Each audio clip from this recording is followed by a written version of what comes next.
The quiet, calm night was disrupted by a loud, violent accident where cars collided and overturned, creating a mess. The man who was apparently sitting in one of the cars was so scared that he was already sweating. Then he stood in bewilderment and looked at his lying body and the chain collar he was wearing. His name was Xing Aofei. He was an intensive care doctor. In complete misunderstanding and panic, the doctor shouted and asked if he was lying dead on the road. Suddenly the chain from the collar stretched and darted to the back, dragging Aofei along with it with such force that he was confused. Convulsively, the doctor took hold of the chain and looked forward to understand what was happening and who was dragging him. From above in front of him, Aofei saw a girl in a blue robe, wearing a hood and with a scythe in her hands. A chain from a collar was attached to this braid. The girl with tears in her eyes did not understand what to do now because she had grabbed the wrong person. With sad eyes, the girl told the doctor that she needed to pick up the old granny. But he got in her way trying to help the grandmother, and now she again grabbed the wrong person. It seems this is not the first time. The girl took the doctor's chain and they rushed up towards the light, and from below, the grandmother whom the doctor saved approached his corpse and stammered and said that she wanted to buy a porcelain vase, and she did not think that it could lead to such consequences. With a loud and confident tone, the girl shouted to the doctor that he had died, from which he burst into tears screaming, and still did not understand what was happening. They were both in some kind of gloomy dimension where turquoise lights similar to souls were burning everywhere. Memories came flooding back to Aofei. He worked as a junior doctor at a regional Chinese medical hospital. Just 10 minutes ago he lost his life trying to save someone on his way home after finishing his night shift. The doctor stood in front of the girl and asked her to stop crying because the only one who should cry here is he, because his life has now ended. She closed her eyes sobbing and said that now she failed the exam again this month because she grabbed the wrong person, and yes, this is not the first time she failed the exam. The doctor realized that this girl was something like the Grim Reaper and was surprised that they still had exams, and the girl said about King Yama that he told everyone not to lag behind on time because in the edition there are high production standards and they must be met, and this makes her very nervous. The doctor smartly scratched his chin and asked what could happen if the standards were met. Aofei decided to help the girl. He wanted to find out what needed to be done to comply with everything, which made her look at him with a sad, sweet face. The girl began to cry and asked him not to help her because she might not get a promotion, and she would also be sent back to school for a year, and then she would definitely not become a soul catcher. She asked the doctor not to file a complaint against her because her superiors would find out about this will get her into trouble. Aofei calmed her down and said that he was not going to file any complaints, he just asked her not to cry anymore and to calm down. But the doctor had a request, so he decided to make a deal with her. She will fulfill his request, and he will not file a complaint against her. A girl with a sweet, tear-stained face looked at him and thanked him, which made Aofei feel a little awkward. She brought the doctor to the kingdom of the dead. She indicated with her finger that he needed to go there and resolve this issue with the judge of hell. The kingdom of the dead was a huge building similar to an office with a bunch of windows placed in horizontal and vertical positions. At the entrance to the kingdom there were signs with inscriptions on the sides and one in the center of the door on which it was written that the office of the judge of hell was located here. The doors opened and a thick white fog came out. The doctor and the girl went inside. Aofei became gloomy. He wondered if this was all a dream. Maybe it was all just a stupid dream, but no, it was for real. Aofei was about to go through the inspection. In front of him stood a huge buffalo dressed like a security guard in a blue shirt and black pants, and in his hoof there was a handheld metal detector, which clearly frightened the young guy. The big buffalo grabbed the doctor by the head and began to examine him using a metal detector, looking for metal objects that apparently cannot be passed through, and at this time the buffalo's partner, a white horse, who was also dressed in a security guard's uniform, quoted information about the doctor. This process made Aofei feel bored and sad, and even the buffalo laughed that he had not done bad things and suffered from failures. The girl and the doctor walked into the main office, the place where the judge of hell was sitting at his desk. As soon as they entered, in a loud and stern voice, the judge ordered them to come to him, and quickly the judge's office looked like a separate dimension. The judge knocked on the table, causing an echo around and forcing him to pay attention and listen to him carefully. The judge looked like an adult man with red eyes and pale skin. He was dressed in a dark blue kimono and a red robe. All his attire was harmoniously matched to his possessions. Everything was the same red and dark blue. With a loud voice, the judge asked who it was to him. The doctor and the girl were very frightened, and the girl decided to speak first. She introduced Sin Alfei and said that he accidentally died in a car accident, to which Alfei simply stood silently and watched what was happening. The judge took his book of life and death and said that she screwed up again because she should have brought the old lady and not this young guy. They both stood there, the girl with small tears in her eyes, and the doctor looked in complete bewilderment, and said that he was surprised to see such an image of the ruler of the other world. The judge sat down at the table, shook his head and said that every time he tries to help her, but she always makes mistakes. Apparently he was already very tired of this. The girl sat down opposite the judge and started a conversation with him for probably the 100th time, because this situation was not the first. She began to squeal and say that this will not happen again.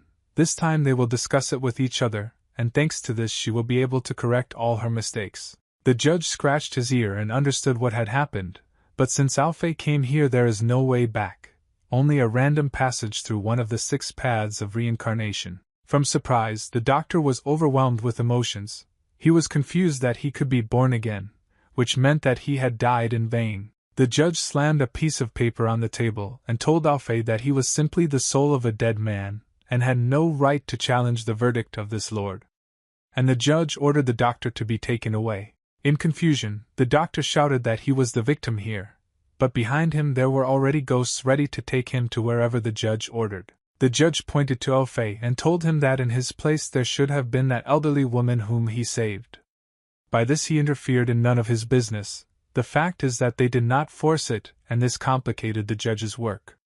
Moreover, after all the leniency, he still remains dissatisfied. Alfei was in despair. He thought that he helped, but he only made it worse not only for himself but also for others because of his heroic act. Everything went wrong. The judge was angry. He immediately ordered the ghosts to take away the guy who ruined the plans that were about to happen. The ghosts grabbed Alfei and he began to scream in panic that since childhood he had always been honest and polite with others. Today he tried to do the right thing and it all ended with his death. But this death was not his mistake. But isn't this their justification for judging him this way?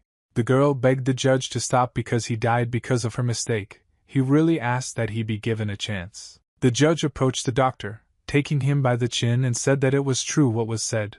He suffered a misfortune, not the best death, but still the judge could not go against the laws of hell and therefore the doctor should accept him. But the doctor did not understand. He is a judge, he cannot to be so unfair. From the words of Alfei, the judge felt funny of course, because the doctor is just an ordinary passing soul, but he dares to criticize the judge of hell himself about some kind of injustice. Alfei clenched his will into a fist. He was clearly very angry and didn't want to let it all go so easily. He wanted to act. In a surge of rage and despair, Alfei said that the judge was the one who sent the newcomer, and that he now bears responsibility for this oversight. The judge's eyes filled with leaden anger. How dares such a worm even say anything? He has no right. The judge ordered him to be quickly taken away so that he would not bother his eyes and get on his nerves. With a sharp gesture, the judge pointed the way for the ghosts and shouted to order the wandering soul to be taken away. Determination and hope for a better outcome in these events appeared in Alfei's eyes. The doctor frantically pointed his finger at the judge and decided, with great audacity, that he did not have to file a complaint. Silence reigned in the hall after the doctor's words, as if time had stopped and sounds had disappeared into the air. A skull suddenly appeared out of thin air, wearing headphones with a microphone and a flashing turquoise light around it. As it turned out, he represented the customer service. He asked whether he was satisfied with their search and whether the service had satisfied them, or what kind of complaint the doctor wanted to make. From the presence of the skull, the judge fell into a stupor. Indignation and hostility towards the skull was clearly visible on his face. The judge fell to his knees and grabbed Alfei by the cheeks. It looked as if he was ready to do everything for him just to make this skull disappear. The girl was at a loss what was happening a second ago. The judge was ready to send the doctor into oblivion, but after the skull he seemed to fall in love with him sharply and even ordered the ghosts to let him go, and of course he said that he would do whatever he wanted. Alfei looked at the judge and realized that he was very afraid of complaints, and therefore this could be a good lever in his favor. How it calmed him down. The judge sat down and thought about the doctor's proposal. It turned out that he wanted to return to his old life, and this greatly surprised the judge. The judge sat down, folded his hands, looked carefully at the girl and the doctor, and said that revival is not such a difficult request. The girl and the doctor looked at the judge with surprise. It seemed to them that the revival would be much more difficult. The judge took his book Life and Death, telling about the new system, but it is not yet stable and is in the experimental stage, so it is dangerous to use it now. Sweat poured down Alfei's face and quietly asked what kind of system this could be in such an afterlife. With a bright dark smile, the judge looked at the doctor and said with great pleasure that this is a system of rebirth. The doctor was told that it increases the progress of skills and allows you to reach the top of the world. But there is a price for this. As for the payment, Alfei was frightened and trembled, because revival does not happen just like that. You have to give a certain payment for it. The judge explained that even with the established system, the doctor will have to return life on his own. Only with his own efforts will he be able to return to his world alive and well. A mysterious grin was visible on the judge's face. He said that only after the doctor passes all the tests of the system will he have the opportunity to return his past life, or otherwise he will die forever. This is the system in this kingdom. At the guard, the doctor asked what type of tests there would be and how to pass them in order to survive. Bowing his head, the judge said that, contrary to heaven, the system is the same as this natural world. There is neither an easy nor a difficult task in it. Alfei remembered that they told him earlier that if he did not do his job properly, he would be thrown out of the medical school. Then he remembered the moment when the girl he loved very much wanted to leave him. All these memories greatly increased his determination, and now he is ready to act. He remembered all his failures, even the moment when his bus did not wait and went further than he saw. He gritted his teeth in this life. He was unsuccessful and he does not have a single achievement. He just found a job and soon died by mistake. Now he cannot give up. Accepting such a defeat is unacceptable for him. Eyes sparkling with life, Alfei is ready to accept all these trials and to be reborn. The time has come to act. They came to an unknown place where the fog danced and sparks slept in space. This place was a new method of signing contracts, so said the judge. He ordered the doctor to stretch out his hand and touch the window that showed unknown expanses. Alfei touched the window at first. He didn't understand what was happening and decided to wait a little in case something happened. Dark bonds wrapped around the doctor, which made him very frightened and wanted to break out of their captivity. The judge made a seal with his hands and spoke so that someone would hear the king's order and enter into a contract with this mortal. Dark straight patterns formed around the doctor's hand, which apparently wanted to grab his hand. Alfei froze. He literally froze. He was very scared of what was happening now. Dark paths rushed towards the doctor in the hope of capturing him, but they seemed to possess him. The doctor felt bad. He turned pale and coughed. The girl came up to him to ask how he was feeling. The doctor received a piece of paper on which something was written. Perhaps it was about him. The contract was concluded now. Alfei needed to accept his new system for rebirth. The contract states that party A signs a contract with the new lower world, after which the soul receives a system for rebirth that will give tasks that must be followed, otherwise punishment will await. The doctor read to the most terrible word in this contract of punishment, which made him shiver. The judge stood over the doctor and began to laugh. If Alfei does not complete the task, then his soul will be doomed and he will not be able to be reborn. He thought whether all these tasks really had to be completed in earnest. It's true that what kind of tasks is unknown. Suddenly it's a trap. With an angry face, the doctor looked at the judge and said that nothing would work out for him and he refused this participation. Something suddenly shot through Alfei's head, and with such sharp pain that he fell to his knees. He began to moan in pain. The girl rushed to his aid, and the judge stood still and looked at it all. With a grin on his face, the judge explained to the doctor that if he says again that he refuses the task, it will be considered a failure of the task. Sweat flowed like a waterfall. Alfei now understood that the situation was truly hopeless, but he simply said that there was no such thing as a free lunch. The judge raised his finger and decided to remind him that if you fail the task, severe punishment will follow. recalling the old life of a doctor who tried his best but still became an intern and saying that now he has to work much harder to get a new life. The girl came up to take pity on Alfei. She asked him not to worry, because with this new system he could become. After this word, silence followed.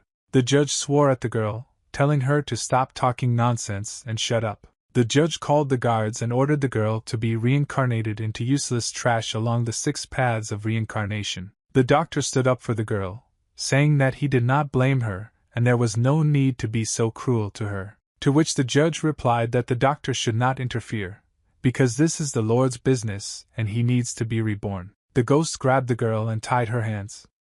She was very scared and did not understand what would happen next. The doctor watched this unpleasant sight in panic and decided to do something. He came to her defense. He said that she was the one who brought him here by mistake, and she now had to help him in the tests. The judge exclaimed because it was against the rules. Such behavior is unacceptable, which the doctor decided to complain about again. Here again the judge got very scared and decided that the rules could be broken. He approached the doctor and said that the rules were not valid at this moment, and that he would fulfill his demands only once. The judge turned and through a smile told the girl that this guest saved her this time. A huge golden portal opened and the doctor realized that the first test was beginning. The door of rebirth opened and the doctor and the girl stepped inside the portal. Still, the judge did not understand why Lord Yama was interested in this mortal.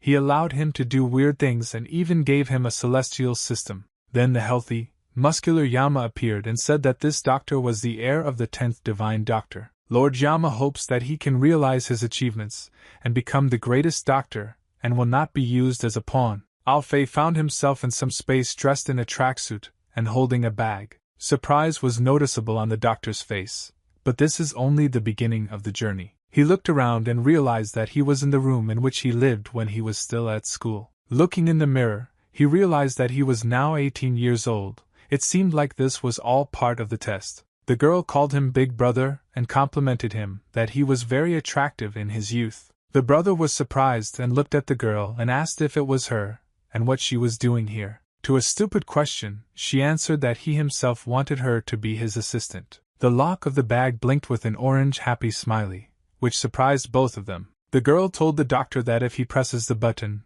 the system will automatically recognize him as its owner. The doctor pressed the button and something was about to happen. The bag jumped up, leaving behind a huge yellow beam of light, which surprised the girl and the doctor. The bag opened and showed its open part.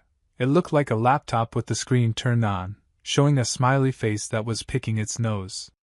The doctor thought that the system was teasing him, but the girl said that he was its owner. The owner's characteristics panel popped up. There was all the necessary information that you needed to know. The doctor seemed to curse at him, and, indeed, they were mocking him. The girl decided to remain silent. The girl said in surprise that this is the most accurate meter among human indicators, and she wondered why the indicators were so low. It turned out that all these characteristics are absolutely accurate because the owner does not show enough respect for the revival system, so it deliberately underestimated the characteristics, and the system only gave the most difficult level of difficulty.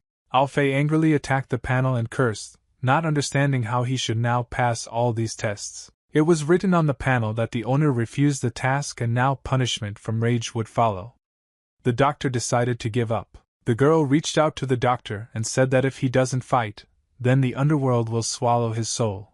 He trembled for some reason. She also remembered that the revival system has a one-time recovery function. Then the voice password for recovery began to play. The doctor hit the table with all determination and began to talk about the following. He said that he has dignity and his first rule is that after this word the following happened. The doctor fell to his knees in tears and began to say "Daddy" several times, after which the recovery function was activated and asked to select the desired mode. He suggested that this character is quite persistent and the choice may be quite simple. The system asked to choose an occupation and the doctor was surprised at how huge the choice was. The doctor decided to choose a presenter. Apparently this is a pretty good occupation for him, but the system refused, justifying that the owner is not good at this. This made Aofi feel sad and uneasy, and it's a pity he apparently wanted to be the leader. The doctor again attacked the system and the girl once again calmed him down and said that if this system sees that he rejects it, the consequences will be irreversible. He feverishly and quickly began to poke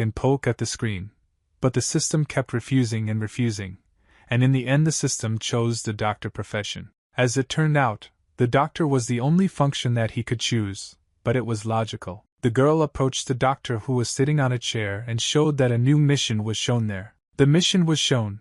It was necessary to cure one person within 24 hours.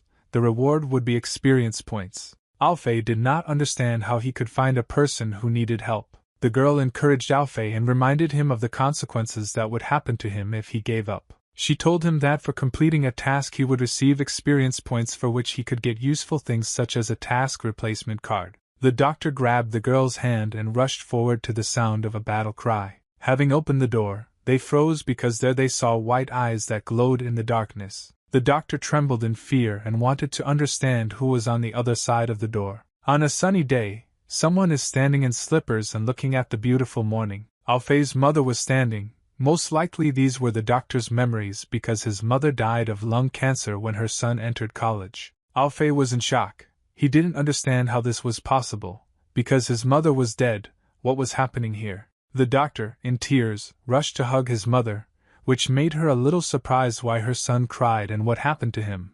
Then he told her that he missed her a lot. The son said that he had not seen her for a long time and missed her. She asked him to calm down and wipe away his tears because Alfei's friend was waiting on the street. Tang Yun's friend was standing on the street. He was wearing a sweatshirt, and his head was a complete mess, not his hair. A classmate cursed about the fact that he was almost late. Alfei decided to ask where his friend was in such a hurry.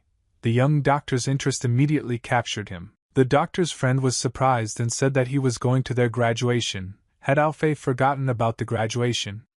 Yun thought. Then Alfei blushed and said that he remembered about the graduation. Yun began to urge Alfei because he didn't want them to be late for graduation, because this is a very important event. The doctor replied that he had unfinished business and therefore he would not go yet.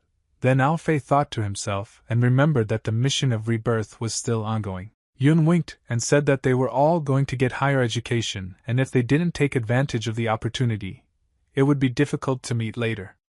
And the doctor understood that she would be there too. Alfei remembered his goddess in high school, his sweetheart with whom he was crazy in love. The doctor immediately forgot about the task, deciding to justify it by the fact that he still had 24 hours left to complete it. Friends grabbed each other's shoulders and, with full confidence, went to the prom, shouting that they were going. Mom called Alfei and asked for the console. She thought that he bought it with stolen money, which made the doctor sweat. Out of fear, he grabbed the console and abruptly took it away, thinking to himself that this was a revival system. Taking the console with him and going with his friend, the son said that he would explain everything later, to which the mother swore and said that his father would teach him a lesson. The place where the graduation should take place, in that case it was a restaurant, perhaps not the best in the city, but this will do. Friends went inside and shouted to let everyone know that they had arrived and were ready for graduation. Alfei shuddered and blushed, as if he saw the very lady of his heart.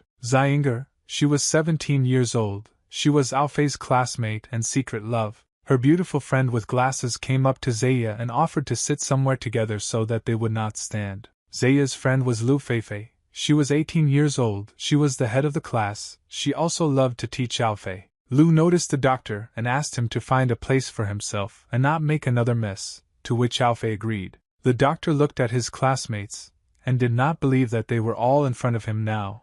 It was like a dream, but it was a test. After these thoughts everyone clinked their glasses of beer together. He sat down at the table. On both sides stood classmates who were drinking and having fun.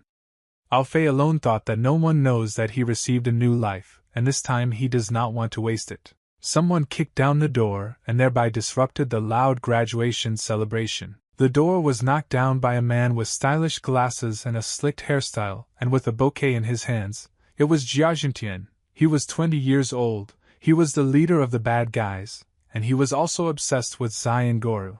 Following him came his gang of pumped-up guys. One of them was with a bat in his hands. Jia spoke to Ngoru and asked her to call him to dance. He grabbed the girl's hand, to which she reacted negatively, and said indignantly that he had nothing to do with her graduation.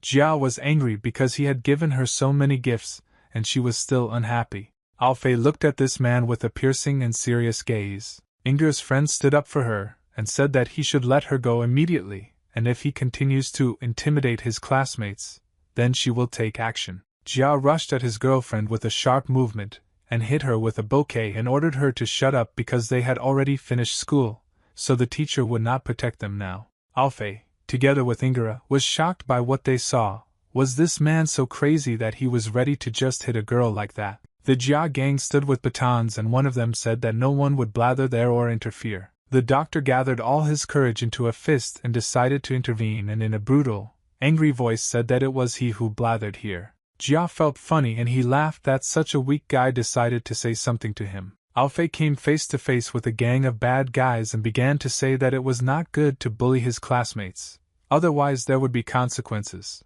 One guy from the gang simply sent a doctor and attacked him with a club in his hands. Alfei took a pose to repel the blow. He was ready for battle, because now he didn't want to just run or stand idly by. A strong blow with a baton stunned Alfei. He clearly did not expect such a strong blow. The doctor fell to the floor and began to choke from a strong blow, and the gang and Jia stood over him and just laughed. He stood up and, having come to his senses, he cursed. It was vile and dishonest because Alfei did not have one.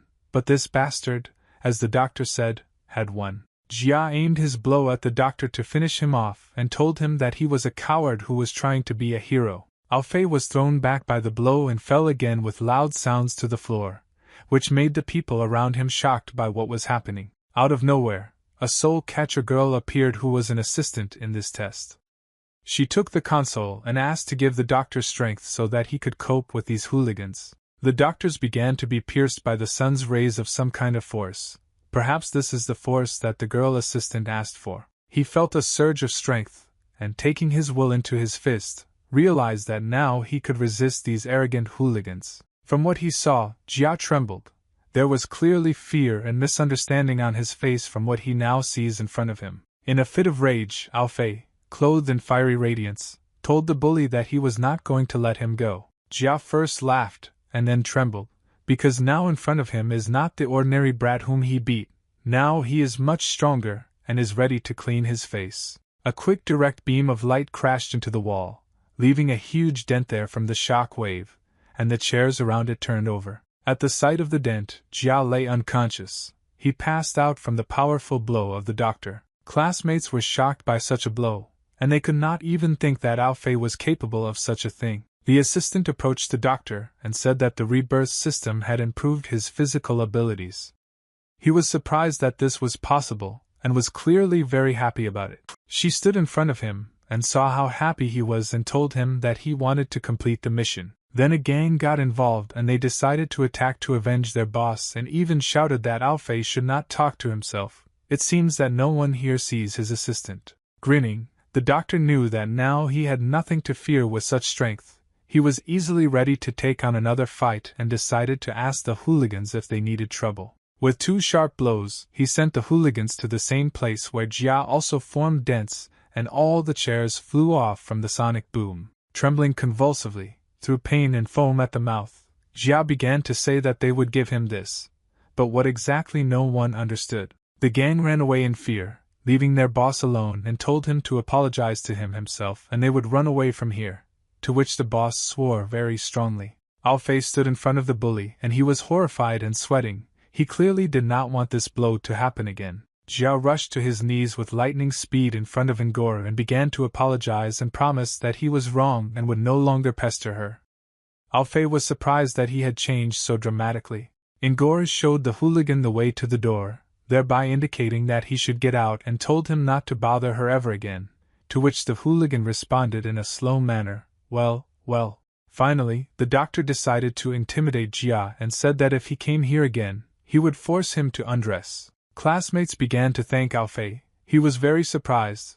They could not even think that he was so strong and courageous. He laughed and said that it was all nothing, and his friend actually wondered if he was the Alfei he knew. Someone shouted for everyone to continue to have fun and Alfei was invited to sit down and have fun together, and he, of course, happily agreed. The doctor sat and enjoyed the wonderful graduation. It was the first time his beloved invited him to sit next to her, and she also decided to feed him. Alfei filled himself with a huge belly full of food. He was very tasty from the dishes in this restaurant. All his classmates began to thank him. This was the first time when he was so important to the class. Many people asked to teach this technique, or asked to take a walk with him. He sat happy and said that this revival system was quite good, and Feifei sat next to him and laughed. Why it was not clear. The assistant approached Alfei and said that the system helped him solve the problem. But now she made it so that the mission that needed to be completed in 24 hours now needs to be completed in 1 hour. From this information, the doctor was seized with shock. Now he did not understand how this could happen, and what he should do now in order to complete the mission. Alfei blew himself up and went about his business. He had to hurry, because if he failed the task, he would never return to life. Suddenly, Alfei's beloved asked him to wait. She clearly wanted to tell him something important. The beloved blushed, became shy and asked if Alfei had a free minute tomorrow. Confused and also blushing, the doctor replied that of course he would always have time for her, even in another world. She asked him if they could meet tomorrow at the lake.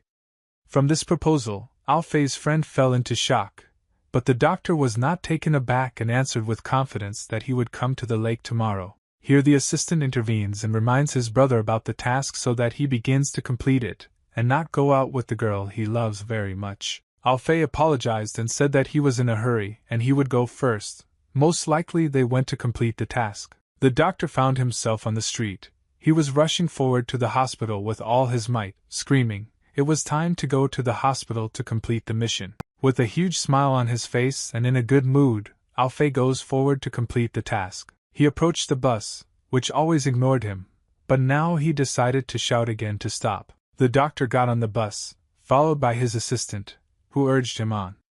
There is little time and an urgent need to act. Alfei reassured her, and said that they were already on their way to the hospital to complete the task. They sat calmly, looked out the window, watching the beautiful view, and the doctor said that he would try to finish the task quickly. He probably really wanted to meet his beloved again. Alfei sat with his eyes narrowed. He was clearly very tired, and he himself said that he really wanted to sleep now. The assistant explained that the system increased the body's productivity, which created a load on the doctor's body and therefore he now really wants to sleep. Tiredly closing his eyes, Alfei began to fall asleep after heavy stress on his body. He saw a beautiful sky painted yellow with a beautiful sunset. He woke up abruptly, came to his senses and tried to understand what was happening now, and where he was now. The doctor stood at the bus stop quite strangely, because a second ago he was sitting on the bus and falling asleep. He decided to look at the descriptions near the stop, and saw that he had chosen the wrong destination. With a pouty face, he decided to walk to the place he needed, talking about his life and the work that he loves very much. Birds flew in the beautiful orange sky, decorating the landscapes with their presence in the clouds. Some sounds were heard from the dark forest. It was not clear from what or from whom they came. Alfei looked around and listened to the sounds coming from the deep thicket of the dark forest.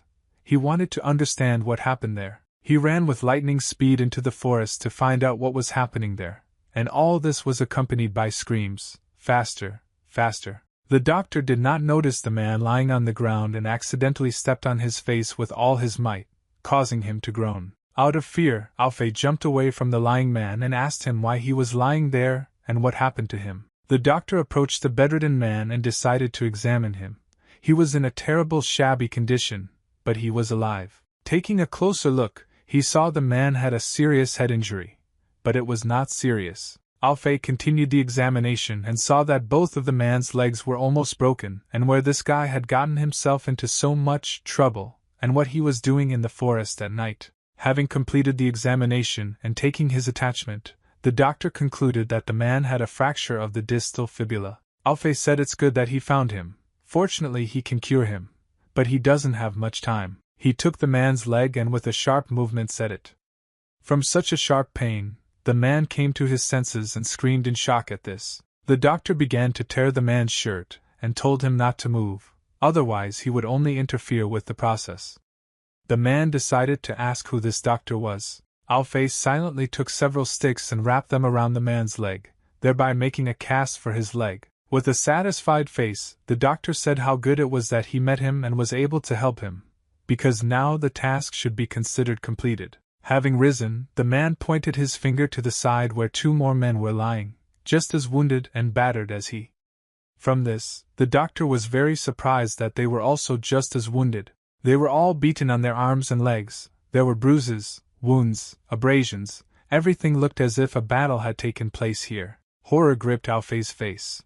It seemed strange to him that the 3 men had broken their bones. Were they really fighting with each other? The night was dark and mysterious, but at the same time it enchanted with its beauty. 3 men sat down near the cobblestones. They were all wrapped up and cured, of course, because the doctor gave them first aid. But Alfei decided to ask that they were fighting with thugs. Where did such beatings come from? 2 began to tremble feverishly, and 1 tried to say something through trembling lips. Then the 3 of them screamed sharply from what they saw in front of them. Perhaps what they saw was the reason for their beating. A dark silhouette appeared behind the doctor's back, resembling a woman with red eyes. This image itself already inspired fear, and 3 men shouted that it was a ghost woman. Alfei rushed to the men in fear, crying and shouting for help, but in this wilderness it is unlikely that anyone would hear them. A figure began to emerge from the silhouette, resembling a young woman in a cap. She asked the doctor whether he was their friend or not. The clouds were sleeping, the fog cleared, and now a girl with a cap on was clearly visible, chewing gum and inflating a balloon with it. Alfei took a closer look and saw a beautiful girl, but he was surprised that such a beautiful lady was doing in the forest, and even at night. One of the beaten men swore sharply, saying that this was not a girl, but a real monster, which made the doctor think and did not understand what was happening here. The girl's face was distorted with anger. She was clearly enraged by these 3 men and apparently wanted to hurt them, despite the fact that they were already beaten. The girl hit the tree with her fist and made a huge hole in it, so she demonstrated her power. It's better not to joke with her. Everyone was shocked by this power. They realized that it was very dangerous and strong. The girl asked what they said about her and again asked the doctor, "Does he know these 3 men?" Alfei decided to ask if she beat these guys, to which the girl confidently replied that yes, she beat them. 3 men stood behind the doctor and through tears called him boss and asked him to save them, but Alfei said that he would go away on business, so he asked the girl to look after them. The girl, pointing at the doctor, concluded that he was their boss. This was not surprising. To these guesses, Alfei replied that it was useless to blame her younger brother. Did her parents really not teach this? Then the doctor suddenly felt a sudden pain in his head, and he thought why he just said all this and what it means. The girl got angry and threw her fists at Alfei and said that he had pissed her off. He's in trouble now. The 3 men were shocked by Alfei's audacity and watched the events taking place with fear on their faces. The doctor received a powerful blow to his cheek with his fist. From such a blow, I wondered whether all his teeth would remain in place. The girl threw the poor doctor away with her powerful blow, causing him to fall and roll on the ground. Alfei fell to the ground and began to quietly close his eyes in pain. He said that he was in great pain from such a blow, and began to lose consciousness. He woke up with a severe headache. Of course, from such a blow it would hurt for a long time. The doctor began to look around and saw cells for prisoners in front of him, and he saw all this through the bars in front of him. Having looked around and made a conclusion, Alfei realized that he was in the police station and at the same time he was behind bars. He stood up and swore that the system was not with him now either, and he had no idea where it could have gone. Falling to his knees in tears, he began to scream and asked to be released, but he urgently needed to complete the task. Then the doctor began to sweat and heard someone's voice who said that it would be difficult for him to get out of here. Standing near the door to the pretrial detention center was the same girl who hit Alfei. The doctor immediately understood that she locked him here in this cell. Now the situation has cleared up a little. He asked the girl why she hit him. He saved those guys, it was unfair that he was locked up here. To which the girl said that he saved the bastards of criminals, which means that now he is also a criminal, part of their gang. Now let him sit here behind bars. The girl left, slamming the door behind her, and Alfei sat down and wondered what he had done wrong. After all, he helped people by completing one of the tasks. And then an assistant appeared in the air. She told him not to worry and reassured him that he had completed the task and the system had increased his status. The doctor didn't even believe that he had completed the task. He asked again if it was true, and he was also looking for this system box. The girl assistant and the doctor saw how the console appeared from the golden portal and fell into their hands. Alfei took the box in his hands and said that this system box can find out where they are now. The system opened and showed a thumbs down, and this was a negative response to Alfei's words. The doctor decided to ask whether this system should not love him, to which the assistant replied that it was not she who definitely hated him. The assistant said that although the doctor was slow, he was able to complete the first task and very quickly. Then Alfei wanted to know his status. The system showed him his status, and he was not very good. Alfei got so angry that he grabbed this console and started yelling at it because he had not yet leveled up to the second level, and his status was very low. The system decided to mock Alfei once again and showed his intelligence. It said hopeless. He attacked the system again. Only the assistant began to stop him, and asked him not to be angry because he is different from ordinary people. He turned to his assistant, and asked if it was true.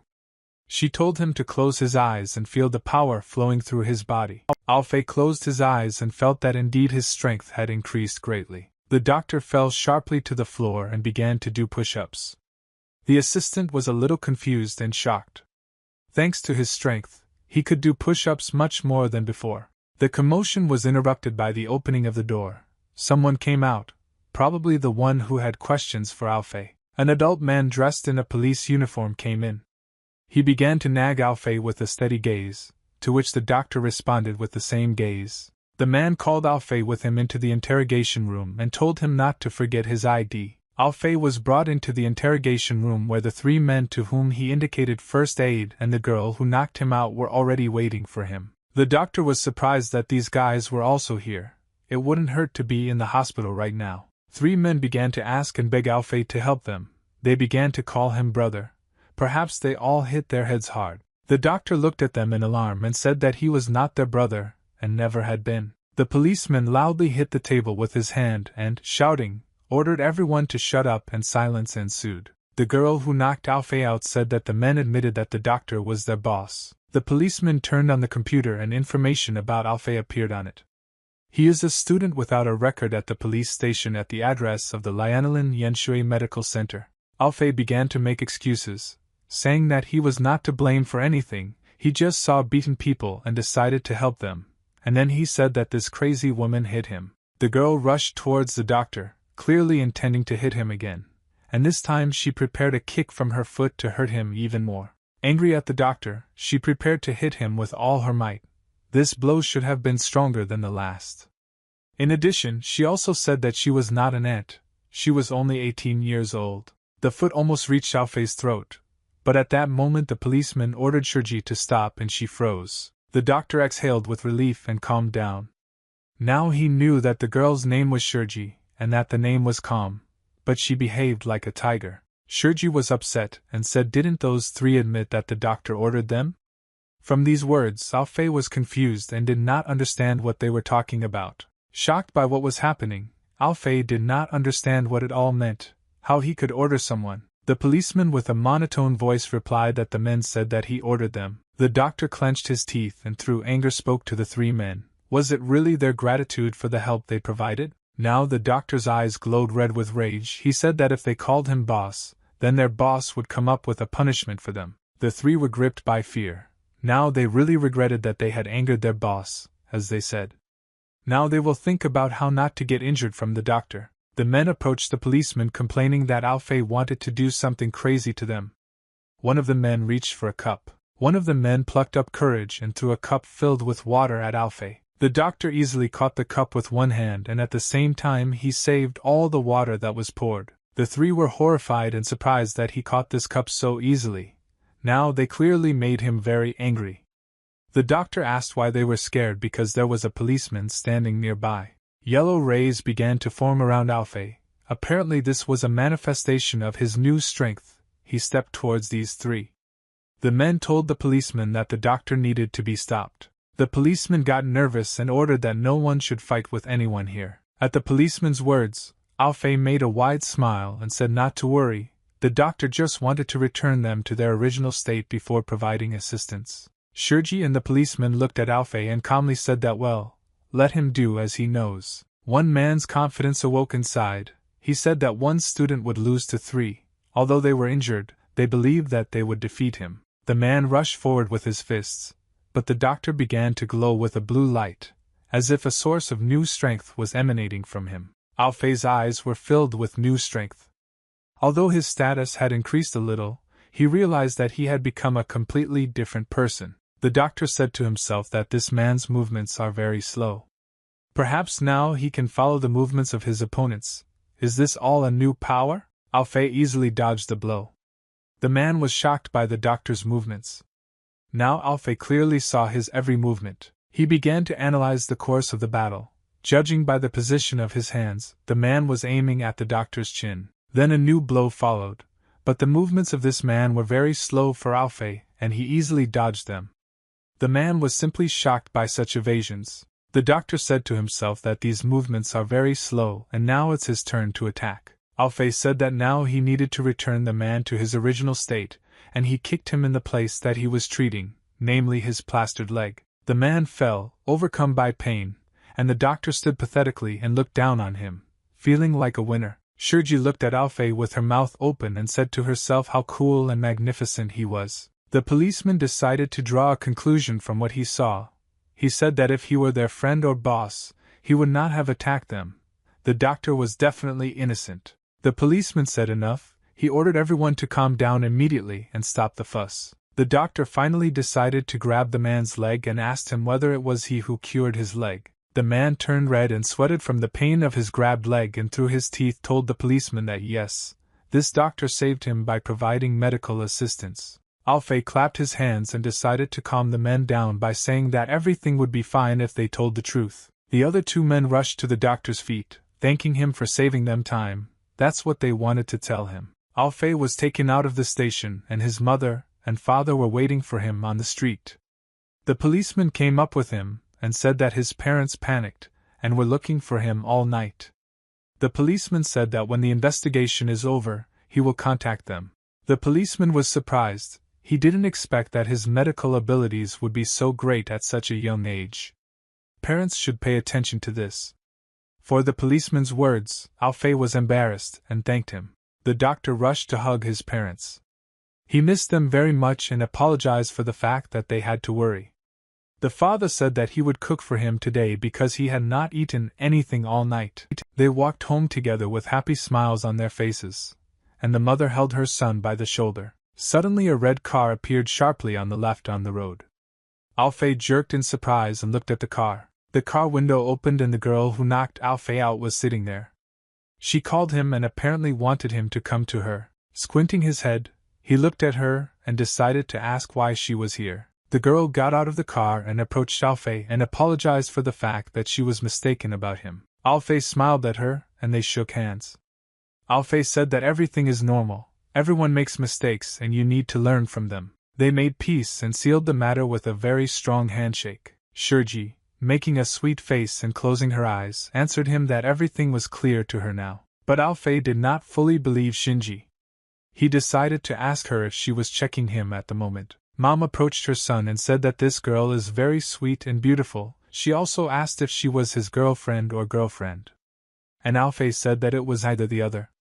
She knocked him out last night. Shurji introduced herself to her parents and said that she was a close friend of Alfei, to which he was shocked by her words. Shurji approached her mother and apologized for putting Afichik behind bars. To this, the mother replied that everything was fine, he was not guilty after all. Alfei cursed to himself and said that this girl is a born actress and should give her an Oscar. Shurji decided to ask how about she take them home as an apology. The doctor immediately suspected something was wrong. He thought that she wanted to study his family for her own benefit. Mom decided to apologize for having to do this, and Alfei noticed his mother's words. She decided to invite Shurji to have dinner with them. Alfei clearly did not like this idea. Having arrived at the house, they got out of the car and Mom invited Shurji to come and have dinner with them at the table. Shurji waved her hand and said that she had a lot to do now. She would not be able to come visit them, but next time she would definitely come. Alfei felt a slight relief. Mom said that she should come any time she was free because she was so pretty. She called father into the house and said that they would not interfere with Shurji and Alfei to sit alone. Shurji laughed and the doctor boringly told her to quickly tell him what she wanted from him. Alfei indignantly asked, "What does it mean I'll take you home? What is she up to again?" Shurji grabbed Alfei by the jacket and said indignantly that she just wanted to apologize and she was sorry for that incident. Freed from her grip, Alfei said that he was free and was going to his home. The girl told him that he was not free and she would not let him go anywhere so easily. The doctor was confused by her words. She headed towards her car. Before getting behind the wheel, she said goodbye to Alfei that now she knows where he lives and they will see each other soon. Shurji got behind the wheel and went about her business, and the doctor asked her to wait. He wanted to ask her what it means, "See you soon." Alfei coughed from the smoke that the car raised and asked what was wrong with Shurji. The doctor went into his room, sat down at the table, and then his assistant appeared. Together they took out the system and saw that the second task had appeared. The next task was to increase physical fitness to the 3rd level. The reward would be 10 points. Alfei thought about how he could improve it. The assistant said that his contribution is equal to 5, then he can take 2 prizes of the system, and if he receives a divine book, he can increase his strength. Alfei cracked his fingers, smiled, and said that he should be able to change his life. Alfei clicked on the panel to increase his physical strength, but he was given an error and said that the contribution was not enough. The doctor cursed under his breath and said that this system was really confusing. The assistant warned Alfei that this system had already been signed by Yuan and his older brother. That's what she called Alfei. And if Master Yuan finds out that the doctor blames the system, he will definitely punish him. The assistant smiled and remembered the first task. It also opened up space for improvement.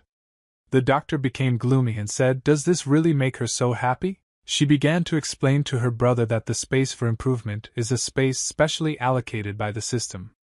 There, the older brother can get twice as many results if he practices. She also added all the learned skills will not be forgotten. Alfei had an idea and said that this is like Doraemon's memory bread. Then he shouldn't worry about school. The doctor pressed the panel to get into the space for improvement, but it was closed to him.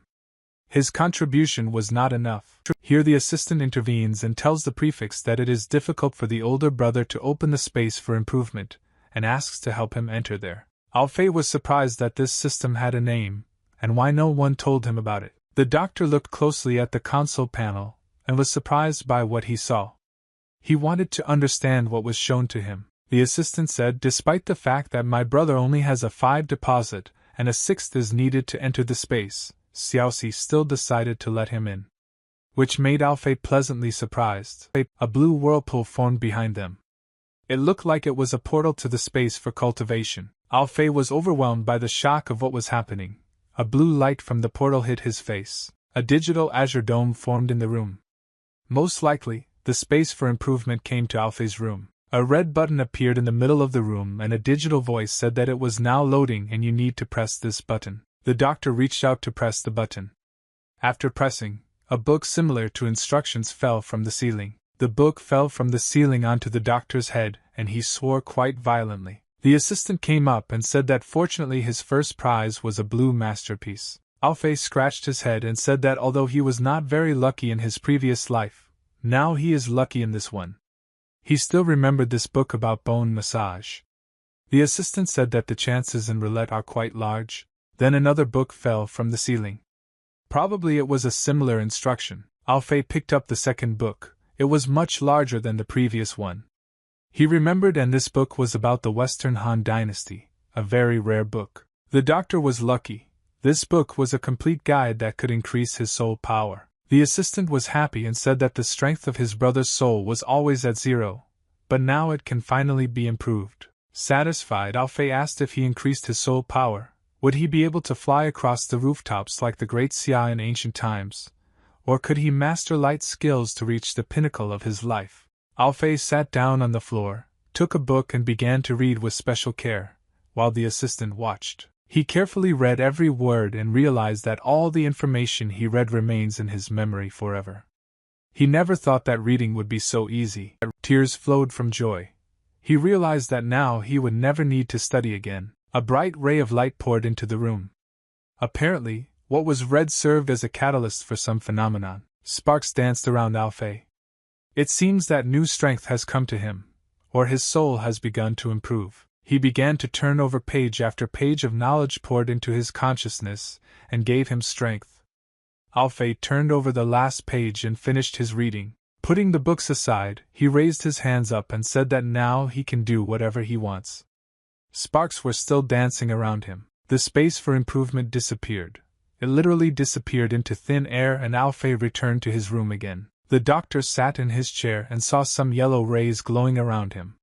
Perhaps this was his new power. Mom decided to come into the room and ask for help from her precious son. Looking at her son, she thought that there was something on her face because Alfei looked at her strangely. Alfei calmed her down and said that there was nothing on her face. Everything was fine. Mom smiled at him, folded her hands together, and asked him if he knows that he is the most wonderful son in the world.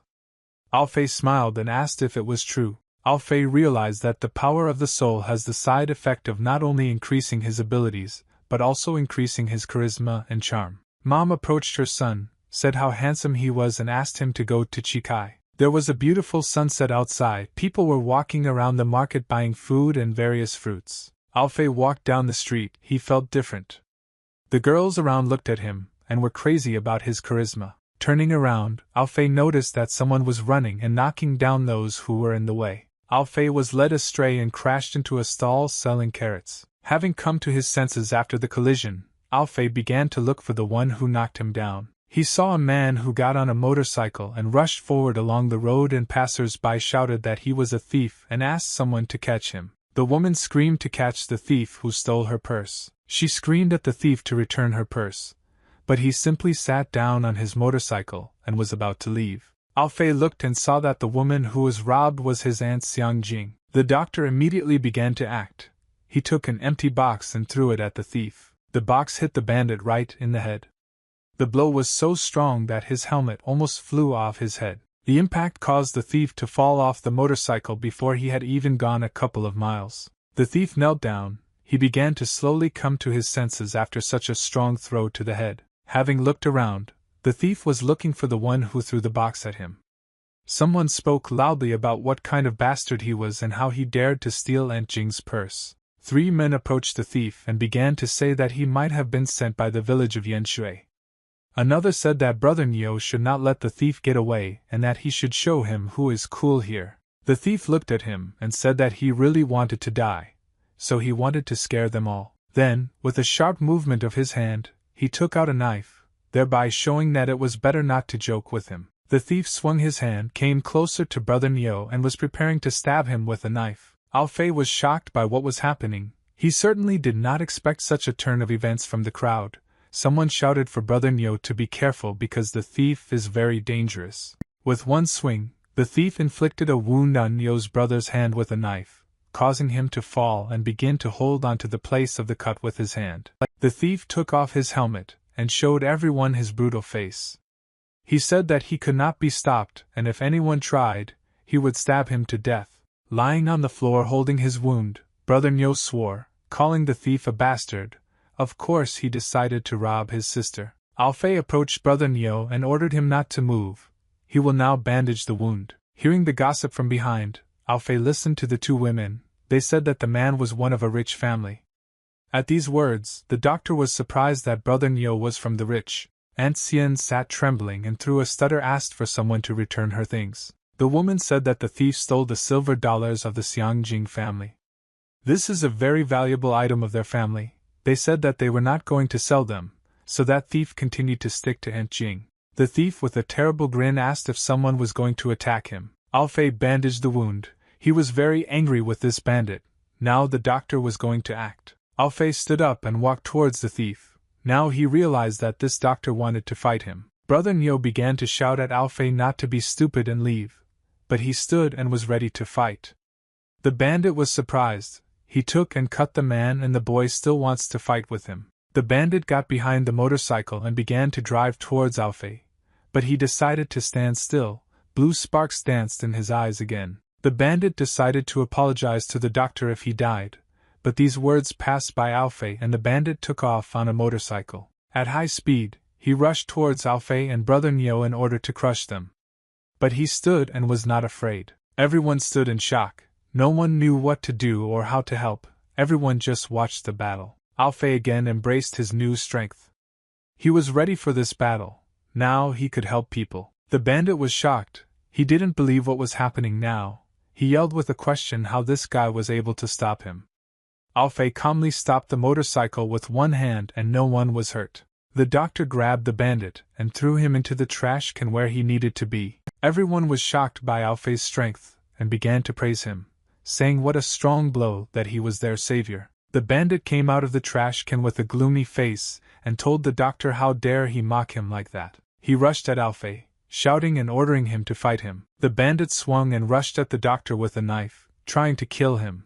But Alfei calmly dodged his very slow movements. Alfei intercepted the hand with the knife, thereby taking it under his control, and now he grabbed the bandit by the shirt and said that he would throw him again. With a sharp and quick movement, Alfei took and threw the thief with all his strength into the bend, causing him to groan in pain. The bandit lost consciousness from such a strong blow, and the knife flew out of his hand. Alfei confiscated the knife and said that now in this way this bastard will not harm anyone. The bandit lay on the floor near the trash can and said that it was impossible for some brat like him to defeat him. Not intending to give up, the bandit picked up the reinforcement lying under him and again rushed at Alfei, shouting curses. The doctor took a closer look at the bandit and began to analyze his weaknesses. He saw that his weak point was his left knee. Now he will try to strike in that area. With a deft movement of his leg, Alfei struck at the weak point of his opponent. The bandit fell to the ground and began to scream in pain. It seemed that this place really was the weakest in his body. Through severe pain, the bandit said to Alfei that he was a bastard. The doctor's reaction was immediate. Immediately after these words he hit the bandit on the head. From such a powerful blow, one of his teeth flew out. Alfei again grabbed the bandit, brought him closer to him and said that he was the bastard. How could he even dare to steal, and even from his aunt? Out of anger, the angry bandit asked if this doctor knew who he was dealing with now. Hasn't he heard of this bandit? The doctor grabbed and squeezed his muzzle, answering that he knew that he was a thief who should be punished, and now he had nothing more to say. Alfei looked at this scoundrel with such hatred that his eyes almost became bloodshot. Alfei's mother came up to him to stop him. He had enough already, and everyone saw Alfei. If he continues to beat him, then he will have problems. Alfei told his mom that he cannot so easily forgive all the atrocities of this bastard. The doctor stood in front of the thief and told him that he now has two options. Either he confesses his crimes to everyone, or the doctor makes him disabled. This choice made Bandit's blood boil. He did not want to make either choice. A crowd of people stood and watched as justice was restored. Alfei took his aunt's bag and the people around did not understand what was happening and what he was doing. The doctor walked with a confident step along with the handbag that the bandit had stolen. Alfei approached his aunt and mother. He extended his hand in which the purse was stolen, and said that it was intact and not stolen. The aunt in tears thanked Alfei for helping her and returning her precious thing that was in that purse. Mom and aunt were shocked by how Alfei fought. They wanted to know where he learned this, because before he wouldn't have hurt a fly. The doctor told them not to worry about it because everything was fine and the problem had been solved. Aunt thanked me again and then sweated a lot and turned pale. For some reason she felt bad. She lost consciousness and fell. Mom and Alfei rushed to her aid. Alfei touched his aunt's pulse to check if she was alive.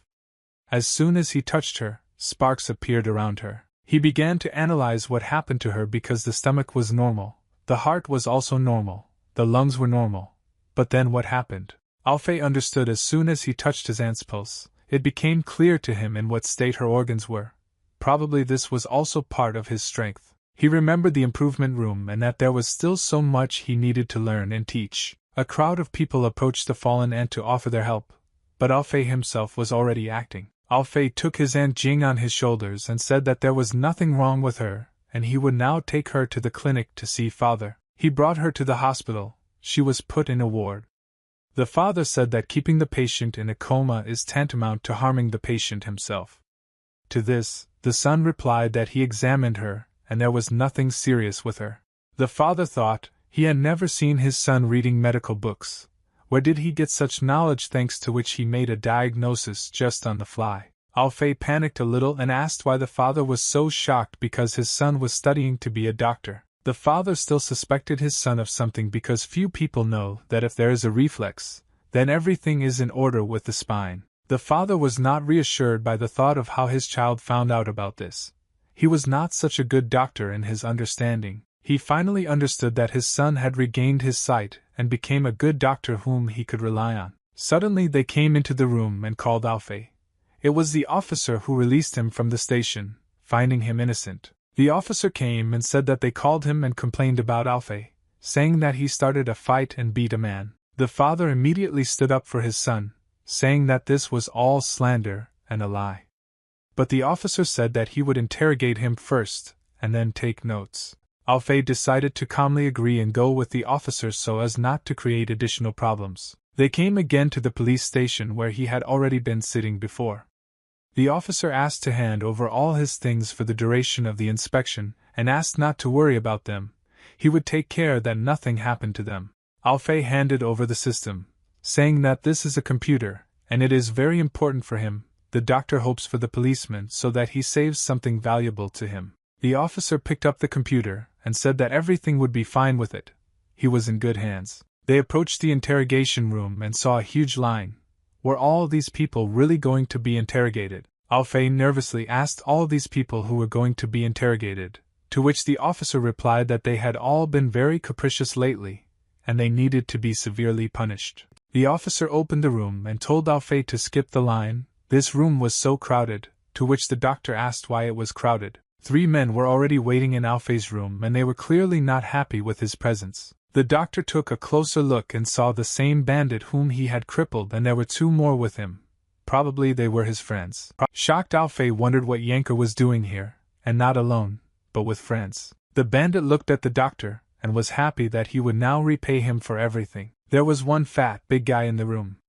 Yanker called him his elder brother, and said that he would ask his father to build a factory for him if he taught Alfei a lesson. The bandit pointed to Alfei and ordered his elder brother to bring his hand. The elder brother replied that it would be easy for him to do this, and he rushed towards Alfei, taking the chair with him as a weapon. The doctor was confused and decided to order them not to fuss here, after all, a police station. But the elder brother ignored the doctor's words and hit his head with the chair with such force that the chair broke and flew in different directions. Yanker looked at all this with a long grin and said, "This is the result of the fact that you shouldn't mess with him, otherwise it will be bad."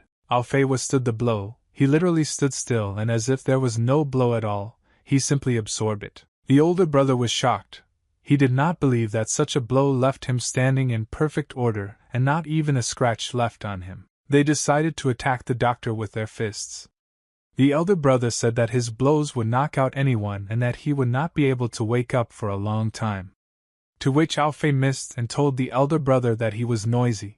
Alfei, with a slight movement of his hand, simply took and threw the big guy into the wall. The doctor wondered why he didn't feel anything from that blow. It didn't hurt at all, as if there was no blow. An assistant appeared in the air and told her brother that when the level of soul power increases, wounds can heal in a second. Alfei was pleasantly surprised and delighted, saying that clearly, "This is just super cool." He felt the power of the soul gathering in his body. He felt it throughout his entire body. The older brother got up angry and said that he would definitely kill the doctor now. He clenched his fist and was ready to attack the doctor again, and he was preparing for this. But an officer and another man, also in a police uniform, ran into the room, probably his colleague. As soon as they entered the room, everyone froze and began to salute Director Yuan, after which silence and order arose in the room. The officer's colleague sat down at the table and said that Yanker would undergo another additional interrogation. Yanker chuckled at this statement, and did not curse in a boring tone. Why should he undergo interrogation again? The officer said that Sun Alfei could be a public witness from the village, and he also has video evidence and other witnesses. Yanker cursed with a scream. He said, "Why is this all so?" Because he broke his leg. Another policeman came into the room and said that because of Yanker's father it would be difficult for them to arrest him. His father would obviously come up with something for his son later. Yanker looked at them gloomily and smiled, saying that his father was here now and they would never put him behind bars. The investigator with glasses told someone to go to his father and say that he is suspected of causing harm and theft, and it would be better if his father did not interfere with the police. Another policeman said that he warned his father about bribes. This is unacceptable for them. Alfei looked strangely at the jar of Yanker and his older brother and said that they were dishonest people with him. After Alfei's words, Yanker attacked him with a crutch to hit him with all his might. Alfei was gloomily surprised that Yanker could jump with a broken leg. He wanted to understand where he still had so much strength. Yanker was already above the doctor, and was preparing to strike his head with a crutch. But then suddenly the system lit up with a yellow light and began to tremble right on the officer's desk. The system rushed and reflected Yanker's blow, thereby saving Alfei from the blow. Yanker's crutch bounced off and hit him in the face. Apparently this is what the system wanted to protect Alfei and teach Yanker a lesson. But the system hit the wall and with such force that its body fell off and it broke. Alfei was seized with horror. He thought that now he was finished, because without the system he would not be able to complete all the tasks. He fell to his knees in despair and asked if the system had been destroyed, and what would happen to him now. What should he expect? Yanker fell to the side and lost consciousness from such a strong blow. He apparently did not expect this himself. The big man stood in shock and tried to understand what was happening around him now. Alfei was overwhelmed with emotions. He didn't even know what he was feeling right now, but even in such a confused state, he decided to say that he would now kill them all for this system. One of the officer's colleagues ordered someone to immediately call an ambulance.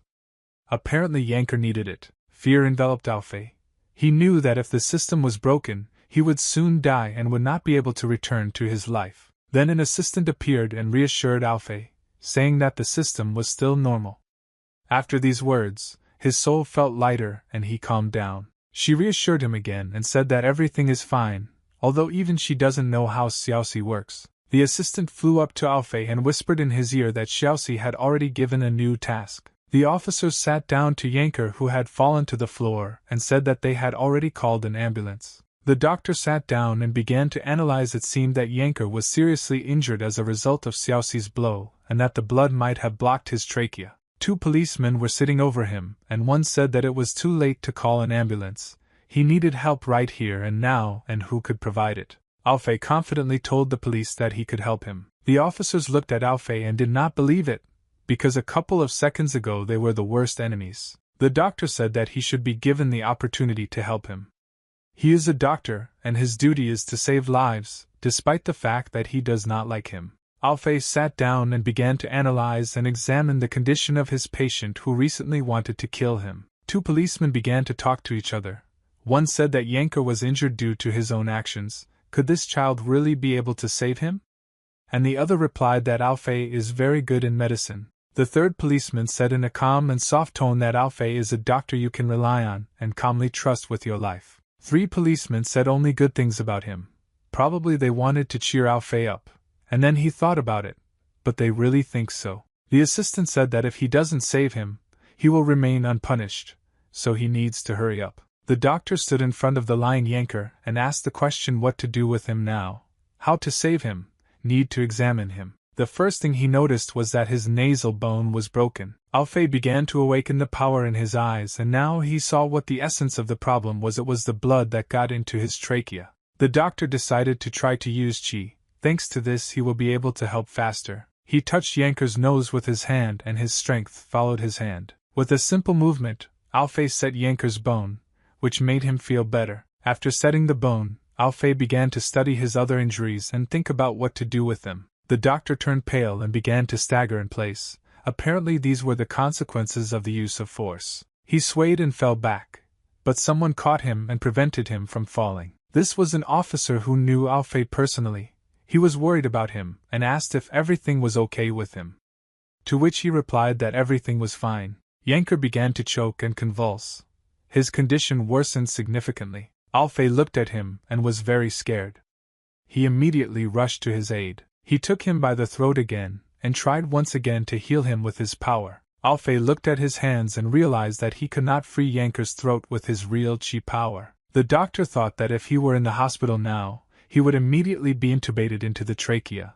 But it was too late. Suddenly a cracker jumped across the floor and a mouse ran out after it to grab it and eat it. Alfei shuddered and was surprised by the mouse.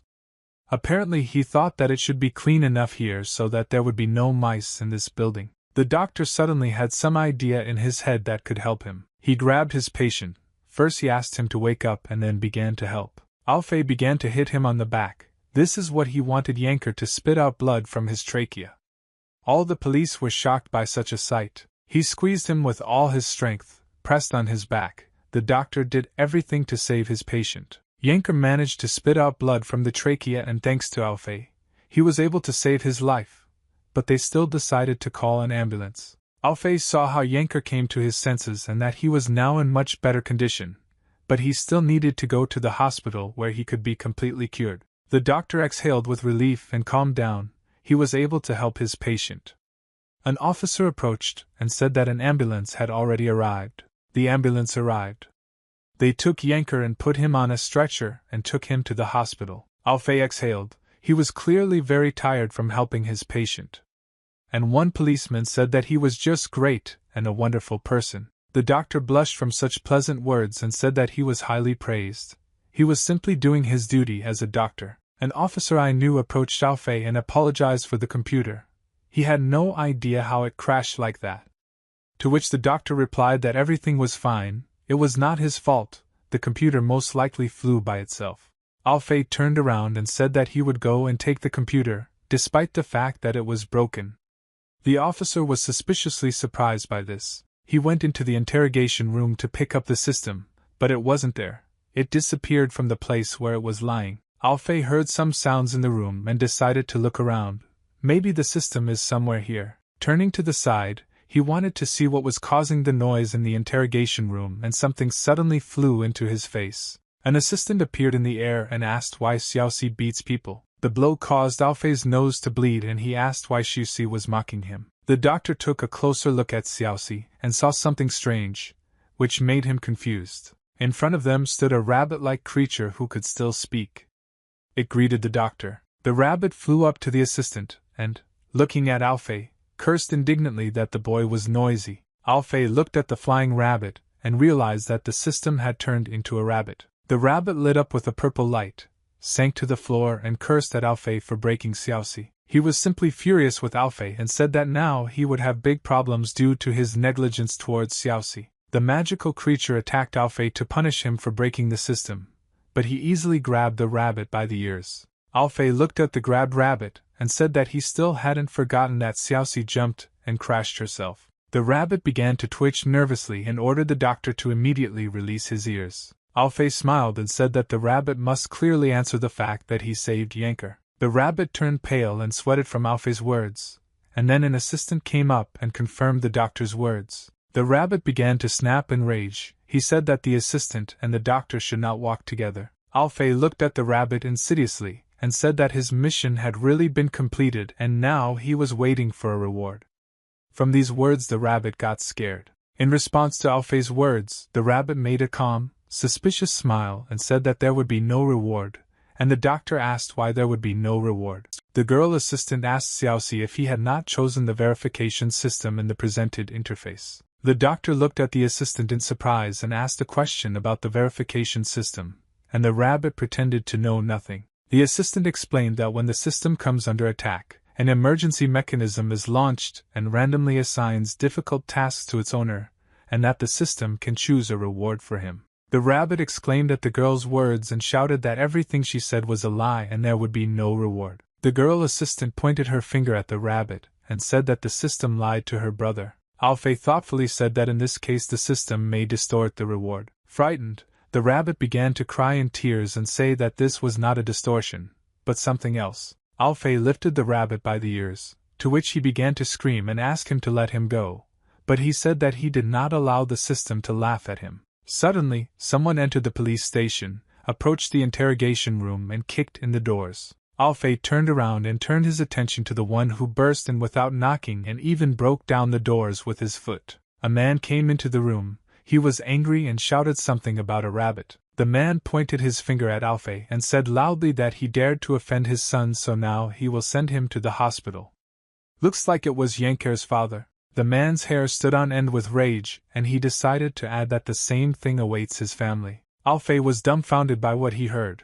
He was now clearly filled with rage and he wanted to teach this man a lesson. The doctor's eyes lit up blue and he said through anger that how dare he say such a thing. The man turned to the doctor and said that he was a bastard and thought that he was cool because he knew kung fu. This man was Yufu, the one who always troubles the Yanshui village and always acts like a redneck in the city. He was angry that Alfei beat his son. Now he came to avenge him. Alfei frowned and answered Yufu that he really wanted to try to fight him. Yufu said if he could defeat him, he would forgive Alfei for what he had done to his son. Then an officer entered the room and realized that a fight was about to begin. The policeman attacked Yuf and told him to calm down because there was a police station and there was no point in fighting here. Screams were heard from the interrogation room. Yufa shouted that Alfei had no right to be his son and that he would not forgive him. A man and a woman stood near the interrogation room. They eavesdropped and watched what was happening inside. Yufa once again shouted to be allowed to take revenge. Alfei protested. He said that all Yanker always wreaked havoc in the village. The woman looked at what was happening inside the interrogation room and turned to the man, calling him Inspector Su. In response to the woman's words, Inspector Su showed her a gesture of silence. He wanted them to quietly continue to watch what was happening. Alfei was indignant and said that Yanker robbed and injured local residents. There were many witnesses who could confirm the incident. Yufa, through clenched teeth, began to claim that he had hit his son and was now slandering him.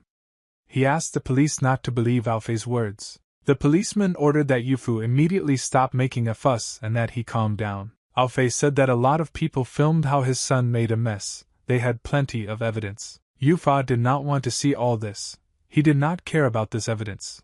The fact is that Alfei hit his son. Alfei did not object. But Yanker also wanted to beat up people at the police station. Inspector Sui and the woman, apparently she is his assistant, watched what was happening in the interrogation room, and Sui said that Alfei is not bad, he defends his point of view well. Inspector Sui burst into the interrogation room. Everyone was shocked by such a sudden burst. After Sui entered the room, he ordered everyone to be silent. The policeman was surprised that Inspector Sui appeared here. He told everyone that it was the prosecutor. Yufa began to complain about Alfei to the prosecutor, saying that he hit his son and now he is in the hospital. Yufa demanded that the doctor be punished fairly. Su looked at Yuf and smiled after his words about a fair punishment. Alfei tensed at that moment. Su snapped his fingers and ordered someone to bring the investigation report. The prosecutor was brought the case and he opened the first pages where there was a photograph of Yanker and began studying. Yufa began to say that his son, who was shopping at the market, was suddenly and severely beaten by Dr. Alfei. Finally, Yufa said that Su shouldn't just let this hooligan continue to roam around and do what he wants. Su looked seriously at Yufa and asked if he saw all these events live. Yufa was stunned by Xia's words. He said that his son told him everything about the fact that he was beaten. The prosecutor said that according to the investigation report, Yanker appeared at the market on the north side of Yangshui village at 9 in the morning and rode a motorcycle there to steal money and injure people there. Yanker's father began to be indignant and protest. He said that this was all slander and untruth. Yufa continued to babble and drool flew from his mouth. He said that maybe these people are indebted to his son. At all these words, Su threw the report on the table and with this loud clap called for silence. The prosecutor ordered Yufa to shut up. He told him to look with his own eyes at the crimes committed by his own child.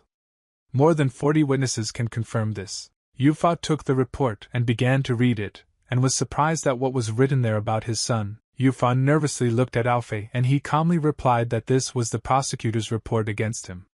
And the doctor also had a video where Yanker confesses to all his atrocities in public. Yufa sweated heavily and nervously looked at the doctor and swore heavily at him in his thoughts. The prosecutor scratched his chin and asked Alfei to show him the video where Yanker commits his crimes. Alfei smiled insidiously and said that Yufa would come sooner or later, and it would be his turn, to which he called the doctor an asshole. Su watched a video in which Yanker was beaten. He apologized and confessed to his atrocities. The prosecutor praised Alfei, saying that he was smart enough. The prosecutor told Yufa to watch the video carefully and say who admitted that he stole and injured people. That video was enough to prove his son's guilt. Yufa stood in a stupor. He was very nervous and sweating. He didn't want to believe that his son was doing such a thing. Out of shock, the report fell out of Yuf's hands and fell to the floor with a loud sound. Now the case was considered closed and Yanker was guilty. Alfei approached the prosecutor and thanked him for his help in this case and a fair punishment. Su smiled and extended his hand to the doctor and said that he had heard about the bullying of father and son from everyone who was there. Alfei smiled joyfully and thanked the prosecutor and the officer. Now, thanks to their efforts, Yangshui village will be safe. They shook hands, and in their handshake there was a glimmer of unknown force, and the prosecutor suspected something. Alfei noticed the prosecutor that he twitched. He decided to ask him if everything was okay with him, and also called him uncle. At the doctor's words, Su smiled and asked him not to call him uncle, but simply Brother Su. An officer approached them and wanted to say something important. The prosecutor already thought that something had already happened. The officer approached and began to boast about himself, and say that he was still much younger than Mr. Prosecutor. He stated that it was his duty to help civilians. Everyone was shocked by such behavior. Suddenly, a colleague appeared behind the officer and addressed him. A colleague began to shout at Officer Yuan and ordered him to leave the room and return to his business, to which he agreed. Alfei and the prosecutor froze in place with shame. Sui advised laughing in this case from such a situation. Sui asked if he could treat Alfei to dinner this evening. The doctor at this time was thinking about what to tell him. His assistant appeared behind the doctor and reminded him of his meeting with the beautiful girl he loves. Alfei remembered the moment when his beloved approached him and offered to take a walk. He even forgot a little about this moment. The doctor was filled with joy. He shook hands with the prosecutor and said that he had other plans for today, and therefore he would not be able to go with Sui to lunch. Sui smiled and asked if he had an appointment with a girl. Alfei blushed and was embarrassed by the word girl, because she was only his lover. The doctor became embarrassed, covered his face and apologized for what he said. To which Sui replied that everything was fine and wished him good luck on the date. Alfei quickly rushed in the other direction with such speed that dust rose around him. Finally, he told Sui that they would see each other again. Sui finally looked at the running Alfei and said that he was a very interesting fellow. In a good and contented mood, Alfei ran to his beloved goddess. He was so pleased that he did not notice how some man in a black robe was watching him. The unknown man looked at Alfei from around the corner out of the corner of his eye and smiled. Alfei had almost arrived at the meeting place. He was so happy that his every step was accompanied by the words goddess, goddess. He came to the meeting place and saw his very beloved goddess sitting on a bench. Alfei straightened his hair and called his beloved and thereby made it clear that he had already come to their meeting. He waved to her and apologized for making her wait for him. The girls slowly began to turn towards Alfei to see him. Turning around, it turned out it was Yufu who changed into the girl of Alfei's dreams and was waiting for him. As soon as the doctor arrived at the place, Yufu said that it was okay that he was late. Yufu was still very glad that he came. Choking on saliva, Alfei froze in place from shock and did not understand what was happening here and where his goddess was. The doctor screamed because Yufu was in front of him. He was infuriated that he was dressed as his beloved. It was disgusting. He demanded an answer where Ingura was now and what he had done to her. Yufu said that there was a girl sitting here who was waiting for him, but he told her that Alfei beat a man and now he faces prison for causing bodily harm. At these words, Alfei looked menacingly at Yuf and swore at him. Yufu laughed hard and said that Alfei would not be able to understand women. That girl left without looking back. Alfei got very angry. He put his hands in his pockets and asked what Yufu was doing here. A gang of bad guys with bats gathered around the park. They were approaching Alfei. One of them told Yufa that they would teach him a lesson. One of the gang attacked Alfei and was about to hit him with a steel pipe, but the doctor reacted and stopped the blow with his hand. Alfei grabbed the pipe and bent it with his hands. He said, "Are they really so confident in themselves that they are ready to attack him from behind?" The gang got scared from what they saw. The gang got scared and decided not to attack Alfei and asked for forgiveness that they so meanly approached him behind his back to hit him. Yufu cursed and said that he paid these guys to cripple Alfei and now they are simply afraid to approach him. The gang attacked him again, but Alfei this time was ready for another counterattack and he put down all those who wanted to beat him. Yufu went wild with anger. He told Alfei that he had angered him and now he would show him that he was not a fool. Alfei reacted and dodged the approaching blow from Yuf, which was aimed at him. After a miss, Yufu swung his leg at Alfei, but the doctor successfully dodged and Yufu, instead of Alfei, hit the pillar that stood behind him. From such a strong blow, Yufa fell to his knee and began to swear at Alfei from pain. He said that he was in a lot of pain. Can't he see that his leg was swollen from such a blow? And the doctor replied that he didn't do anything to it. Yufa hit the tree himself. His assistant approached Alfei and said that somewhere not far from them there was a loud noise and suggested that they look at the source of the noise. They approached the place of noise, and this place was Father's hospital. There stood a huge crowd of indignant people. Alfei was surprised why so many people were standing outside his father's hospital, and it was still night outside. He went into the crowd and asked them to part and let him pass. An elderly man was lying in front of the crowd and people were standing around him. One of the crowd, a man in a blue shirt, pointed his finger towards the hospital and said that the Xing clinic could not cure him, but was able to cripple him even more. Alfei activated his power and his eyes lit up blue. He saw all the injuries of the old man who was lying on the floor. As it turned out, he had a severe sprain. The angry man swore at the hospital, saying that yesterday his father could still walk, but after taking the medicine prescribed by the doctor, now he cannot move. The crowd began shouting negative comments towards the hospital. They said that instead of curing the patient, they only made him worse. Others said that they would not tolerate this from a scam clinic. Alfei, in a sharply loud voice, ordered everyone to remain silent, and everyone turned to him with surprised faces. The father saw his son and told him to go home because it is very dangerous here. Suddenly a frightened mother ran out of the hospital and said that Alfei should stay because she trusted him, and the father decided to agree. Alfei decided to introduce himself to the evil man. He said that he was the son of this doctor. The uncle was indignant and said, how can such a difficult job be given to such a young guy? Alfei replied that no matter how much his uncle liked it, he was a professional in his field and his father was not to blame for anything. The angry guy shouted that it was he who was taking care of his old and sick father. He only made things worse for him. To the shouts, Uncle Alfei replied that all this was insignificant evidence. He drew two hasty conclusions. It was said that the clinic has been operating for more than 10 years. Father Alfei's skill in treating his patients was very well and positively known in the area. But if the diagnosis is erroneous, then they bear responsibility to the end.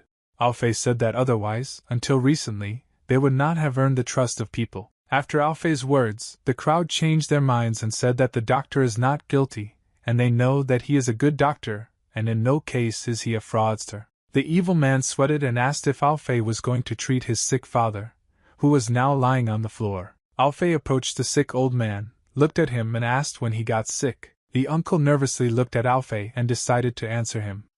He said that father got sick yesterday at 9 in the morning. Alfei abruptly approached the man and asked a question when he took his father to the doctor. Frightened by such a sharp reaction, the man replied that his back hurt badly, so they came to the doctor at 3 o'clock in the afternoon. With a serious look, Alfei asked the uncle why he didn't take his father to the doctor earlier because he was so sick.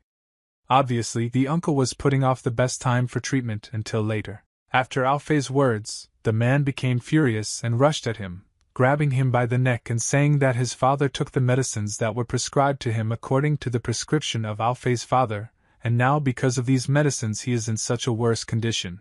With a movement of his hand, Alfei removed the grip on his throat and moved the man's hand to the side.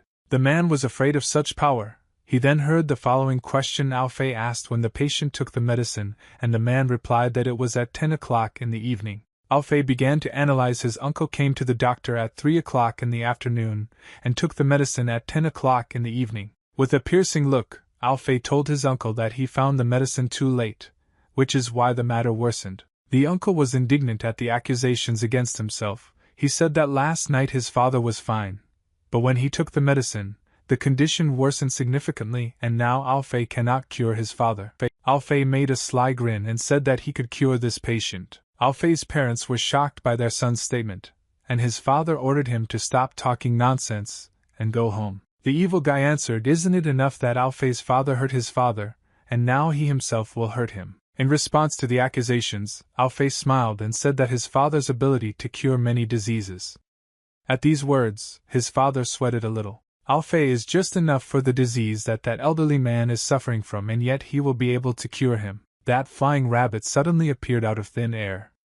He was not quite in the mood and said that the reward for the previous task could be replaced by a new one. Then the assistant appeared and said if we managed to save this old man, then Alfei would be able to get 20 contribution points. The rabbit sat on Alfei's head while he was charged with the energy of confidence, and was ready to complete one more task to get contribution points. Alfei sat down and began to examine his patient, and the man asked again whether Alfei could cure his sick father. The uncle warned that if my father gets worse, he will skin Alfei. Alfei looked at the uncle and told him if he wants his father to recover, then let him keep quiet and not interfere with the process. The uncle decided to calm down and give Alfei the opportunity to calmly cure his sick father. The father was very old. He was lying on the floor, sweating and twisting in pain. Alfei activated his power in his palm, touched his grandfather, and said that he would try to get rid of the swelling on his back to get rid of the pain. Alfei sharply took and pressed on the grandfather's back with all his strength that he even jerked from such a strong blow. The evil guy asked why his father was breathing as if he was going to die. Was it really all because of his back? Alfei took it and rolled up his sleeves, saying that the swelling was almost completely gone. Then he would use the Tue Shao Ji tendon search to find the tendon that was bent due to injury. He began to analyze. There were more than 485 tendons in the human body. Under the influence of tendons, the muscles become stiff, which leads to arthralgia, which cannot be struck for a long time. After the analysis, Alfei was afraid that the bones of this grandfather were quite fragile and the technique he used could easily break them. Alfei decided to start by protecting his spine with real qi and then stretching his tendons. He acted and began to prepare the bones for his next blows in order to cure his grandfather. From what he saw, Alfei's father was very shocked by the skill of his son. A power similar to a dragon surged towards Alfei. He felt it with his whole body. He concentrated the power in his palm and put it on his grandfather's back to heal him. The force passed into the spine from such a grandfather twitched again and screamed in pain. People around watched what was happening and were shocked by Alfei's skill. From such powerful help, the air danced around and raised dust. Alfei calmly removed his hand and let go of grandfather. It seems that he was able to help him. However, grandfather lay there and did not answer anything. The mother nervously looked at Alfei's father and asked if this is how to treat patients. Would they really just leave it like that? The father decided to remain silent. He looked at what was happening and said that this was his son, and he could not treat patients like that. The crowd again became furious at what they saw. They shouted and demanded that he say what happened to their father. The evil guy clenched his teeth again, and wondered where this guy came from. He approached Alfei and said that his father was paralyzed because of his father, and now his son had caused harm. He would not tolerate this so easily. The old man said that he was fine and rose from the floor to his feet as if there had been no injury. Still, he was cured. Alfei smiled at his grandfather and said that everything was behind him, and now he could calmly move on. Grandfather rushed to Alfei with gratitude. He was surprised that such a small doctor could easily cure his back pain with a couple of presses. Alfei turned to his grandfather and told him that his father's medicine also plays a very important role in reducing swelling. If grandfather gets enough rest, then everything will be fine. Grandfather seems to work a lot. Having listened to Alfei, grandfather laughed in embarrassment and said that now he will know. Grandfather said that he took medicine and he felt better, then he decided to drink and play mahjong. At first everything was fine, but after a while he could no longer stand. Alfei's father replied that all this is a simulation of swelling if the current pain is stronger than the previous one. Grandpa was lucky that luckily Alfei used the bone repair method just in time for the bent part to avoid something worse. Grandpa decided to apologize for causing them problems. Grandpa apologized again for the fact that his son had insulted them. But he shouted and said that there was no need to apologize, because curing your patient is a doctor's job. The angry man swore again, calling the father stupid and his son Alfei an abnormal drug addict, and deciding to declare that he would not come to this clinic again. He grabbed his father's hand and began to leave in a hurry, saying that he would no longer trust such illegal clinics, and his father asked not so quickly because he had not yet fully recovered. Alfei was very angry at the behavior of this ungrateful man, and he shouted to him to stop him. The father, son and another man, probably he is also a family member, stopped at Alfei's screams. Alfei pointed his finger at the man, and said that he was an ungrateful old man. Does he really think that he can just leave like that after what he did? The man turned around, grinned his face and asked what Alfei was talking about. Everything happened due to the fault of the doctor's father. Taking a step forward, Alfei told the man to immediately apologize and that this situation was not his father's fault. Alfei came close to the man and once again said that he was an ungrateful trash after they helped him, and he ignored the kindness. In response, the man asked what Alfei wanted. The doctor looked closely at the man's face, and he noticed nervousness on him. Alfei decided to ask him if he and his friends were not embarrassed to fuss around his father's clinic. The man flew into a rage and grabbed Alfei by the neck and said that he was really tired of living after such words. The parents were frightened when they saw Alfei grabbed by the neck by that nasty and evil man. The man smiled and said that if Alfei doesn't shut up, he will give him a chance, and they will meet somewhere else, and there they can talk normally. Alfei ignored the man's words and threw his hand to the side, thereby freeing himself from the grip. They started talking to each other about a meeting, and the man said that it all depends on Alfei, the place and time he should set. Suddenly the man heard laughter directed at himself, and was confused by this. Alfei stood and simply laughed at this man until he understood why he was laughing at him. Standing and laughing, Alfei said that he was laughing because he was very confident in himself. And the man asked what was so funny about that. Alfei calmed his laughter, smiled and said that that man had an insect on his face. The man panicked and began to look around and look for an insect, but no one even found a small bug. Then he took a closer look and realized that it was a trick so that he would relax his vigilance. Alfei dealt a strong blow to the man. So strong that he flew back a couple of meters. Smiling after the blow, Alfei told the man not to worry because he had just removed the insect. Satisfied, Alfei said that all this was done for his sake and his good so that the insects would no longer touch him. The man spat out blood from the blow and became very gloomy. Alfei told him that he was not as weak as he thought. The angry man called Alfei a vile bastard, despite the fact that he literally saved his father. Alfei made a cool face and asked the man where his abilities were.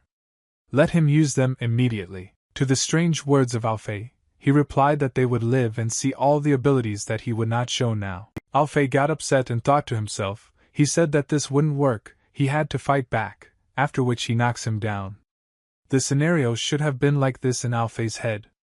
Maybe the man changed his mind about fighting. He looked at the leaving crowd and thought that just recently the man had been so excited but suddenly decided not to fight and just leave everyone alone. Alfei thought about it. He knew that all this was quite strange. There must be some kind of catch. The same rabbit appeared on Alfei's shoulder. He told him that he was a pathetic little man with very low intelligence since he could not understand everything that was happening. Alfei immediately turned to him and said that he would now tear out his tongue, to which he impudently smiled and began to laugh at the doctor. Mom came up and asked what kind of rabbit was sitting on the shoulders of his son. Alfei got scared and asked how she could see him. Hadn't he become invisible? The rabbit answered he was so carried away by the squabble that he forgot about invisibility. The rabbit warned Alfei that under no circumstances should he be given away. Alfei turned to his mother, laughed, and clarified that she meant this rabbit. Alfei answered his mother that this was a toy that he found in a pile of garbage and decided to pick up. Mom looked at the rabbit and was captivated by his cuteness. She was surprised that he was talking and decided to go bring him something to eat. He was probably hungry. The father looked at his son with a suspicious look and asked him to follow him to the hospital. Alfei reacted strangely to his father's words. But his father clearly let him know that they urgently needed to talk in private. Alfei looked suspiciously at his father and thought that he suspected something, but still decided to follow him. The dissatisfied men who left began to say, didn't they want to reach the level of Dr. Sin himself and destroy his company? With their strength, they could easily defeat them, and why did they suddenly leave? One asked such a question. The same man whom Alfei sent flying said that it was the son of Xian Yan Lin himself. The man said that Alfei used the muscle compression technique of their southern school. After these words, those who called him brother were shocked by what they heard. The man turned around at his father's laughter and asked why he felt so happy after that situation. The grandfather whom Alfei cured scratched his chin and said that all this was becoming quite amusing. The brother asked why his father suddenly became so serious and mysterious. Alfei took a mug of tea and began to listen carefully to his father with a tired face. The father stood in front of his son with a serious face and asked him how he knew the technique that he had used earlier. Pressed by the question, Alfei began to think how he could get out of it, since he learned this technique in the cultivation space. Then an assistant appeared and warned Alfei that you shouldn't tell strangers about the system from the other world. Then you'll have to come up with some nonsense. Alfei cleared his throat and told his father that a couple of days ago, on the way home, he met an old beggar man who taught him all this. The father asked the question, what kind of old beggar man could he know such a thing, and why would he teach someone such a thing? The son continued talking. He described that beggar man, said that he was about 60 years old, he was all so dirty, in general, it was a long time ago, and he forgot almost everything. After hearing what the rabbit understood, he realized that Alfei had a bad imagination. The father suspected something and began to say that his son really meant an elderly man with long gray hair, a bald spot on the top of his head, a mole under his right eye and only one right ear. Alfei didn't understand what was happening. Is his father now talking about a person whom he invented himself? Maybe he wants to catch him like that. He became more serious and realized that now he needed to take the situation into his own hands. Alfei said with confidence that his father accurately described that same old beggar man. Did he meet him too? The father asked to tell everything what that same old man told him. Alfei was sweating from tension. How could he know what his fictitious old man told him? The rabbit told him to calm down because his brain is catastrophically small, so he has nothing to lose. He thought about what to say to him about training. What actions on the part of an old beggar man would look most logical? He could teach him methods of treatment. The father decided to ask the old beggar who told him about the secrets of the craft. It really was him. Suddenly my father felt bad and Alfei got up from his seat and came over to help. The son approached his father, took him by the shoulder, and asked if everything was okay with him. The father grabbed Alfei's hand, which made him wonder what his father was doing. Having looked closely and felt Alfei, he realized that his father was pressing on the acupuncture point. His power was so great that Alfei's whole body became numb. The father acquired the aura of the same power that Alfei had. He said that he wanted to look at the knowledge of his son. A huge stream of solar energy surged around Alfei.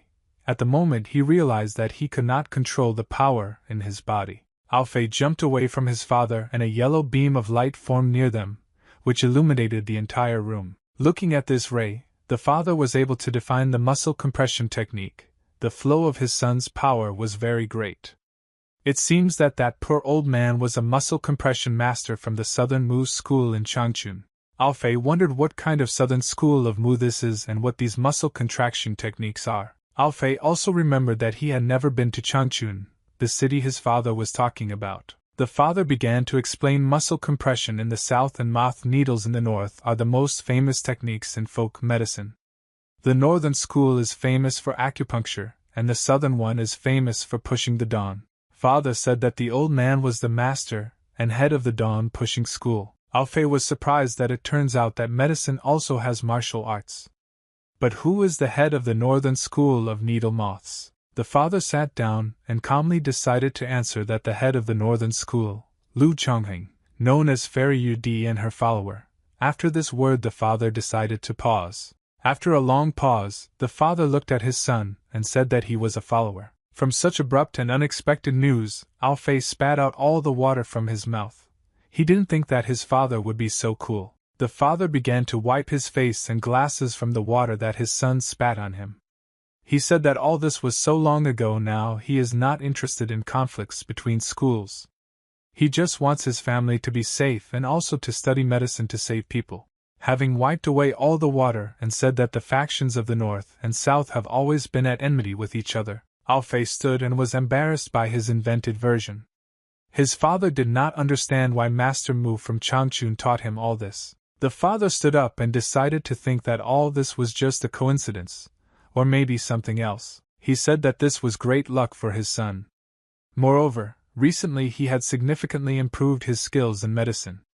After these words, his father ordered him to follow him to the clinic. Alfei said boringly that it was too late, and it was time to go home. The father said that the house will wait.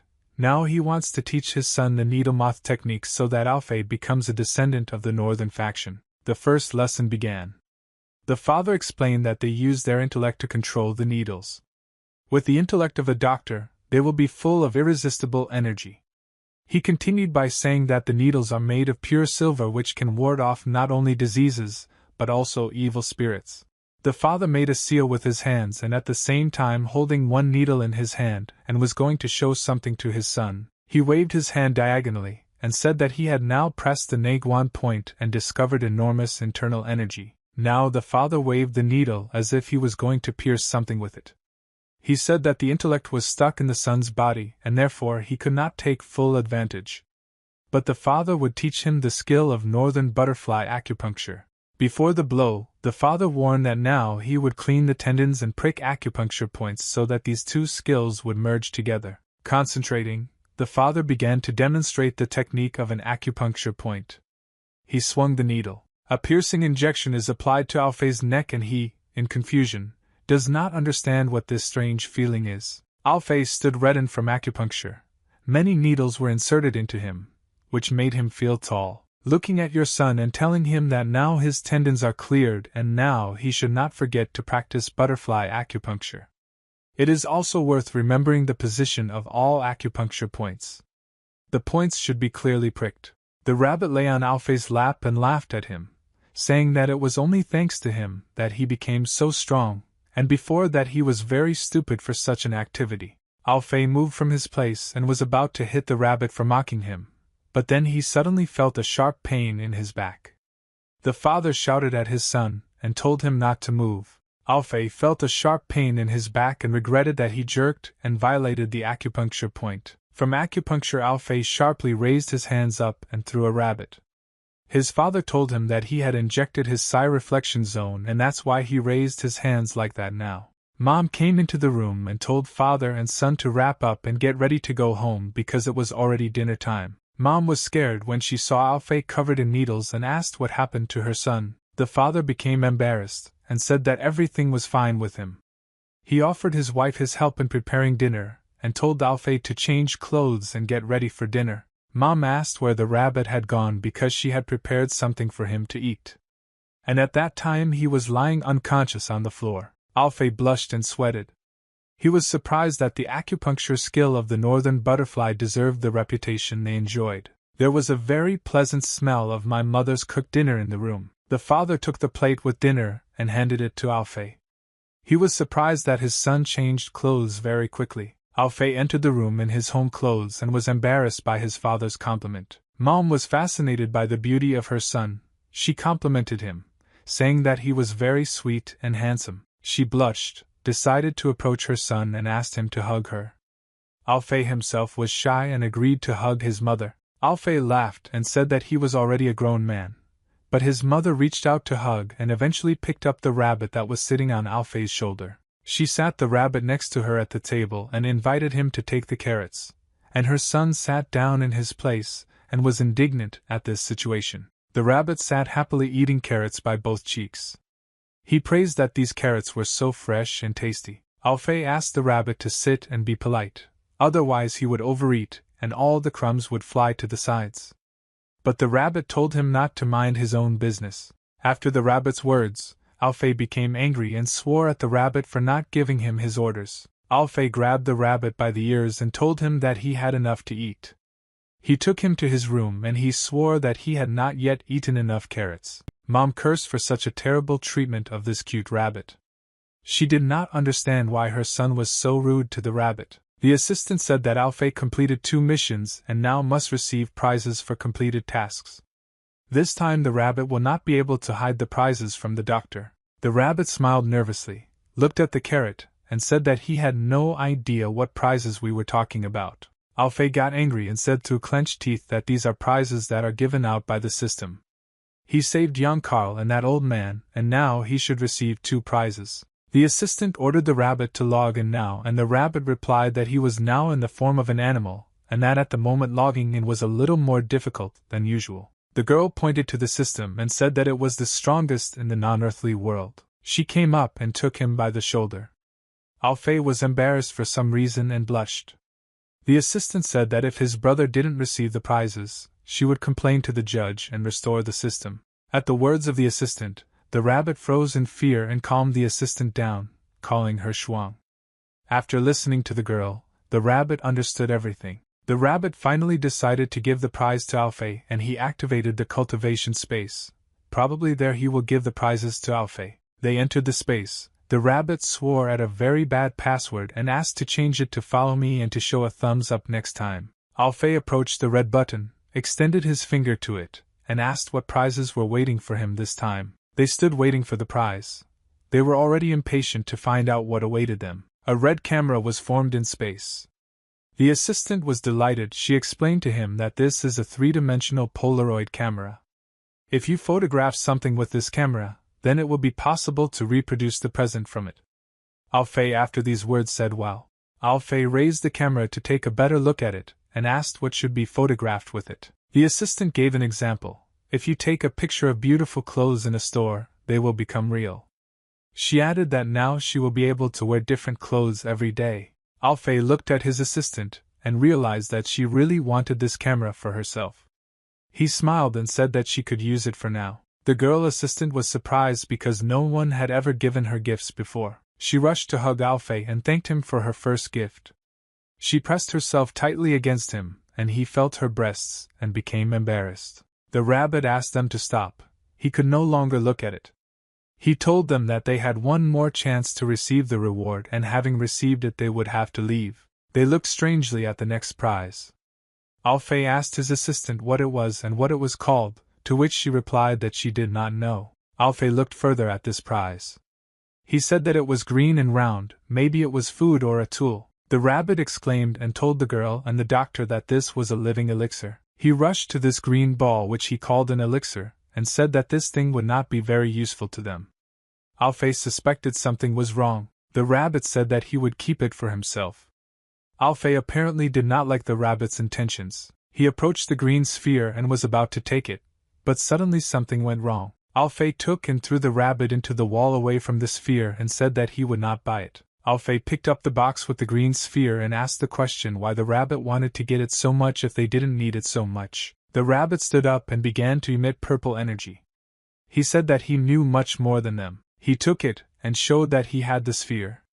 It looks like he managed to grab it when Alfei sent him flying. The doctor swore and called the rabbit a beetle, and the girl's assistant ordered the sphere to be returned because it was a brother's prize. A whirlpool formed in space. Everything around began to change and take on incomprehensible patterns.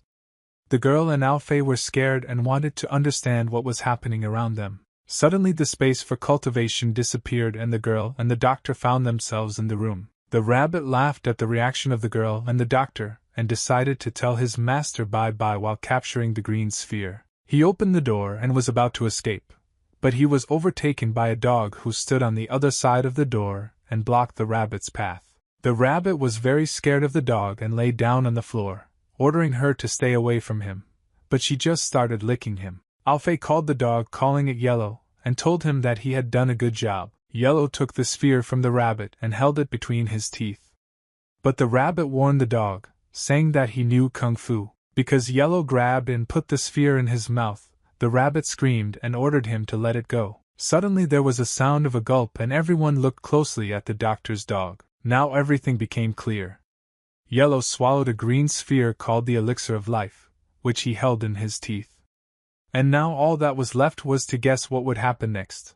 Alfei was scared and shocked at the same time by the fact that now his dog simply took and swallowed the elixir of life. The rabbit got very angry and rushed at the dog, shouting to give back the elixir of life, otherwise he would make a roast out of this dog. The room was illuminated by a golden light.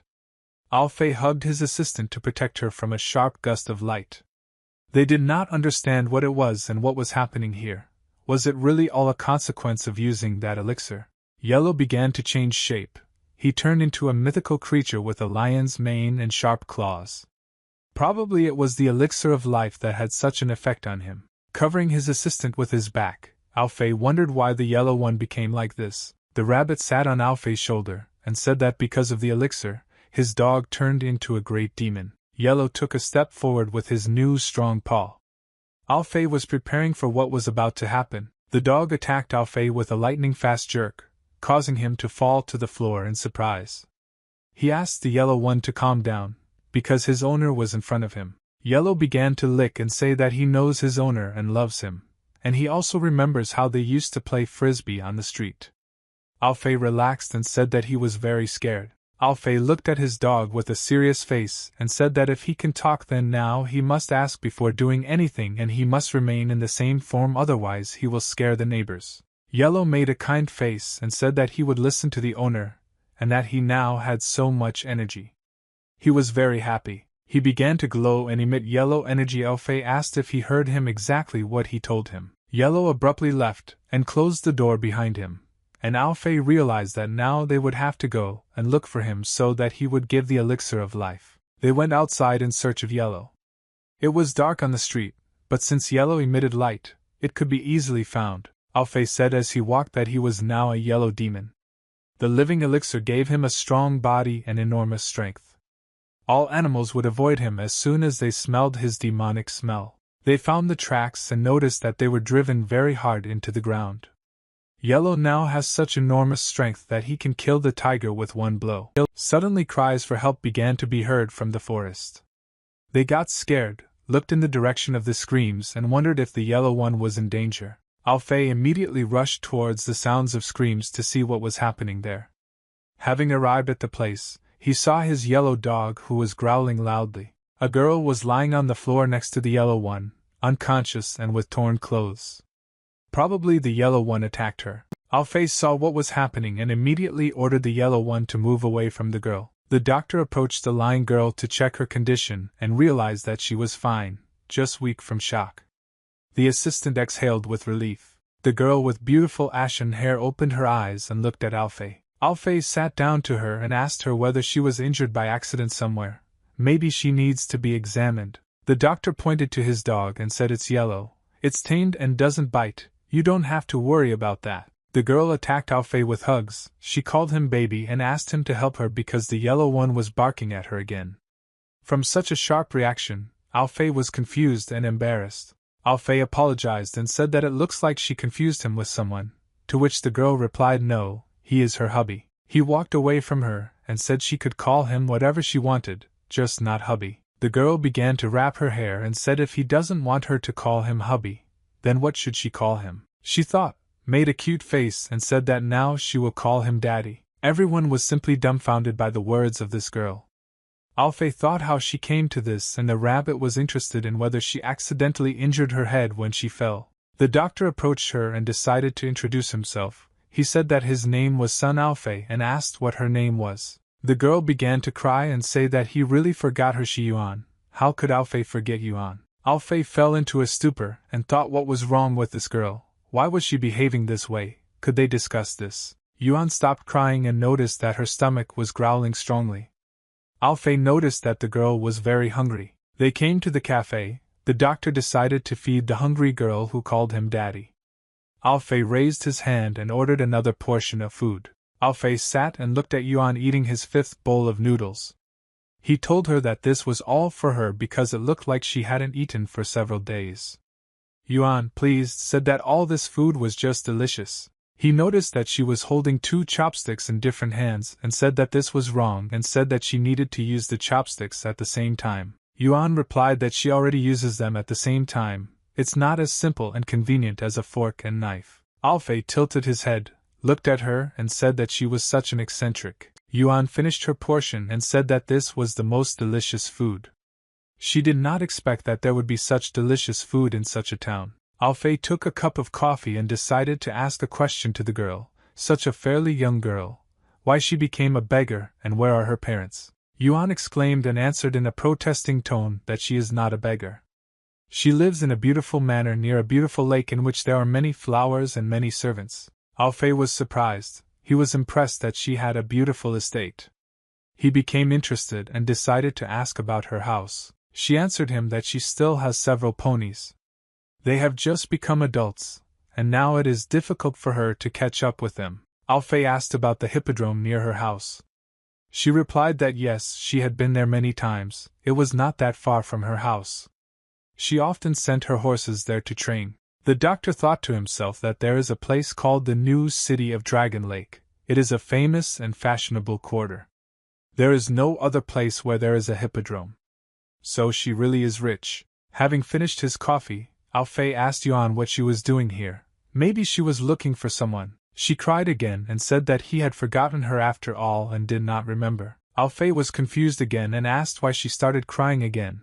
What happened again? A waiter who knew Alfei personally approached them and brought them another portion of noodles. As soon as he approached, Yuan stood up and said that Alfei was her husband, and he should be responsible for her. The waiter did not expect this. He looked at Alfei and the doctor tried to explain but could not find the words. The waiter approached Alfei and took him by the shoulder. He apparently wanted to tell him something. Alfei tried to explain again, saying that this is not what it seems, but the waiter said that everything is fine and he understands Alfei is already an adult man. The waiter made a bright, pleased face at what he heard and was sincerely happy for Alfei. Alfei became nervous and sweated from what his familiar uncle might have thought. The waiter decided to help Alfei's bride and said that she would call Xiang Jianyu to wash and change the girl. Finally, he told Alfei to be a gentleman for his lady. Alfei said that this girl is quite cunning. She went for Xiang Jianyu and she told her that she would now find clothes for her to change. Before entering the room, she looked at Alfei again and made a mysterious grin. Alfei sat sipping his coffee and waited for Yuan to change clothes, and a rabbit stood near the table and told the yellow one to spit out the elixir of life for him, but the yellow one did not give him the elixir. Xiang Jianyu left the room and said that the girl Alfei is very beautiful and sweet. He turned in her direction and said that she was not his girlfriend and he did not want to be a couple with an idiot. Yuan took a step and left the room, already dressed and beautiful. Everyone froze and admired her from her beauty. She turned to Alfei, calling him her baby, but he had just been her husband. She straightened her hair and decided to remind her husband of her name. She called herself Yuan. Yuan blushed and asked her baby not to stare at her like that, otherwise it would be very embarrassing. Alfei was shocked. He didn't believe that this was the same girl he met today.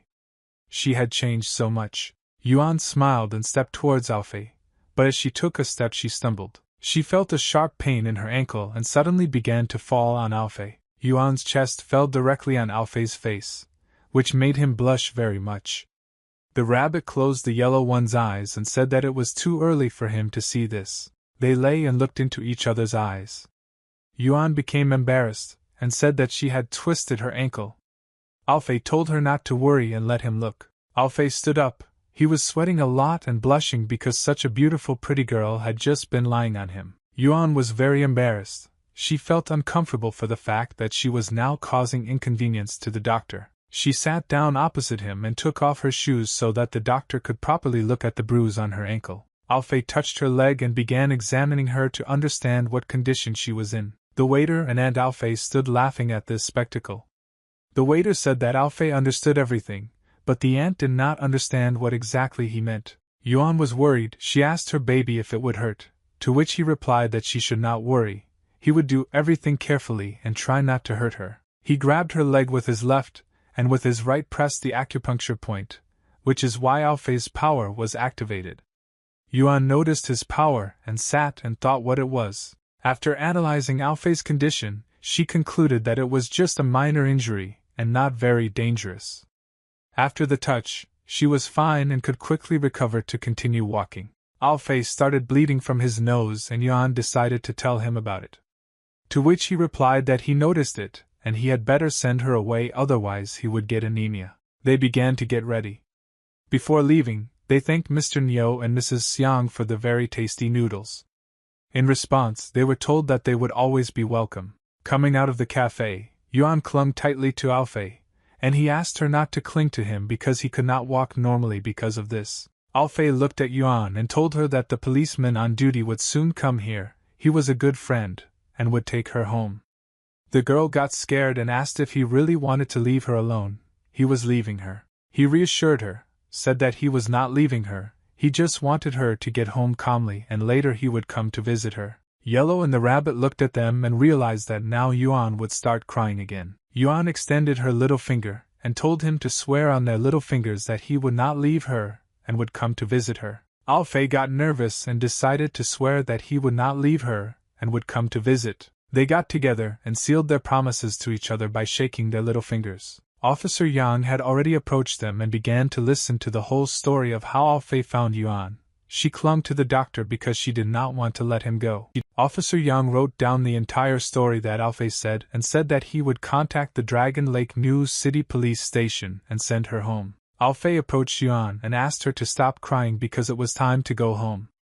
Officer Yang will make sure that she gets home safe and sound. In parting, he smiled at her and asked her to be careful so that she would not get lost again. He turned around and walked towards his house, leaving the rest to Officer Young. Yuan turned to him and cried again. She screamed and called him again, calling him her baby. She moved from her place and ran to him. Yuan really wanted to stay with him. Again in tears, Yuan grabbed Alfei's back and hugged him tightly. Yuan asked him to stay with her so much, she didn't want to part with him because of this. She hugged him even tighter. Alfei became gloomy and told her that he couldn't stay with her. Her family was probably already very worried about her. It was time to return home. She was upset and decided to let him go because it was really time for her to return home. Officer Yang approached her and asked her to get into the car. He said that he would help her get home. Yuan became gloomy and ordered him with a ton of commander not to call her that. She turned to the policeman and ordered him to stay away from her and not dare to approach her. The officer was shocked and did not understand what was happening. Was she lost and did she need help now? Looking at the officer with a serious look, she said that she had not forgotten where her house was. She lives in the 6th villa of the 3rd cluster of villas in the new city of Dragon Lake. Officer Young was surprised by what was said, and before speaking, the girl said that it was not necessary to say it out loud. The girl reached into her bra and said that her performance could have been wasted if she had not hidden a very secret thing. She took out the phone, dialed someone and began to say that they should find her, come and take her away from here. The car drove up and picked up the girl, and she most likely went home. At the wheel was a woman who knew Yuan. She said that she was very surprised that Miss decided to come here to a low society like this. Looking out the window, Yuan answered her driver that she was really so interested in her personal life. The woman turned pale and said that she was mistaken and did not dare to meddle in her personal life. Yuan calmly responded by showing that everything was fine. She just decided to go visit the only successor of Shiz. The woman looked at Yuan and said that they had long disappeared from history. They would not pose a threat to them even if there were only a few receivers left. The girl lay down vertically on the chairs in the back seat and said that this guy should not be underestimated. She explained that Alfei is even a master in the art of tendon replacement, and this is serious. The woman driving asked a question. She was interested in how Alfei was able to learn the skills of their sect. Yuan thought and blushed. She thought that there was a traitor among them who taught Alfei the skills. She remembered him and said that Alfei is the only successor of the northern sect and a master of tendon replacement. Yuan acted out a scene where she was an innocent girl who needed help and Alfei believed it. He said that he looked like a fool. Looks like she deliberately called him hubby. They drove further along the bridge and talked about Alfei. The driver asked what Miss would do next. Yuan replied that she was going to contact him again and find out about his history of the southern sect. Alfei was already at home and packing his things in his suitcase.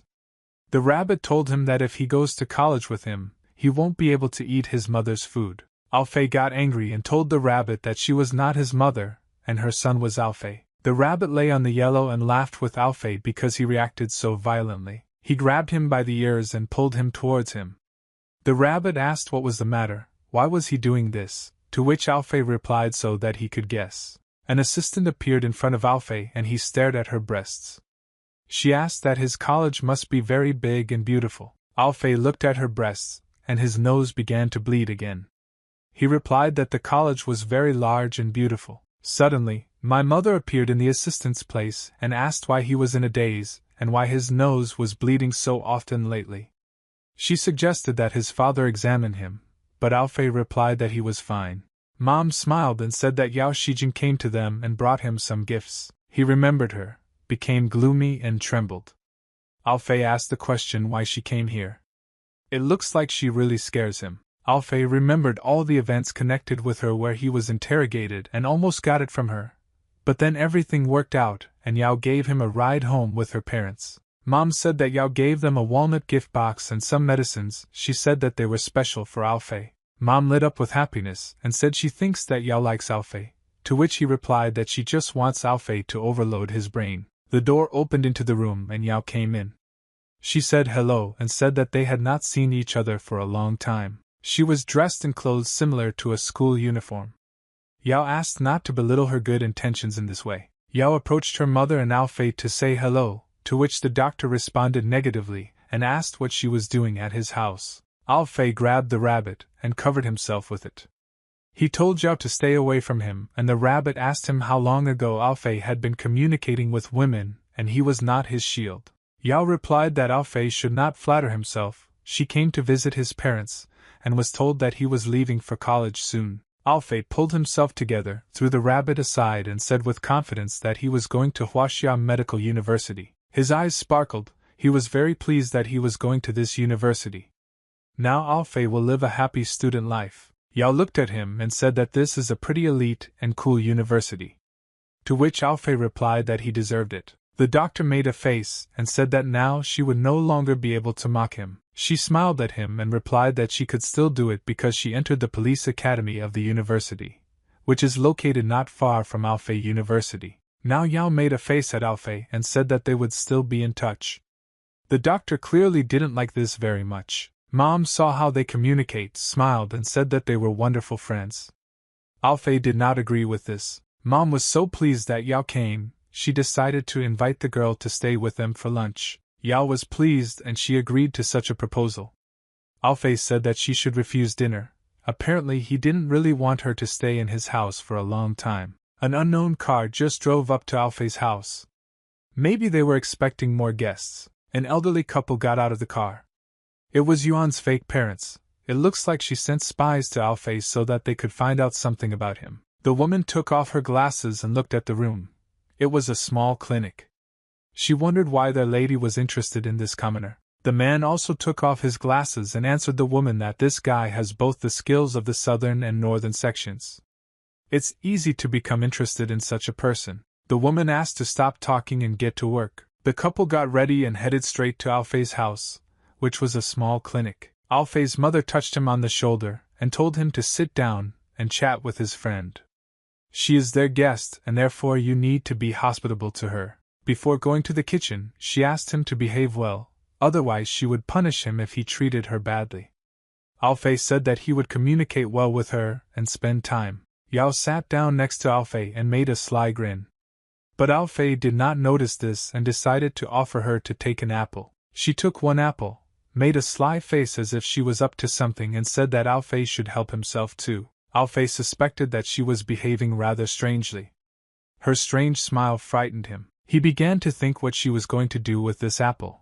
Maybe she wanted to throw this apple at him. Yao took the apple and extended it to Alfei to share this fruit with him. Alfei immediately reacted. He thought that she wanted to throw the apple in his face, and he grabbed her hand with a sharp grip and stopped the supply of the apple. Yao looked at him with a sweet face and told him not to be shy and help himself. The doctor smiled and suggested in his thoughts that Yao try his new power. The same energy that gave him strength was formed in his hand. He came closer to her because of this. Yao smiled shyly and blushed just like Alfei.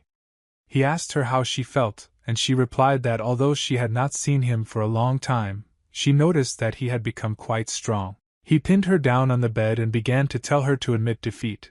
But Yao was clearly not going to give up so easily in their friendly struggle. The rabbit and the yellow one watched this, and they decided to call his mother. In her presence, he will control himself and control his actions. Sounds were heard from another room.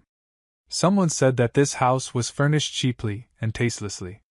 Alfei and Yao turned around at the sounds and asked each other who had come and who they were looking for. A woman who works for Yuan came into the room.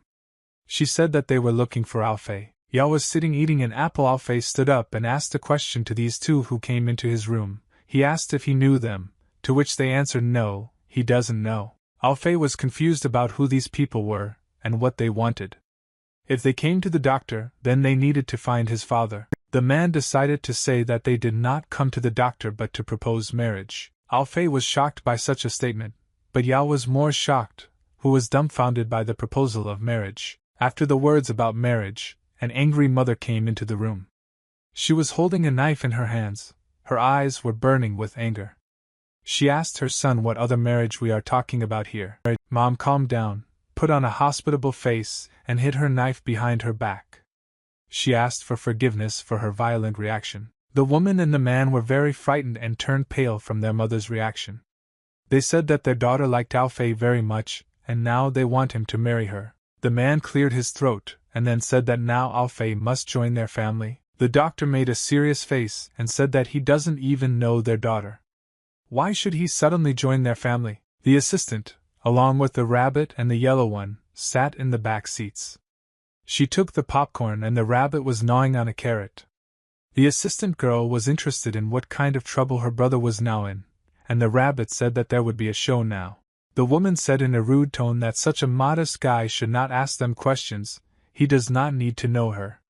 All you need to know is that if Alfei marries their daughter, then it will be an honor for them. The man took out his bag and said that they are a noble family that has owned countless wealth and power for generations. A simple person like Alfei cannot even imagine this. He put his bag on the table, opened it, and everyone saw the contents, namely a lot of money. The man said that allowing such a commoner to join their family was a great gift. The man looked at Alfei and told him that this suitcase was a gift from their daughter. If he takes it, the deal will be considered accepted. The suitcase was literally glowing with a golden light from the huge amount of money. Alfei began to sweat from such beauty and did not know what to answer. Mom answered them that there was nothing special in their wealth. She ordered them to take their money and leave their house, and Alfei asked his mother to consult with him before kicking the guests out of the house. The man became very angry with these commoners because they dared to refuse them. Alfei decided to justify their refusal by the fact that he doesn't even know them, and it would be stupid if he agreed so simply. The man and woman were confused because their daughter had a fairly high opinion of Alfei. She decided to give him a chance. He would not want to spoil relations with the Fan family. Alfei was fed up with these two. He put on a serious face and told them to get out of his house before he lost his patience. Because of such insolence, a man approached him and began to say that he would grind this hospital into powder for such words. Alfei said, "Have there really been threats? Now he won't leave it so easily." Yao came to Alfei's defense and said if they want to threaten him, they must first go through her. A man and a woman were furious at the impudence of some girl who, they think, is not even their equal. They asked who she was to interfere. Yao stood in front of them smiling and decided to answer their question about who she was. She approached Alfei, hugged his hand and said that she was his girlfriend.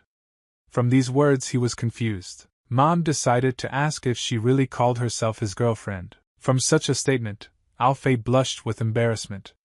Yao said that they were just discussing their relationship. She looked at him and winked at him. Alfei immediately understood that she said this to cover him up. The man turned pale and said that their investigations have not a word about the fact that he has a girlfriend. Alfei said to forget about his useless investigations. Alfei hugged Yao's shoulder and confidently said that he had a girlfriend and would not marry anyone. The woman suspected something was wrong and realized that they were pretending to be a couple to get away from him. To the woman's words, Alfei replied that even if they are not a couple, it does not change anything. He still will not marry their daughter. The man and woman warned for the last time that they did not want to have to use force. Alfei decided to provoke them into a fight and said if they want it badly, then he will not hold back. The woman took out and put on her brass knuckles, and the man took out his steel stick, saying that Alfei is an ignorant person. Alfei called his dog and told him to lead the guests to the exit. Yellow took on his form of a strong beast and roared. The woman jumped on the man out of fear when she saw the yellow one in such a uniform. They trembled and said that the yellow one should not come near them. It was clear to them that the dog had greatly frightened them. At this time, the assistant and the rabbit continued to watch what was happening. The assistant thought that these two were serious, but they were so scared in front of the yellow one. Yellow opened his mouth and growled with all his might that the walls in the room began to tremble. The man and woman ran away from the house shouting that Alfei would not get away with all this so easily. Alfei hugged Yao again, smiled and told the two leaving to leave and not return with their marriage. Yao noticed that they were running fast. Yao and Alfei looked at each other like lovers. A spark seemed to run between them. They abruptly moved away from each other. Alfei wondered why he was still hugging her. He would need to wash his hands later. Yao said that those hugs were her gift. Mom stood between them and noticed how shy they were. Somewhere in a mansion, Yuan was swimming in a pool and listening to information about Alfei. The man and woman apologized for the fact that they failed in the mission. They said that Alfei was stronger than they thought. Yuan said that it didn't matter, she knew that Alfei would be a pretty serious guy. She lay in hot water, took her procedures and told the two that they could return and go on with their business. The woman who was taking Yuan home sat down next to her, and heard that she said that Alfei should now be given to her. It was light outside. It was the day when all the students go to their university, and Alfei was also preparing for his first day at the university. Alfei finally got to the university. He said that his mother almost killed him on the way. He remembered how he was getting ready for university. His mother collected all his things and even suggested that he take a kettle with him. Alfei said that he was leaving for university and not to another country. It's normal for him to not give her the kettle, but her mother still asked her to take all these things in case they came in handy. He took all his things and stepped into the new student life that he had been waiting for so long. The assistant girl looked at her brother's university and was surprised by such a beautiful and large building. She also praised the campus, saying that it was beautiful. The rabbit leaned out of Alfei's briefcase to admire the local view and said that it was SOSO here. The assistant pushed the rabbit back into the briefcase and told him to hide so that no one would see him. Alfei grinned, laughed, and took a new step towards his student life. He pulled himself together and set himself up for success, raised his hand up and said that now fame, money, girls and the envy of guys await him. All this awaits him at the university. But the suitcase that Alfei put down was hit by something and threw it a couple of meters. Alfei took a closer look and saw a familiar car that hit his suitcase. Yao was sitting in it. He walked up to the front window and furiously asked her to look around. Yao greeted him and asked why he was so angry on his first day of campus life. She got out of the car to talk to Alfei. He asked what she was doing here. Was she really stalking him again? And at that time a crowd of young students looked at the beautiful Yao. Yao approached Alfei and said that she came here to help him because he is her boyfriend who is moving in for the first day today. Alfei smiled and decided to continue the joke by saying that his caring girlfriend would help him carry this bag. She looked at him, turned around and said that it was not so heavy, he could handle it himself. There were a lot of beautiful, tall girls walking on the street. Someone wanted to approach the first girl, inviting her to carry things to her room. Two guys stood and looked at beautiful young girls. A guy in black glasses and slick bangs invited the other to look at the one in a blue robe and a beautiful figure. The second guy in a pink shirt with long beautiful hair was Manhwa. He was a local handsome man among the girls. He turned his piercing gaze to that girl in a blue robe and, after analyzing her, he realized that she was not the one he needed. Juan said that that girl is an ordinary girl from Class A, she is not interesting to him. Then he turned his gaze to the other one that he needed. His gaze fell on Yao. He analyzed her and said that she was simply perfect, exactly what he was looking for. From such beauty, blood flowed from his nose in a stream. He fell deeply for her and could not take his eyes off her. This is the one he was waiting for. Juan immediately realized that it would be difficult to win such a girl. Here he had to try. Juan's henchman noticed a guy who was standing next to that very girl. He seemed quite familiar to him.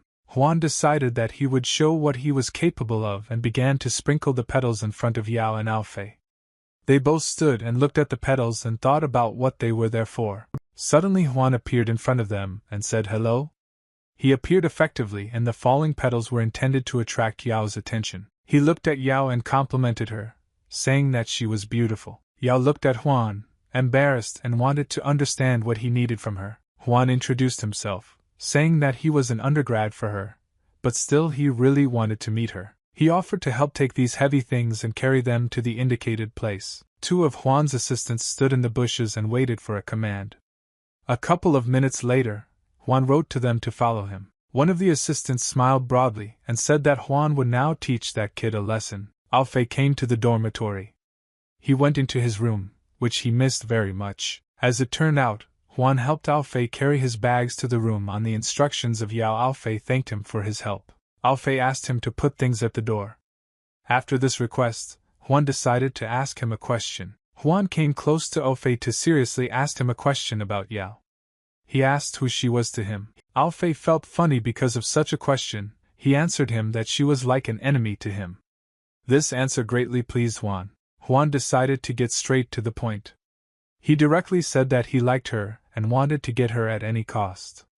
Therefore, he asked Alfei for Yao's phone number. Scratching his chin, Alfei began to remember what Yao's phone number was, and at this time Juan took out his phone and prepared to write down. From such joy, he called Alfei a good friend. The doctor remembered and said that he did not know Yao's phone number.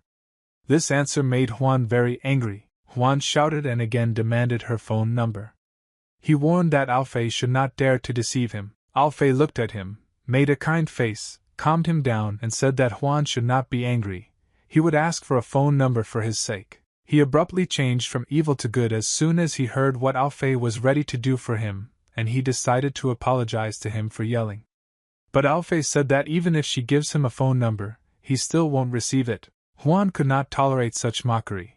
He told Alfei in a rude tone that now he would teach him how to speak correctly with elders. On Juan's orders, 2 of his subordinates entered the room.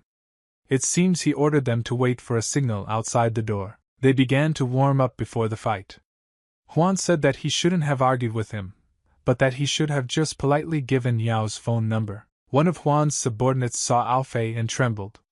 Apparently he remembered him. In fear, he began to stutter and through trembling tried to warn Yuan that it was better not to mess with this guy. Alfei looked at the trembling guy and remembered him. It was the hooligan who pestered his lover at graduation. Alfei told him that he did not expect to see him here. That bully again began to dissuade Yuan from touching him, otherwise it would be bad. Alfei had clearly earned himself a reputation as a dangerous guy.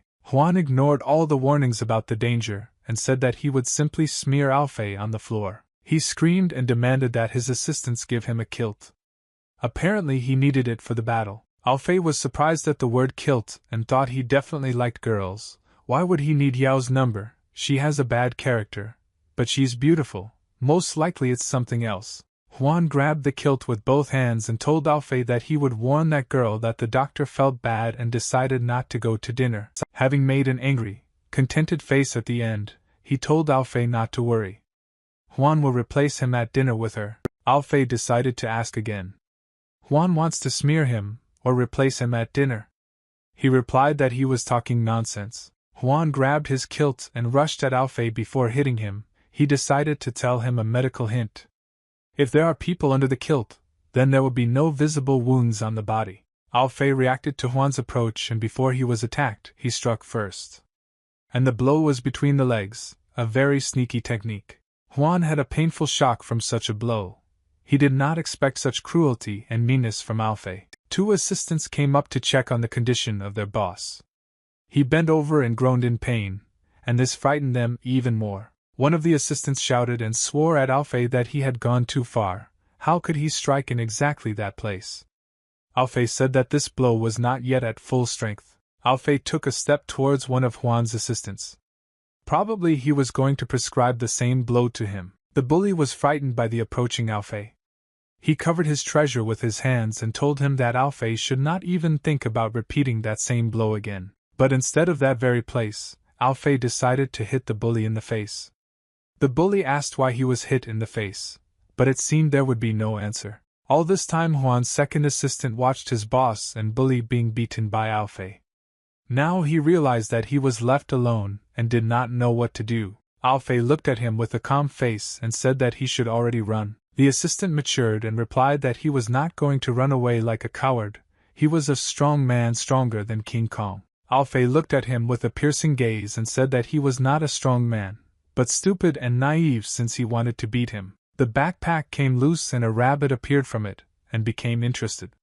He decided to join this party. The rabbit grabbed the badminton racket and jumped out of the backpack. It looks like he found himself a stick which will be used by the bullies. The handle of the racket whistlingly stuck into the bully's butt. It seems that the rabbit is also good at such vile tricks. He called his blow a blow of justice. It became interesting whether he came up with it on the fly or what. The bully groaned in pain and fell to his knees with the racket sticking out of his backside. He definitely did not expect such a reception. Alfei looked at him and showed a finger up.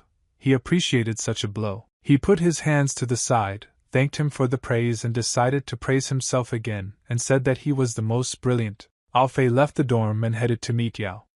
Looks like they should go to dinner together. Yao saw that Alfei was approaching her. She made a dissatisfied face and asked why it took him so long to get ready. Alfei approached her, waved his hand and smiled. He apologized for being late. Yao looked at him and asked a question about the senior student. Where was he? Why didn't he come with him? Alfei nervously looked away and said that the senior student had something to do and would not come. She smiled contentedly and said that it's okay, so be it, but he won't interfere with them and sticks to her against her will. Yuan came to his senses after the painful shock. He now listed Alfei as his enemy and said that he would not get away with it so easily. He extended his hand to the phone, took it, and began to dial the number. Out of anger, Yuan said through his teeth that he would take revenge on him. The phone showed an incoming call. Yuan called his uncle so that he could deal with Alfei. The taekwondo hall was empty. There was no one there. Only Yao and Alfei came here. It seemed they had other plans instead of dinner. Yao and Alfei came to the taekwondo hall. Yao began to warm up and do exercises, but first she praised Alfei that he had become quite strong. Alfei didn't take her compliment into account. He wanted to understand why she brought him to the taekwondo gym. Weren't they going to dinner? Yao smiled at him and told him to wait for now. There is no one here during lunch, and this is an ideal opportunity for them to stretch their bones. After thinking about everything that was happening, Alfei decided that there was some kind of catch here. He refused to spar with Yao. He became gloomy and told her in a rude tone that he was very hungry, and was not going to waste time here. Yao attacked Alfei. Apparently she was already tired of his whining. She stated that he had no choice and he needed to fight her. He noticed her approach and managed to dodge the blow. It seems that he will not be able to avoid this battle. The rabbit jumped out of the briefcase and asked why these two were constantly fighting, and the assistant supported and cheered for Alfei. Alfei looked at them and said that they were not helping because of this. He lost his vigilance. Yao noticed that he was distracted and was preparing to strike him. She swung and delivered a sharp kick from her foot right into Alfei's face. From such a blow he fell and rolled towards the wall. A loud sound was accompanied by the fall of Alfei.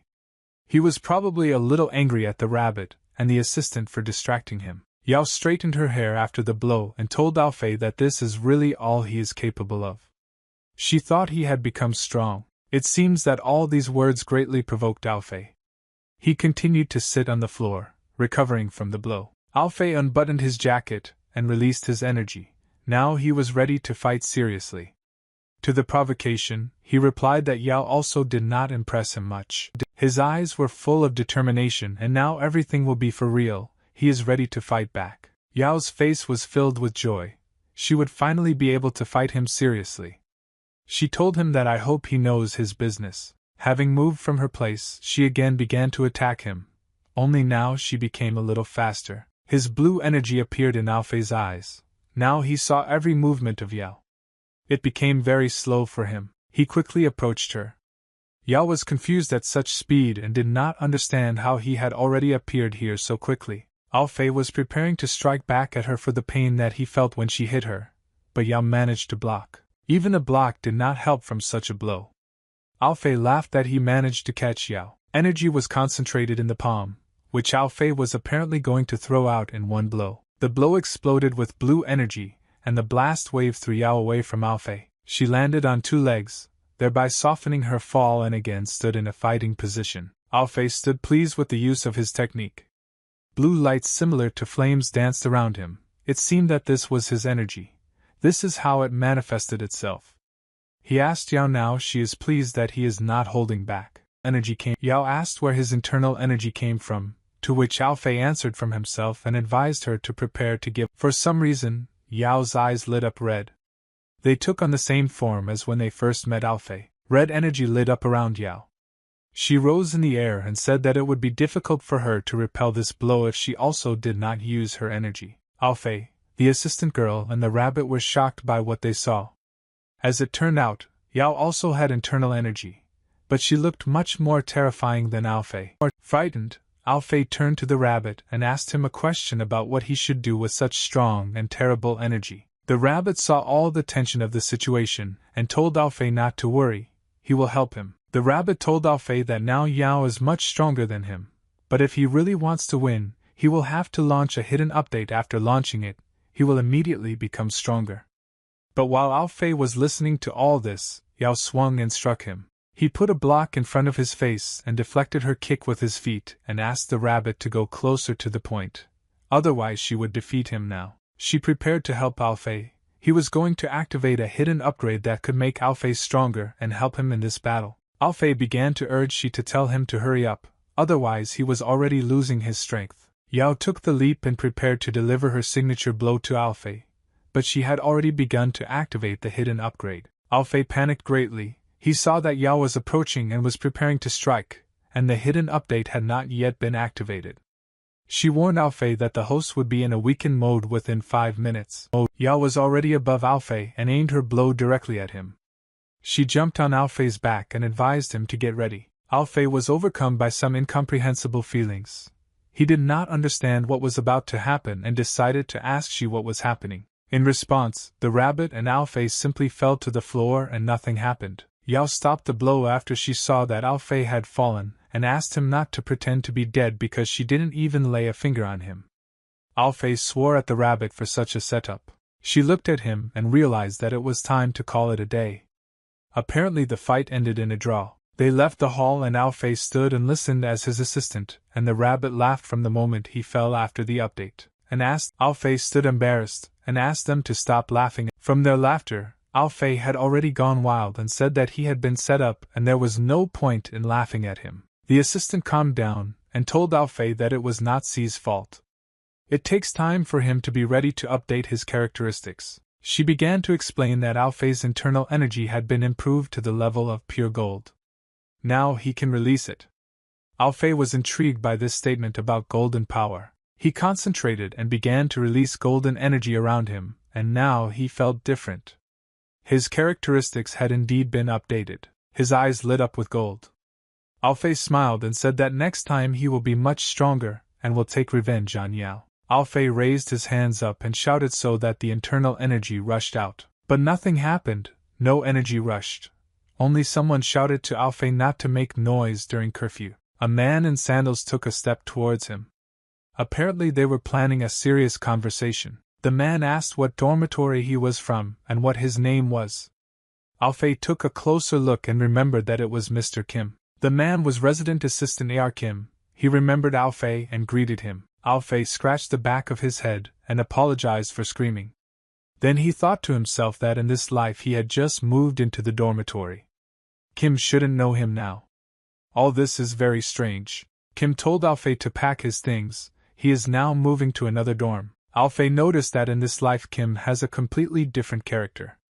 Why has he changed? Kim looked at Alfei with a gloomy smile and said that he should forget about his things now and go to another dorm right now and let him pick up his things tomorrow. Kim had an ominous and terrible smile on his face. He told Alfei to go to the 5th building and there is everything for life there. Alfei got scared and remembered what building he was talking about, the same building that brought horror to all the students. It got very dark on the street, and it started to rain. Alfei began to think about that building in his thoughts. The 5th building was the strangest and most mysterious. There, the first 5 floors were always empty.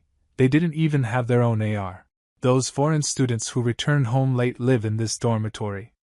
In his past life, Alfei never paid attention to this dormitory. Kim approached Alfei and shouted that this dorm is full of monsters and ghosts. He wanted to scare Alfei with this, but it didn't work out. Alfei said that this is an ordinary monster dormitory. If there is such a thing there, then he needs to find out about it. Kim praised Alfei for his courage. Before going to that dormitory, Alfei invited Kim to go with him. To the proposal, Kim replied that no, he doesn't want to play with death, let Alfei go himself. Alfei wanted Kim to come up with some more pleasant words for parting. The rabbit leaned out of his backpack and said his theory that it was Shimin Hound who could have moved him to this dormitory. Alfei said that who else could have done this. She said that this place was terribly strange and mysterious.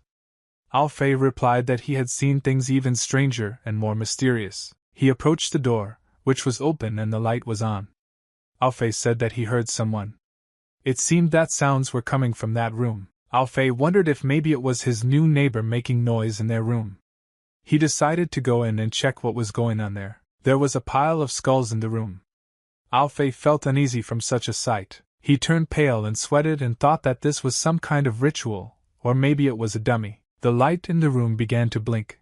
The bedside table that stood behind Alfei moved from her place, and closed the passage to the door. The room suddenly became dark and some paranormal phenomena began to happen. Alfei looked at the pile of skulls and saw that they began to light up with a red light. The skulls began to be covered with a dark ominous aura and locusts began to run out of their eye sockets.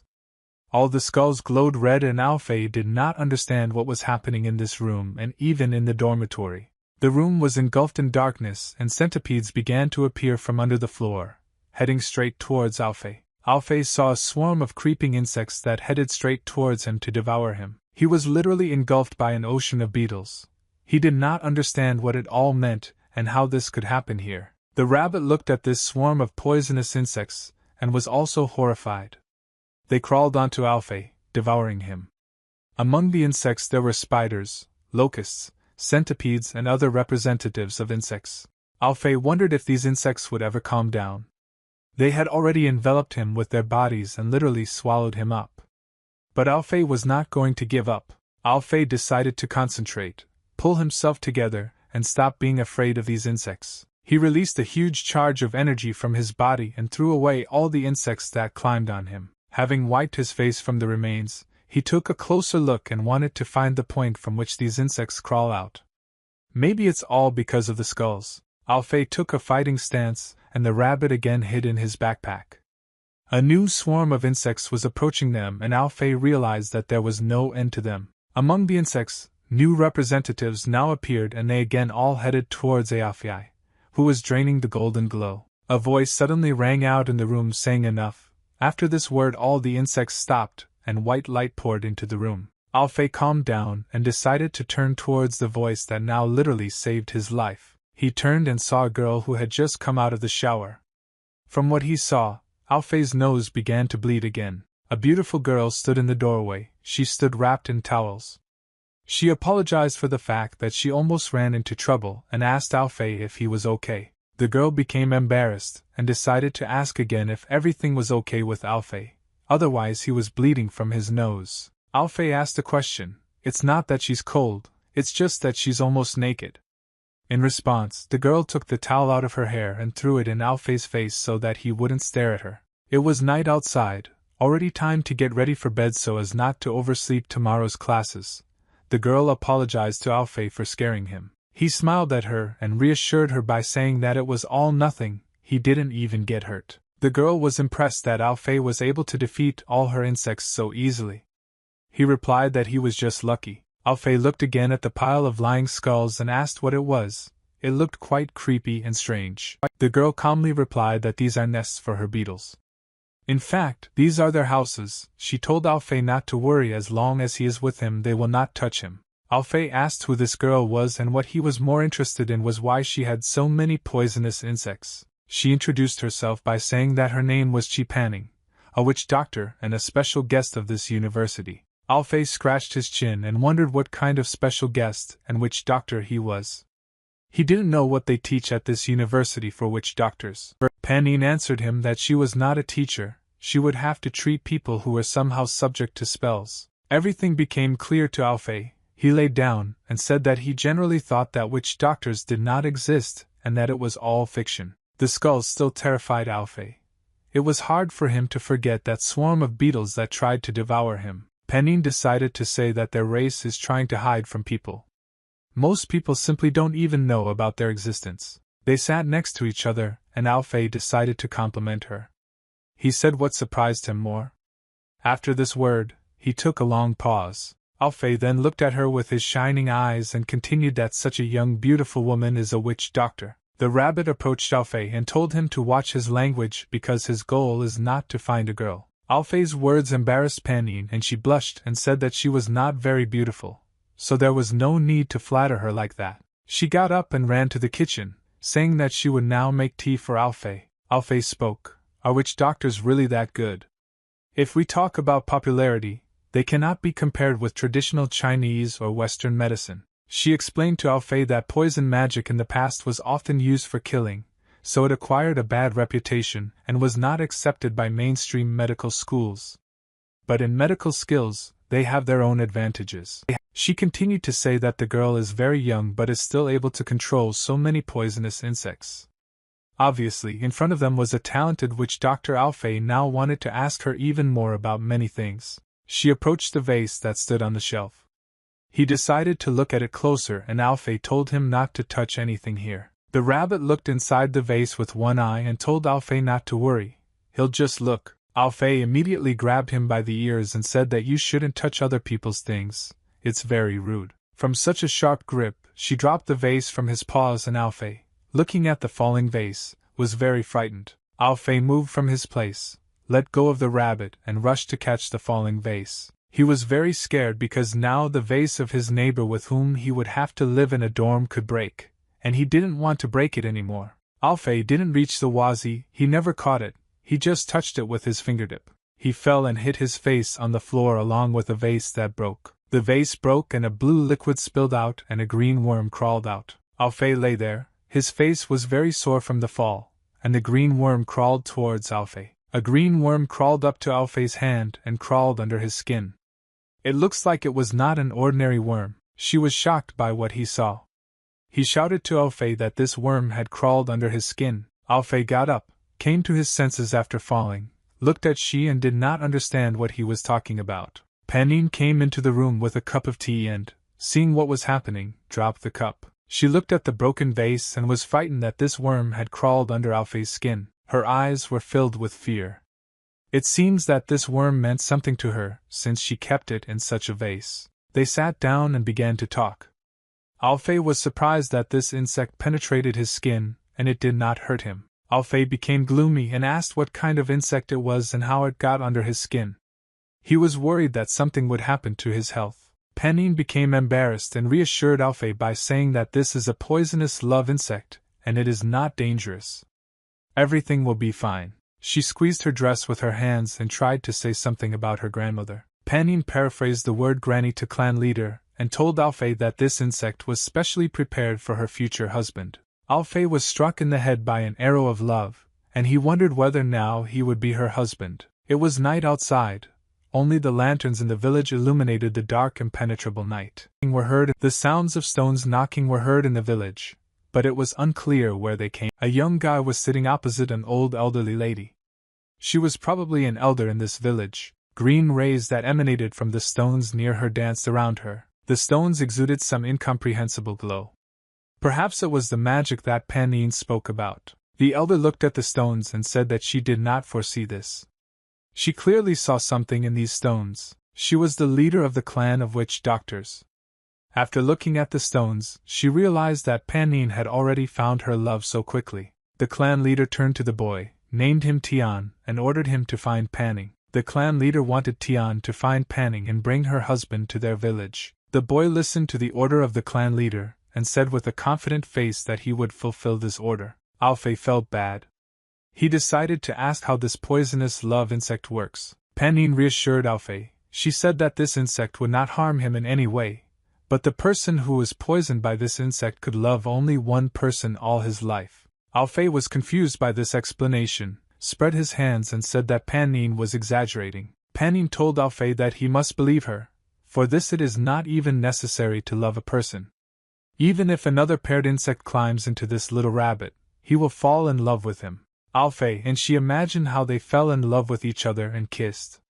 This made them feel sick and uncomfortable. Alfei grabbed the rabbit and threw it to the side, telling him to stay away from it. He wiped the sweat from his forehead and said that he didn't feel like he was falling in love with her. Panine replied that the other paired insect was with the leader of her clan, and it was not yet in her. She knew that the clan leader had probably already found out about what had happened and was going to come to her soon. Alfei calmly said that Panine could explain everything to her, and she could get this beetle out of Alfei. Panine told about her leader. She is very stubborn, and if he refuses to become her husband, she will throw him into a pit with poisonous insects. Alfei asked how the witch doctor could be so unreasonable. Panine advised Alfei to go and rest now, and she would try to think and deal with the situation. Alfei agreed and said that this is the best solution now. He collected his things, wished Panine good night and left the room. Alfei wondered why he always gets into such troubles. Suddenly one of the doors opened, perhaps by itself or maybe someone opened it. Someone stood in the open door and watched Alfei. Probably Panine's husband had already arrived. It was a beautiful sunny morning. A great day to start university life. Many were already getting ready to go to class, collecting their notebooks and books for studying. Yuan approached his uncle and asked him what he would do with Alfei, who had offended him. His uncle answered him by saying that he had already sent him to another dormitory, and now he would not disturb Yuan. Yuan got scared and remembered that Alfei was transferred to the same dormitory that was infested with ghosts. His uncle looked at him and told him that these were all rumors and this building was an ordinary hostel, but dangerous people could really live there. Yuan's uncle was Li Feng, deputy director. He said not to worry about Alfei. In a couple of days the guy will ask for expulsion. Yuan approached his uncle and said that he was the real future director. They both stood there laughing.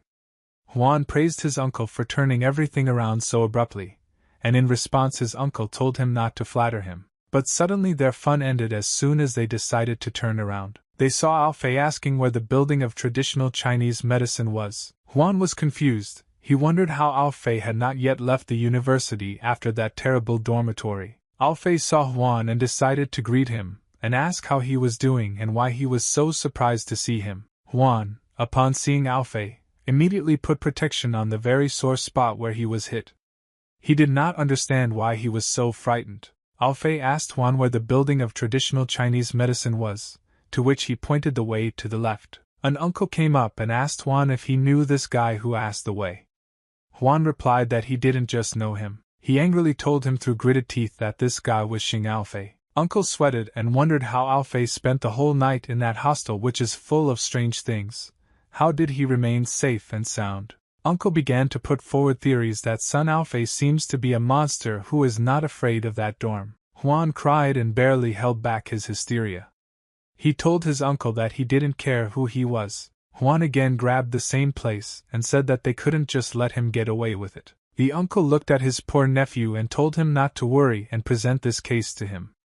Everything will be caught. He made an evil smile and said that as long as Alfei studies at this university, he will do everything possible to torture him to such an extent that he takes away his documents. Alfei walked calmly through a beautiful bright day and heard the good old bell for classes. There were only a few people in the room, but someone said that the famous Professor Lu would be teaching this class.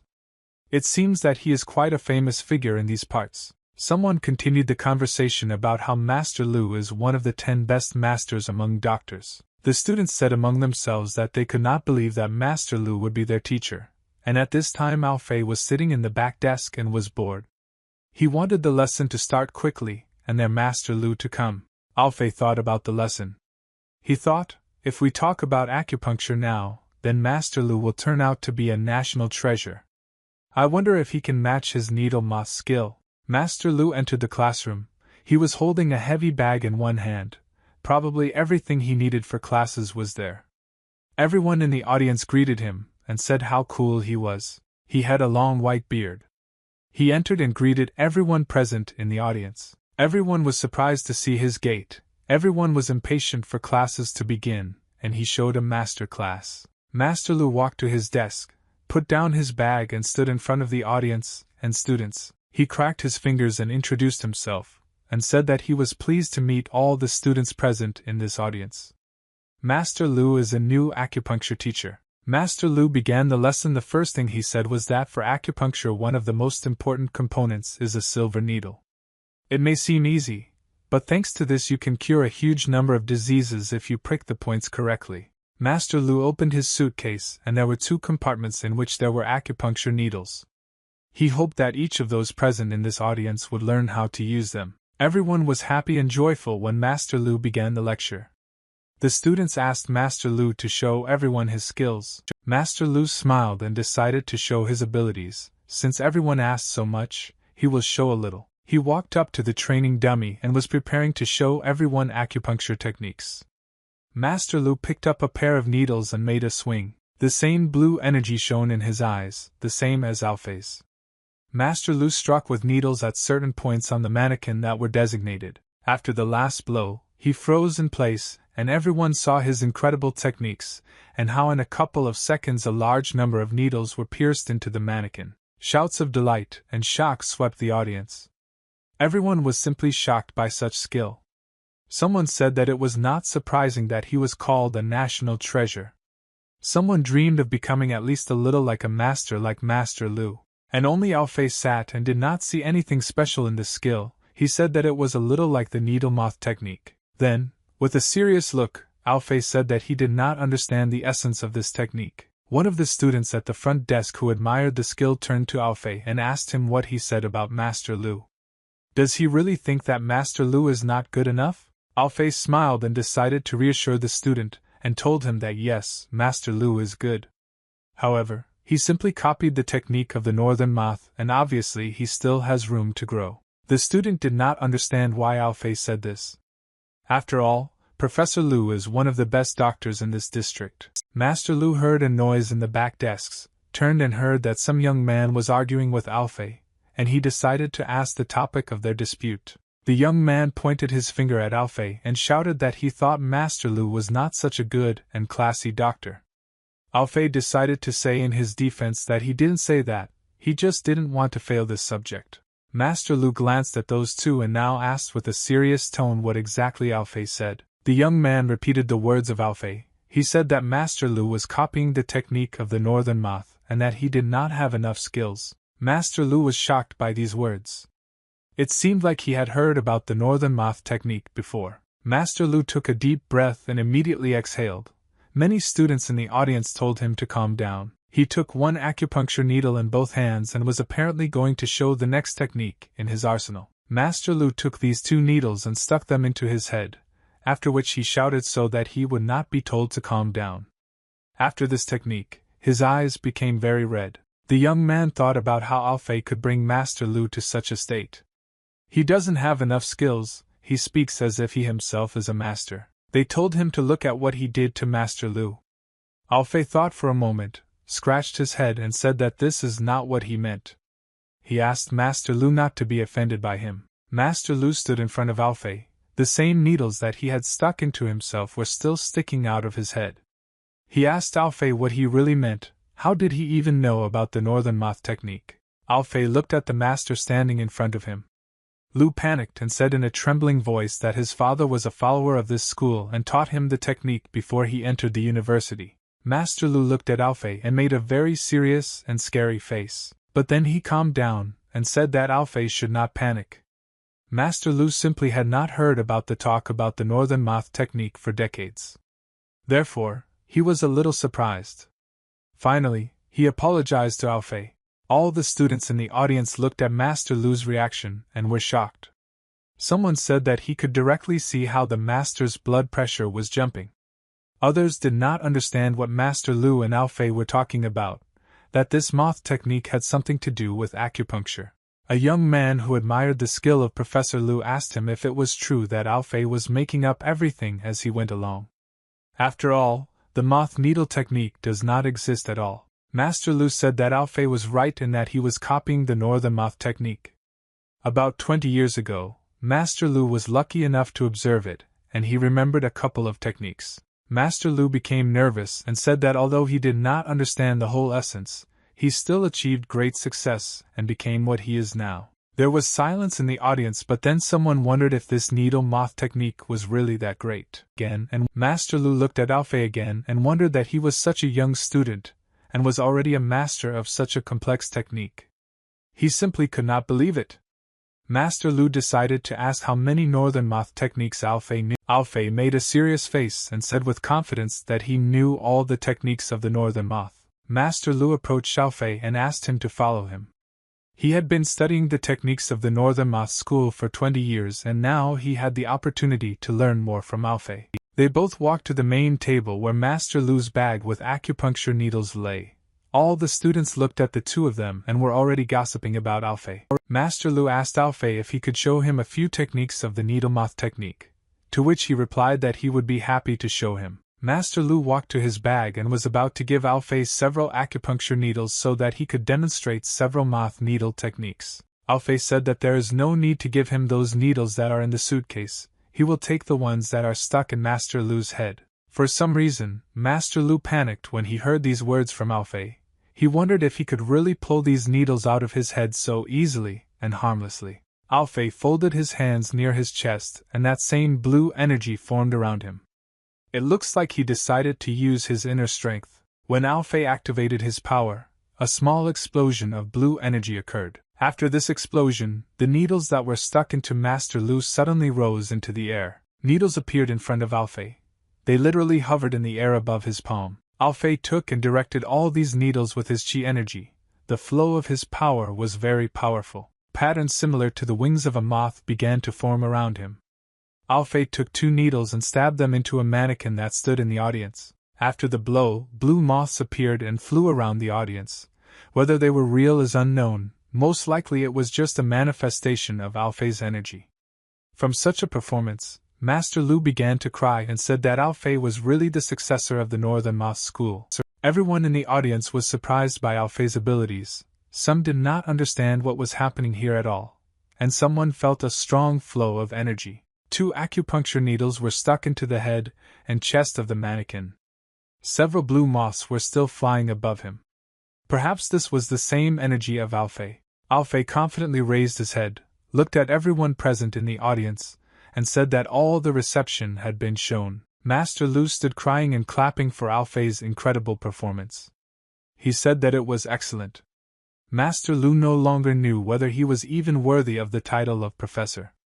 But he still thanked Alfei for showing him his mastery of the skill of acupuncture. Alfei scratched the back of his head in embarrassment, and said that Master Lu for him is still an experienced and respected professor.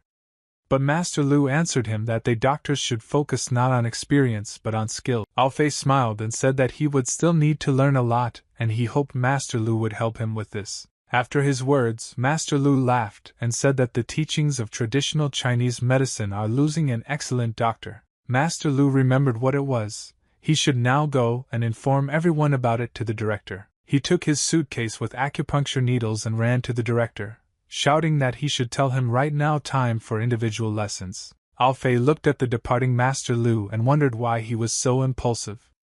Is the technique of the Northern Moths really that good? Near the young man who admired Master Lu sat a student who wanted to understand what was happening in the classroom right now. And the young man thought that Master Lu had gone crazy. The phone sounded in Alfei's pocket. It looked like he had received a message or someone had called him. Alfei picked up the phone and wondered who could be writing to him at such a time. He received a message in which it was written that all students should go to the school hall at 6 in the evening for the freshman ceremony. Alfei suspected something about this freshman ceremony. The school hall was empty, but in a couple of minutes all the first-year students would gather here for the ceremony. Yuan sat in one of the speaker's main seats, and said that this year there are much fewer students from the Faculty of Traditional Chinese Medicine than from the Faculty of Western Medicine. Yuan was sitting next to his uncle and he told him that everything was as it should be, as if he knew something.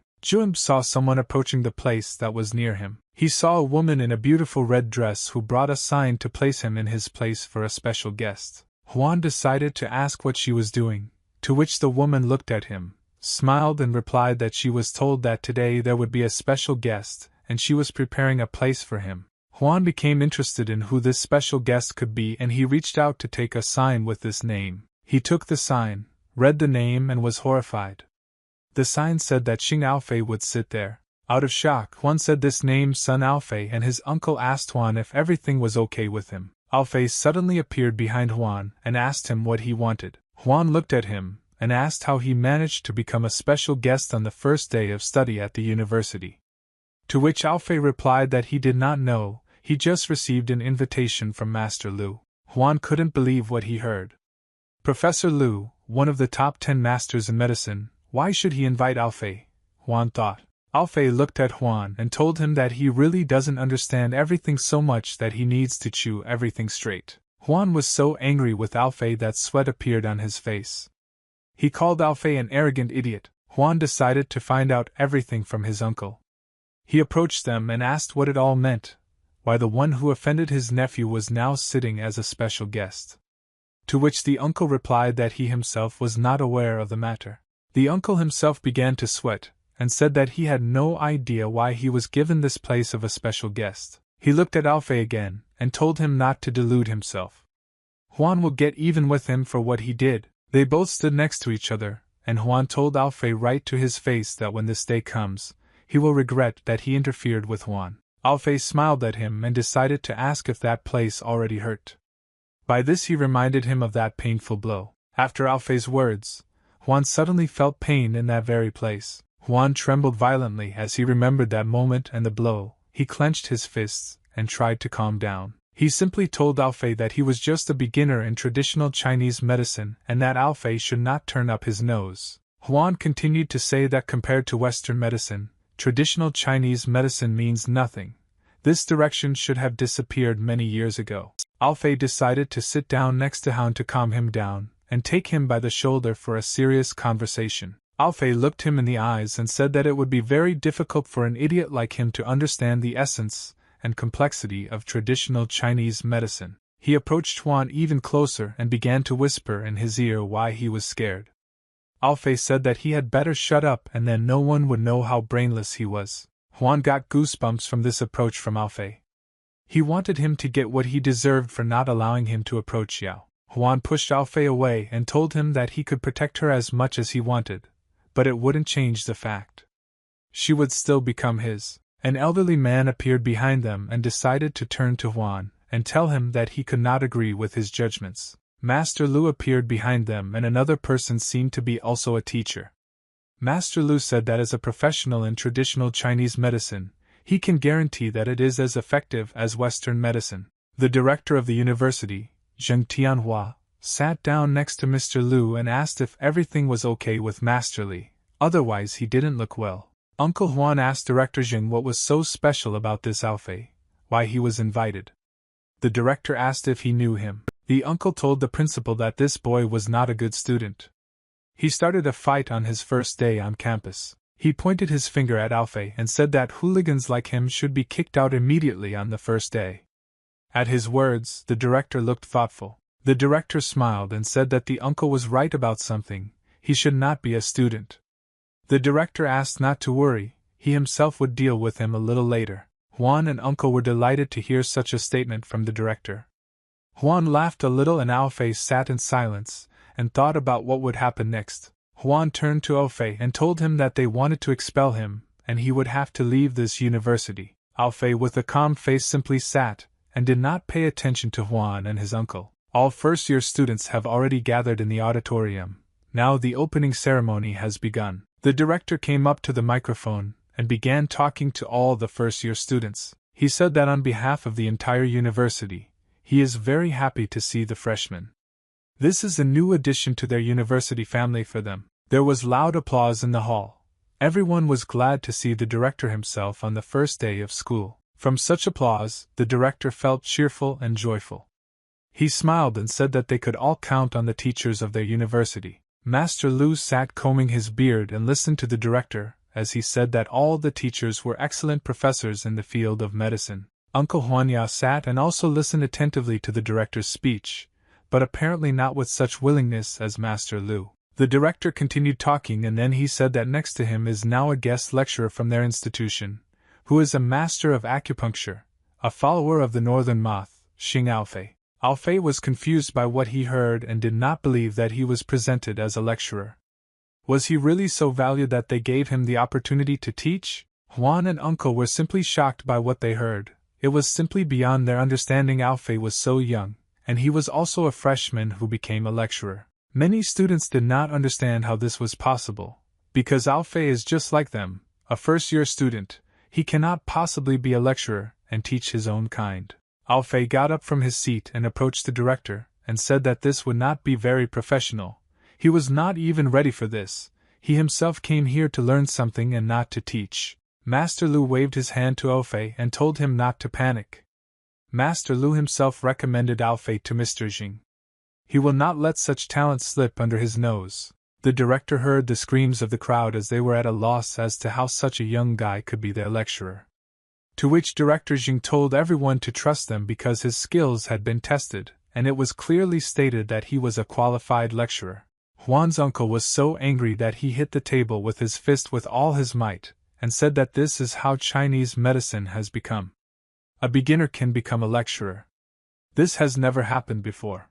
Alfei looked at him nervously and understood that he was partly right. After all, Alfei himself did not understand how he could be made a lecturer. The uncle turned to Professor Lu and said that he understands that there are not enough teachers at the Faculty of Traditional Chinese Medicine, But there is no need to despair so much to hire a boy who is himself a student as a lecturer. Uncle continued to talk with Master Lu. He told him that if he cannot cure his patients, then maybe it would be better to send them to them and Uncle would be happy to help. Master Lu looked at his uncle's angry and dissatisfied face and realized that he was up to something and in response told him that there was no need for this. The uncle stood up and said that helping patients is their duty and Master Lu should not forget about this because of his pride. Alfei smiled and decided to stand up for Master Lu. He understood that Yuan and his uncle wanted to somehow blame Master Lu for the wrong, hasty decision to take Alfei as a lecturer. Alfei approached the two and said that patients should always come first. Yuan made a mean smile and told Alfei that he was not as good as he thought. Another loser, thought Yuan. The uncle looked at Alfei, laughed and told Master Lu that he had more common sense than Lu, which meant that Master Lu was losing hope. Master Lu looked at these two. He was very tired of listening to ridicule of his decision to make Alfei a lecturer. Alfei came up and decided to stand up for Mr. Lu. He saw how these two attacked him and is trying to make him a laughing stock. He told Mr. Lu that if he had patients that he could not cure, he should send them to them. From such insolence, the uncle fell into a rage and asked Alfei to repeat what he said. The director heard all the showdowns and in a heavy, stern voice ordered everyone to stop and not start a scandal in front of all the students. The director's eyes lit up with anger. He could not tolerate the fact that the teachers were now starting a scandal in front of the eyes of the first-year students. Uncle Huanya calmed down and spoke to the director, telling him that they are the best medical school. They cannot allow someone from the street to become a lecturer. Their school will go through a lot of expenses if Alfei ruins their reputation. The director again put on a kind face and approached Alfei and asked him that obviously someone did not believe in his capabilities. What did he think about it? Alfei stood calmly and decided to answer that he never intended to become a lecturer. However, he cannot remain silent and tolerate Mr. Li's disrespect towards traditional medicine. He looked seriously and said that since Master Li doesn't trust him, maybe they can arrange a competition. Lecturer Li became furious at such a statement about holding a competition. He asked Alfei that this boy really longed for death. Alfei stood confidently and decided to ask if they were afraid to compete with him. Lecturer Li adjusted his glasses and told this impudent kid not to joke with him. Li told Alfei that if he wants to play, let him sign him in. But if Alfei loses, he will leave the school. Alfei approached Lecturer Li and said with confidence that he agreed to such a condition. After the agreement, Lecturer Li asked Yuan to bring his driver here. Yuan immediately replied that he understood everything. He took out the phone, dialed the number, and called the driver Lecturer Li here. Hall. There was a loud crowd in the hall. Everyone was arguing about who would win this competition.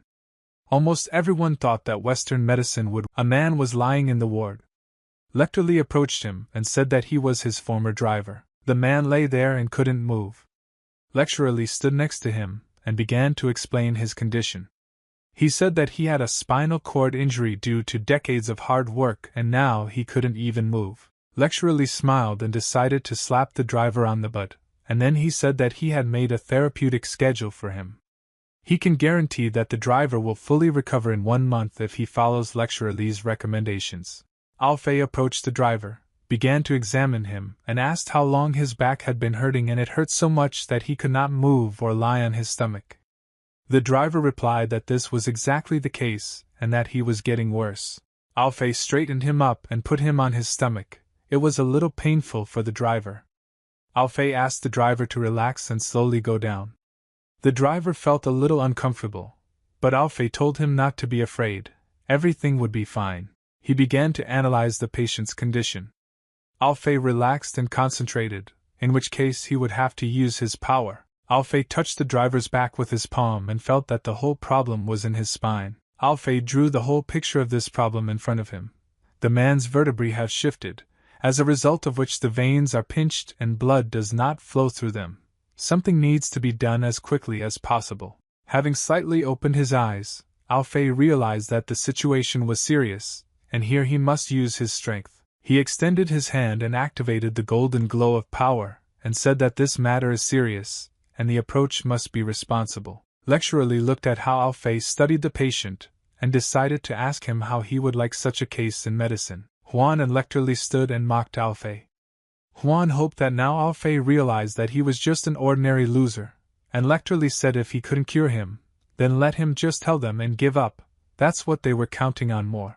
Alfei turned to them and asked a question to lecturally. He asked what he said, that he raised this patient on his feet in a month. Lecturally said yes clearly and firmly with a big smile and confidence. Alfei decided to reprimand lecturally, telling him that such a long delay could have a bad effect on his health. Lecturally looked at Alfei and answered him that he really thought that a month was too long for such a case. The lecturer asked Alfei, but it doesn't seem to him that this is a mild illness that goes away with the snap of a finger. After analyzing and examining the patient, Alfei decided to say that this is exactly what he thinks. They both still stood and mocked Alfei and told him to already start showing his master class. Master Lu approached Alfei and told him that this patient's back was very badly injured.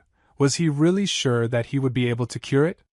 To which Alfei replied that yes, he could handle it, so Master Lu should not worry. Enough to waste. Lecturally shouted that it was enough to waste time. It was time to start the competition. Alfei decided to take another look at the patient's back and he realized that needles cannot be used now. He cannot be cured with acupuncture. The man was lying and writhing in pain. He asked that at least someone would cure him or give him painkillers. Yuan again decided to mock Alfei because he said that he could cure this patient in a second and now he says that needles will not help here. He can do at least something. Then Yuan was dumbfounded by what he just saw. He saw how some kind of golden energy began to form around Alfei. Alfei said that now he will use his other skills. Everyone looked at him, and were shocked by what was happening now. This technique seemed very familiar to the director. Alfei took and extended his hand, which was charged with that same golden energy. He touched the patient's sore back with his palm, causing him to shudder from such sharp pain and grabbed the blanket over himself. Alfei used all his strength to heal his back. He held his hand on the patient's back and it glowed with golden energy. It seems that this is exactly how he was going to cure this poor driver. The audience watched what was happening and thought that this was happening here. Many people did not understand, but everyone was interested in watching such cool skill. Most of the girls were simply delighted with Alfei and his techniques of traditional Chinese medicine. It seems that Alfei will soon have a fan club of girls. Alfei wiped the sweat and said that he had restored the patient's spine with the skill of resetting the tendons. Now he would clear his veins. Acupuncture needles flew out of the suitcase. They glowed with the same golden radiance as Alfei himself. Yuan and lecturally did not believe in what was happening. It was impossible for such a youth to handle needles so competently. Alfei charged the needles with his energy, and said that then he would use the acupuncture skills of the northern moth technique. The patient was pierced by needles that glowed with golden energy, and blue moths flew around him. It seems that this is the same power of Alfei. Alfei reached for the needle, touched it, and pulled it so that it began to treat the patient. The driver's back began to glow with light and a red mist formed around it. It seems that this was one of the methods of treatment from Alfei. Alfei exhaled after a difficult series of moves and the northern moth technique. Yuan stood and could not move. He was so shocked by what he saw that he asked if the patient was cured. Alfei straightened up. Sweat flowed from him like water from a waterfall. He confidently said that the patient was cured. Alfei, tired and sweaty, went to take his jacket when suddenly lecturally approached him and said that he was bluffing. Lecturally did not believe that he cured him so easily. He asked him what Alfei wants to say that he cured the patient by juggling needles. But the driver was able to get to his feet and say that hooray, he is much better and his back doesn't hurt at all. He literally glowed with joy and lecturally didn't believe it. He said it's impossible. Maybe he feels a surge of relief before dying. Alfei smiled and said that he sees everything himself. The patient is healthy, has nothing to complain about. Is it really so difficult to believe what you see? Lecturally stood and was shaking with anger. He really wanted Alfei to lose and fly out of the university because it was almost impossible to cure this patient. The hall was filled with applause. All the students admired Alfei and his skill. He had already become an idol for someone. The director approached the tired Alfei and asked him if he really used the skill of setting tendons. To which Alfei replied that yes, it was he, and it looked like the director had also heard about him. The director smiled at Alfei and said that he was lucky to watch the work of a master once. Such a young guy like him knows two mysterious skills of traditional medicine. The director was impressed. Master Lu approached the director and said that now he knows why Master Lu recommended Alfei's candidacy, and the director replied that everything became clear to him, and he was very glad that they would have such a talented lecturer as Alfei. Yuan and Lecturer Li stood worried that Alfei won the competition. Yuan told his uncle that now something needs to be done, otherwise Alfei will become a guest lecturer. Lecturer Li told his nephew not to worry and leave everything to him. Lecturer Li said that although the patient can move, this does not mean that he is healthy. He needs to be examined. Alfei stood next to the satisfied driver who felt much better. But Afoe decided to let Lecturer Li examine the patient. Lecturer Li approached his driver with a gloomy face and a low tone and asked him how he was feeling. The driver looked at him and was very scared. But then he smiled and said pleased that he felt great now. He had such lightness in his body and his back no longer hurt. Lecturer Li grabbed his driver by the shoulders and said that he didn't feel great. He should feel terrible from such a procedure. But the driver looked at Li and didn't understand what he wanted from him. Lecturer Li made an angry face and rudely told the driver to remember that it was he who gave him this job and he can take it away. The driver began to tremble from Lecturer Li. He still did not understand what they wanted from him, and why. The director approached the two of them and asked Lecturer Li if he had found any problems or complications with the patient. Lecturer Li panicked and decided to say that now the patient will tell them everything. The director approached the patient and told him that he was completely attentive and ready to listen. The driver smiled nervously and decided to tell the director that his back still hurt terribly. Lecturer Li said that the patient was not cured and as a result, Alfei lost the competition. He adjusted his glasses and said that Xing Alfei is just a juggling newbie who does not have the qualifications to become one of the lecturers of this university. Professor Lu stood up for Alfei and said that the patient was absolutely healthy, but the director waved his hand and told Master Lu not to be nervous. The director told everyone that the ceremony was over and asked his lecturers to follow him into the meeting room. Yuan looked at his uncle to find out what he was going to do next. To which Lecturer Li told him to go about his business, then he would take his driver and they would finish what they started. Everyone arrived in the meeting room to discuss the results of the competition. Lecturer Li said that there was no need to discuss this anymore. The patient had already spoken. The director smiled and told Master Li that he was sure that the patient was telling the truth. If you look at the patient, he became absolutely healthy. Lecturer Li panicked. It seems that the director saw through his lie about a false diagnosis.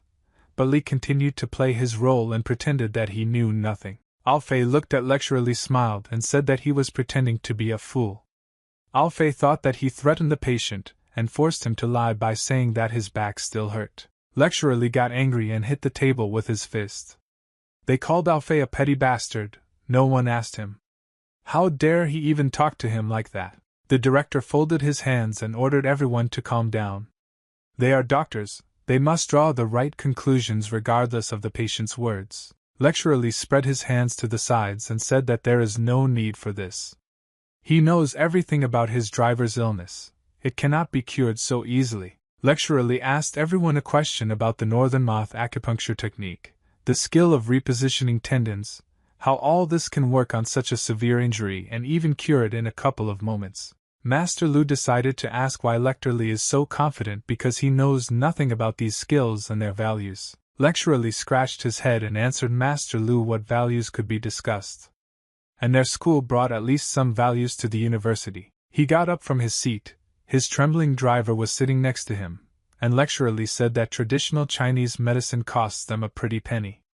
They somehow paid for the university. At that moment Alfei decided to speak and asked the trembling driver to tell honestly whether his back hurt, or whether he felt better. The driver was shaking violently with fear. He did not know what to tell him. He was very much intimidated and now he was in a difficult situation. Alfei once again turned to the patient and told him that only he could assess his medical abilities. Alfei had already urgently asked to speak and evaluate his skills. He didn't know what and how Lecturer Li intimidated the patient.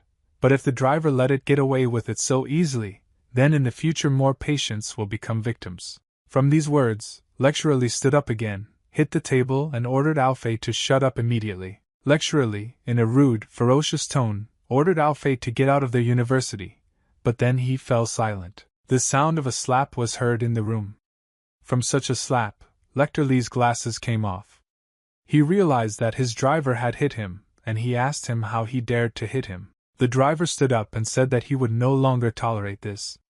He constantly drove him, worked for him, and now they are threatening him. He finally decided to tell him everything. Since Lecturer Lee wants to be a bastard, then let him be. But there is no need to tie up the driver.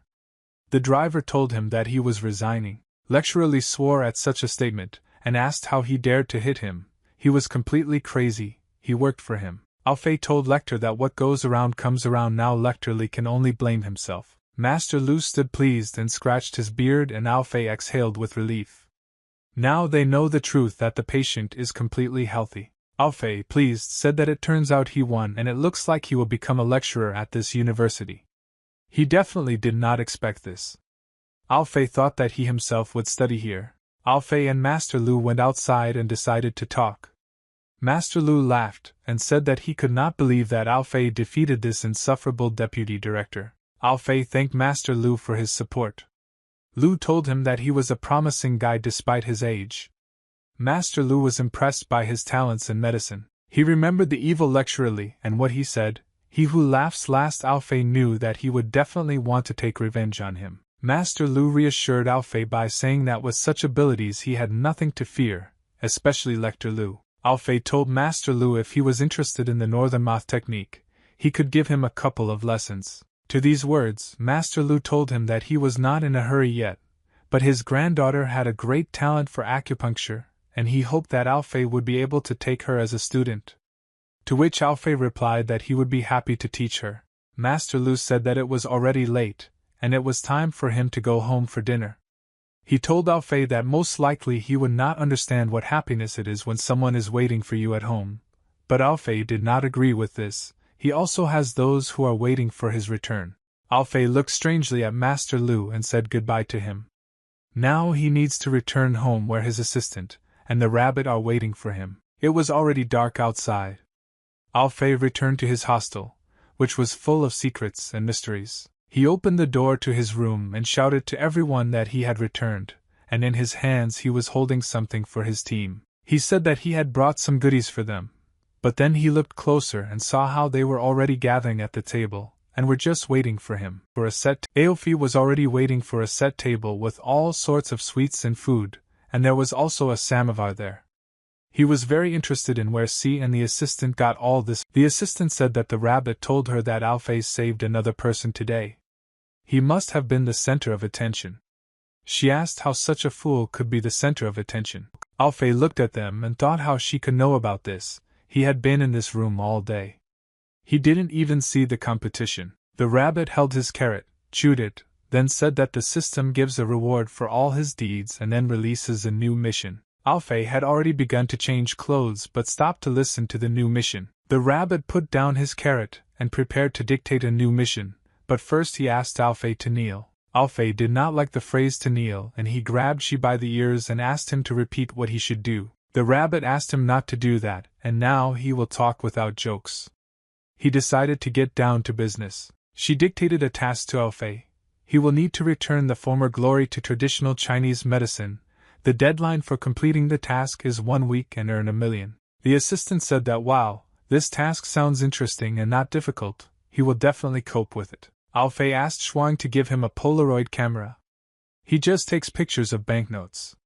Xuan happily gave him the camera, but she was dissatisfied with this. He said that Alfei cannot complete the task if he cheats. Everything must be done honestly. He sat down on the sofa and told the rabbit that in his past life he had never even seen $10,000. But here he was being asked to earn 1 million. Xuan saw what Alfei's life was like. She approached Alfei and said that not everything is so simple. The missions will not be so easy. It's not harmful to dream. Alfei sat down and looked straight into Shi's eyes. He told him that they would talk about the mission later. Now he was interested in the reward for saving a person. He again accused the rabbit of wanting to take away Alfei's reward. She said that this is complete slander, but he hasn't even said anything about the award yet. Suddenly the room acquired the patterns of the cosmic sky, and from the center of the room a huge scroll appeared to which, while flying, she told Alfei not to close his eyes. Alfei looked at this entire temporary mirage that seemed to have been created by Shi for the spectacular bestowal of a reward. As a reward, he received a scroll in which were written down recipes for herbs that are used in classical herbal treatment. They are the basis of all traditional medicine. Alfei said that there are a lot of words in the scroll that he does not understand. She said not to worry about it. He can figure it out in a couple of moments. After these words, he snapped his paw. After the click, the scroll was transformed and Alfei, seeing what was happening, began to analyze what exactly was happening. The scroll turned into a huge man in a strange attire who jumped on Alfei and grabbed him by the head. Yuan was shocked that she was able to summon Emperor Yang. It seems that this was so that Alfei could absorb all the knowledge from that scroll into his brain. She explained that he is not omnipotent. They now see the remains of Emperor Yang's consciousness sealed in a scroll. He was not real. Silence reigned in the room after a strong reception from Shi so that Alfei could better remember the information from the scroll. Alfei sat immersed in thoughts and didn't even say anything until they asked him how he was feeling. She told him to come to his senses. Was this technique too strong and harsh for him? After a very long pause and silence, Alfei finally said his first words. He said that he was just thinking a lot. Alfei must continue to complete all the missions, he thought now. But the problem is that he must satisfy all the requests of the system, and not cheat. The rabbit sat down next to him, took a bite of a carrot, and praised him for the first time he said smart things in recent times. Then Alfei asked if she had all sorts of different things. She made a sly face after Alfei's question and told him that everything depended on his behavior. Alfei said that for those things he would buy him a lot of the freshest carrots. Yuan decided to advise simply multiplying the ones they already had and handed Alfei the camera. But Alfei replied that she deserves fresh ones. Someone took the remote control to turn on the TV and see what would be on there. Alfei was shown on TV and how he won the competition. All these events were watched by the same Yuan who had a different name. She looked and asked a question. He is always so dramatic. How could he publicly show mysterious skills like that? One of her charges stroked her feet and said that according to his research, the director really liked Xing Alfei. He made him a guest lecturer. It was her assistant who was taking Yuan home. She asked if Alfei would really teach the rest of the students, although he himself was a student. Yuan reached for the cherry and asked her assistant if Alfei knew the rules of the sect representatives. The assistant stopped massaging her Mrs. feet and asked her what she needed to do. Yuan looked at the cherry she took and asked the question whether they sponsor Huaxia Medical University after all. The assistant looked at her, closed her eyes and said in a calm voice that everything is right. They sponsor a medical university. Yuan brought the cherry to her mouth and before eating it she told them to stop sponsoring the medical university. And finally, she demanded that an appointment be made for her. She wanted to see Alfei in person. She ate a cherry and made a sly smile as if she was up to something. In the morning, Alfei received a call on his phone. A signed number was displayed. A rabid psychopath was calling him. He picked up the phone and wondered who could be calling so early. He sleepily picked up the phone and heard that it was Yao talking to him, but Alfei asked her to call back. In response, she told him to wake up and come to her. If he doesn't have lectures today, then let him come to her at the university. Otherwise he will regret not coming. Alfei woke up and got up and was upset that in fact he had no choice. He didn't want to refuse her, otherwise then she would spar with him. He walked around this police university, and was surprised that their classes started so early. The sounds of blows were heard in the hall, and it was not without reason that someone was training their blows by practicing them on a punching bag. It became clear that Yao is now boxing. It looks like she got up early and started boxing. Alfei approached her and asked if she called him here to watch her practice boxing. Yao stopped. Sweat was dripping from her. It looked like she was very tired and could use a rest. She looked towards Alfei and at first did not understand who called her. Yao looked at Alfei, was delighted and told him that she had already been waiting for him. He had been getting ready for a very long time. Alfei approached Yao, said hello and asked why she called him here. Did she really want revenge? He came closer to her and looked into her eyes. Judging by this behavior, one couldn't say that they were rivals. They behaved like a couple. Yao looked at him with her bright beautiful eyes and told him that he was his girlfriend and could invite him on dates anywhere, right? Alfei told her that this is a date to the boxing club. She wants him to be a punching bag with her. It was very romantic. Yao approached the pair and said that this is exactly what they will do today while Alfei has free time from lectures. She decided to provoke him and said that maybe he wasn't happy with something or was he scared of boxing. Alfei ignored the provocation and said that all this sounds boring and he doesn't want to box now. Yao folded her hands and decided to go to something else. She told him that she would treat him to lunch. Alfei thought that a free lunch would not hurt him, so he immediately decided to agree. Finally, he agreed, Yao thought, and told him to show what he was capable of in boxing. Alfei took a fighting pose and quickly rushed to the pair to make a blow. He approached the pair and hit it with all his might. The blow echoed in the hall. The pair fell a couple of meters away from Alfei and slammed into the wall. Even the walls shook from such a blow. At the sight of the impact, the pair had a hole. It tore greatly and all the sand poured out of it. Yao stood in shock from such a strong blow.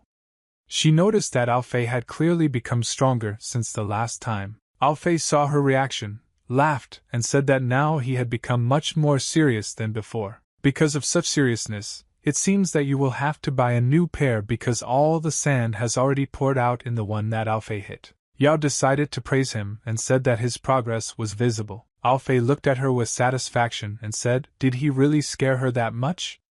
He asked her not to be scared. Some huge, muscular man appeared behind Yao. Yao said that she thought Alfei could become their training partner. She turned to that man, called him Mr. Yang and asked his opinion. Alfei didn't understand what kind of training partner he was, who Mr. Yang was, what was going on here, what Yao signed Alfei up for again. A huge, athletic and pumped-up man with a bald head whose name was Yuan appeared from the darkness. He was a coach. Yuan stood in front of Alfei and said that Alfei looked good and healthy. The presence of such a giant made Alfei feel a little scared. Coach Yang told Alfei that he wanted him to become his training partner. Coach Yang cast his furious gaze at Alfei and asked, he wouldn't refuse to be his partner. Alfei felt bad, it seemed that he was again involved in some kind of trouble. He stood in front of Coach Yuan and said that he probably would not dare to refuse. Classes have already begun in the hall. All students dressed in military uniforms stood in a line and prepared for classes. Today they will study close combat. Coach Yang was teaching a lesson, walked past the students, and said that he would explain everything during the training. Alfei stood next to Yao and saw how she laughed at him. How naive he is. Alfei realized that there was no date, she had set him up again, and he would have to spend time with her all day again. Alfei asked who this big guy was teaching their lesson. She looked at him and said that this was their boxing coach.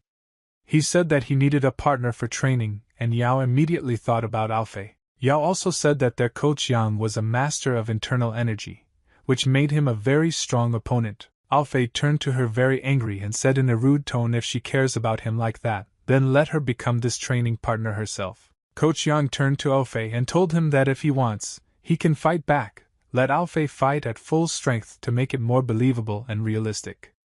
Coach Yang hoped that Alfei heard him. Coach Yang added that Alfei should not worry. If something goes wrong, he will put all his joints in place. Alfei thanked Coach Yang. He told him that he shouldn't overdo it, maybe they won't fight. Coach Yang yelled at him to start the fight first. Alfei wondered if all the police were so rude and aggressive. Alfei made up his mind, since the coach asks him to become a partner, then Alfei will not make concessions and is going to fight at full strength. He rushed at Coach Yuan with a lightning-fast jerk. Alfei had already prepared his blow, but before that he warned about the consequences. Alfei charged his fist straight into the coach's face and told him to taste it. Alfei stood happy. He thought that now he would also gain popularity with the neighboring university. But the blow did not harm Coach Yuan in any way. There was not even a scratch on him. Alfei thought that his skin and he himself were made of metal, otherwise he could not explain what he saw. Coach Yang grabbed Alfei by the jacket with a strong, rough grip, which made him begin to panic and analyze the situation. At this time, Coach Yang began to say that when the opponent is in the air, he loses stability, and then you can throw him to the ground. Coach Yang did exactly that. He took it and with a sharp throw knocked Alfei to the floor with a loud sound. From such a strong blow, Alfei was in shock. He thought that he would lose consciousness. Coach Yang looked at him and said that they could repeat this technique. But Alfei obviously wouldn't like this idea. Coach Yang grabbed Alfei and asked him whether he was going to give up or continue to fight. Alfei was lying on the floor, all his bones ached, sweat was dripping from him. He understood that he had been defeated and Coach Yang was a serious opponent. He needed to come up with another way to defeat him. Alfei began to analyze by looking at Coach Yang's back and realizing that perhaps his weak point was there. Coach Yang looked at Alfei and praised him for being able to still stay in place. He clearly liked it. Alfei thought to himself that normal attacks had no effect on him. Having analyzed the enemy, Alfei concluded that his body is like the shell of a tank. He is simply incomparable during close combat, and the trainer is incredibly strong. His attacks do not damage him, so he can easily defeat Alfei. So he needs to get through his defense. Alfei thought maybe he should resort to acupuncture techniques or try to knock down his chi. Coach Young looked at Alfei and mocked the fact that he was going to put his fingers into battle. Alfei ignored the mockery of him and quickly rushed into battle with a ready-made plan of attack. Alfei slipped through Coach Yang's attack and got behind him. He needed to wait for Officer Young to weaken his defense. He saw that Coach Young had opened up and now he could get to his weak spot. Alfei stabbed Coach Young in the back and he staggered. It seems Alfei was able to find his weak spot and strike there. Coach Young screamed from this blow. Now he realized that it was better not to joke with Alfei and do not underestimate him. Then came a new series of blows right across Coach Ian's defense. Alfei realized during a fight with such a Mr. Young that he must first neutralize their defense, and then he will have an advantage, and then he will be able to attack. Alfei took advantage of the moment, and grabbed Coach Yang's arm while he was immobilized. Coach Young came to his senses, but it was too late. He fell under Alfei's grasp. Grabbing Coach Yan by the shoulder, Alfei was preparing to do to Yan what they did to him, throw him over his shoulder and put him on the floor. Everyone in the hall watched as Alfei defeated Coach Yan. Many did not believe it. Alfei was knocked down by Coach Yan.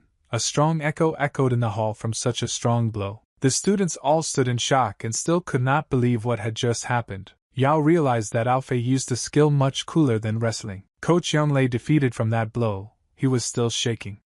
He asked Alfei what kind of technique it was. Alfei came up to him to give him a hand and said that it was an ordinary navic in breaking tendons. He added that Mr. Yang does not need to worry. He will fix all his tendons. Coach Young stood up and thanked Alfei for his help and for the good fight. But suddenly something shot out at Coach Yan. He suddenly fell to the floor.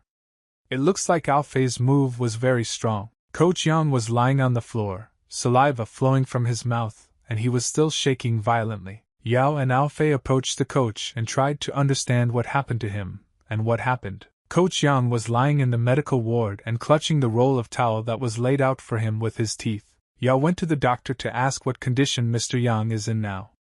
The doctor said that he gave him painkillers, nothing more he can do. Alfei scratched his chin thoughtfully and asked the doctor whether his illness was incurable. The doctor replied that that's not the point, but that he doesn't have the slightest idea what happened to Mr. Yang. Yao and Alfei stood and thought how this was possible. Could Coach Young really feel so bad because of a couple of blows? It was obviously very difficult for Coach Yan. He lay there and writhed in pain. Even painkillers didn't help him. The doctor said that Coach Young had been suffering from this illness for quite a long time, and he went to many large hospitals. But no one could diagnose him or tell him why his pain was getting worse. At the moment, painkillers hardly help him. Alfei heard all the doctor's words and wondered if everything was really that serious. He seemed to have already begun to blame himself for that appointment. Coach Young pulled out a towel from his clenched teeth and through the pain said that everything was fine with him. There was no need to worry about him. He'd been like this for several years. He looked at everyone present in this chamber and said that this happens to everyone who uses internal energy. Alfei looked at them and asked what internal energy they were talking about. Yao explained that internal energy is a type of internal strength. In martial arts, they are quite rare. A master of internal energy is able to deflect knives and even bullets. Yao saw how interested Alfei was and decided to continue. She said, however, in order to master such a strong skill, the body would be subject to serious injuries. Alfei thought about how to cure Coach Yin. The joints of his knees and lower back seemed to be on fire. It looked like inflammation, but it was something else. He continued to analyze Coach Ying's inner body is wounded, but Alfei sees a thin layer of strong chi energy covering the skin. It's all difficult but curable. Coach Yang got out of bed, grabbed his side and told everyone not to worry about him. He had long been accustomed to such pain. Consider it the same training. The coach looked at Alfei and said that there was something more important.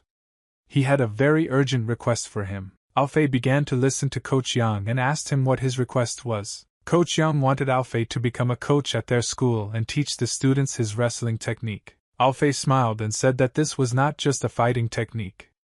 This technique is used in traditional Chinese medicine, and he changed it a little. Coach Yang stammered through force and said that no matter what it was called, this technique was incredible. If Coach Yan's future special forces can learn a similar technique, they will be able to better protect themselves on missions. Yao saw the serious condition Coach Yang was in now. She approached him and said that they can discuss this. Then first he needs to take care of himself. Coach Yang said that for him this is much more important than his health.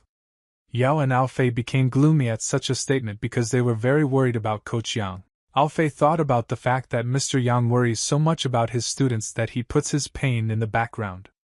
Alfei can teach his students some techniques for resetting tendons. It won't be difficult for him. He still thought he was a doctor and he had a task, and if he couldn't cure this man, then the task would fail. Alfei made up her mind and said that he agreed to teach students this technique. But Alfei said that before he takes the position, Coach Yang must promise him something. The coach said that he is ready to give him at least 100 promises. He asked Coach Yang for the chance to become his personal doctor to cure his illness. Yang became worried and asked Alfei if he definitely wanted to be his doctor. One of the doctors said that Coach Yan's condition is quite complex. It's more complicated than it seems. Yao herself was surprised by Alfei's words. She told him that he had just started studying at medical school and already wants to be an attending doctor. Alfei smiled and looked at Coach Yang and asked him again what he thought about this. Coach Yang laughed loudly and told him that he trusts Mr. Yang has nothing to lose. Now his body belongs to Alfei. Alfei began to warm up and told Coach Yang that it was time to start and asked him to lie on his stomach. Yao looked at Alfei and thought to herself that she had already forgotten that Alfei was from a family of doctors. Alfei said that no one should worry, he himself is a master of internal energy. A doctor approached him and said that if Alfei needs silver needles, they don't have them, but the doctor can try to get them. He looked at the doctor and said that the needles were not needed.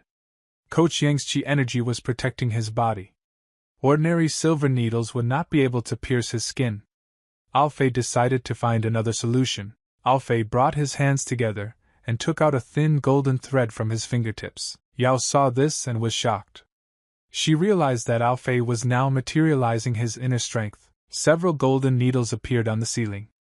Yao looked at them and said that Alfei had turned his inner strength into silver needles that could pass through Mr. Yang's barrier. He stuffed the needles into Coach Ian's back and he lay there with a golden light shining from his back. Alfei exhaled. Yao came up to him and asked if this was all, did he definitely cure Coach Yang?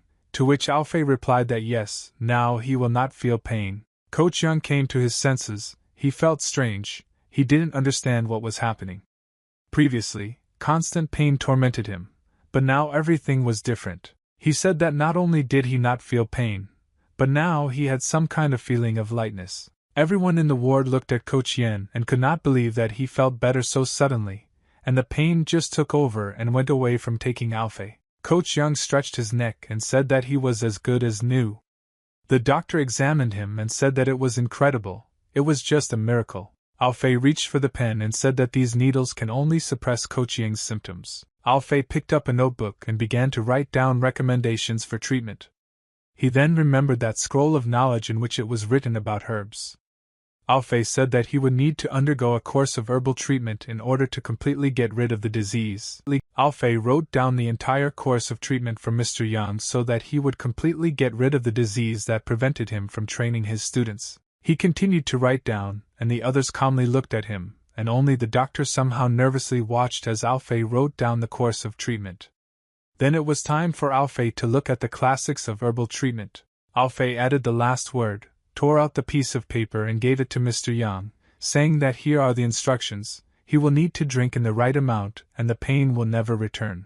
Coach Yang, pleased, took the piece of paper and answered Alfei that he would go to the pharmacy right now to buy herbs. Coach Yang turned around and was about to go to the pharmacy. But then the doctor stopped him and asked him to look at that piece of paper.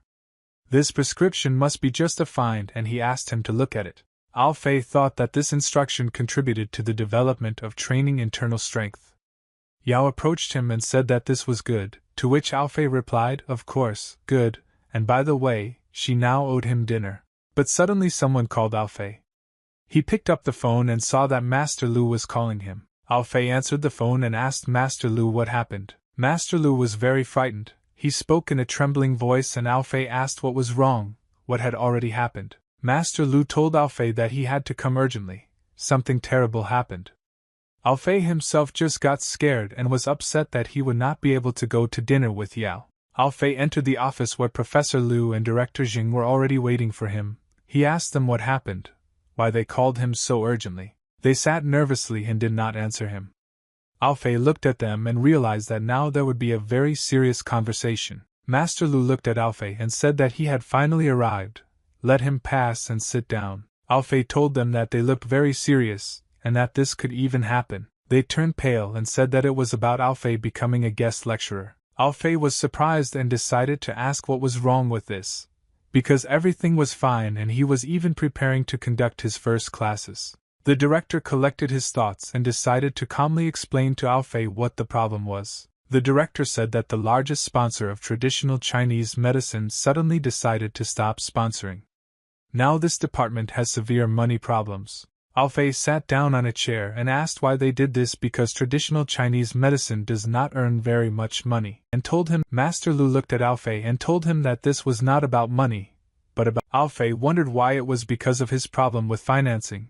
Had he really managed to do something wrong again? The director told Alfei the fact was that the sponsor was very angry at their decision to make him an honorary guest lecturer. The director tried to explain that he told the sponsors that Alfei was a master of the northern moth technique and the skill of tendon repositioning, but this did not convince them either. Alfei said that he may not be a lecturer.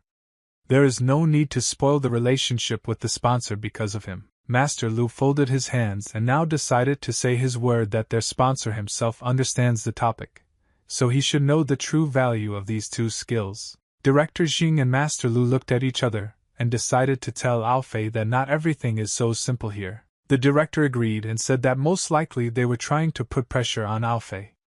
They asked him if he could accidentally cross someone's road. Alfei froze and began to remember who he could have annoyed so much.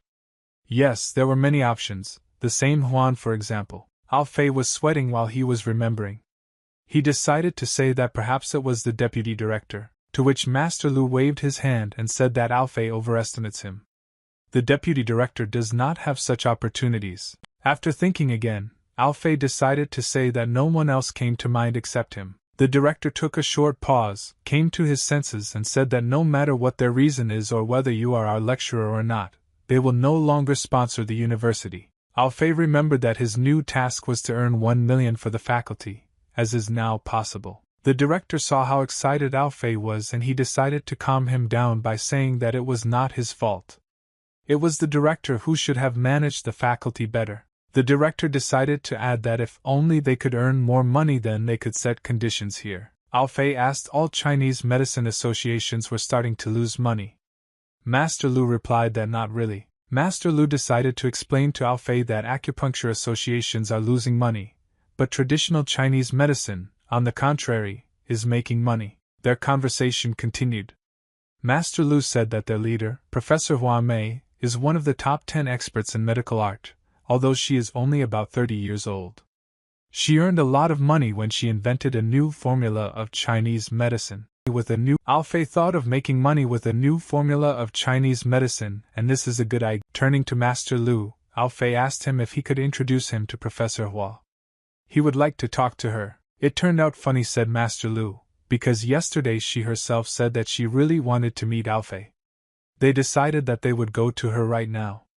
Hua is a real scientist. She is always conducting additional investigations at the university. They walked along the corridor. Master Lu led Alfei to Professor Hua. As soon as they arrived at the office, Master Lu began to call Professor Hua, but no one answered. Master Lu entered the office. He thought that Professor Hua must have fallen asleep, and upon entering the office he was convinced that this was so. They looked at her and Master Lu said that she is a genius, just like Alfei. She works a lot.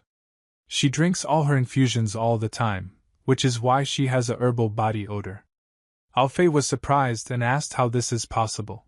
Master Lu approached the sleeping Hua and began to wake her up. He said that now he wanted to introduce her to someone. Professor Hua opened her eye and looked at Master Lu and realized that she was already sleeping at work. She stood up, picked up her glasses, put them on and tied her hair into a bun. Professor Hua did a little exercise so that she would fully wake up and greet Master Lu. Professor Hua asked what brought him here, to which Lu replied that she said she wanted to meet the heir to the Northern Moth technique, so Master Lu brought him. She looked at him with a charming look and asked if Xing Aofei was a genius of traditional Chinese medicine. Aofei stared at her huge breasts, became shy and said in a trembling voice that he was not a genius at all. Professor Hua told him not to be modest, he deserved this title.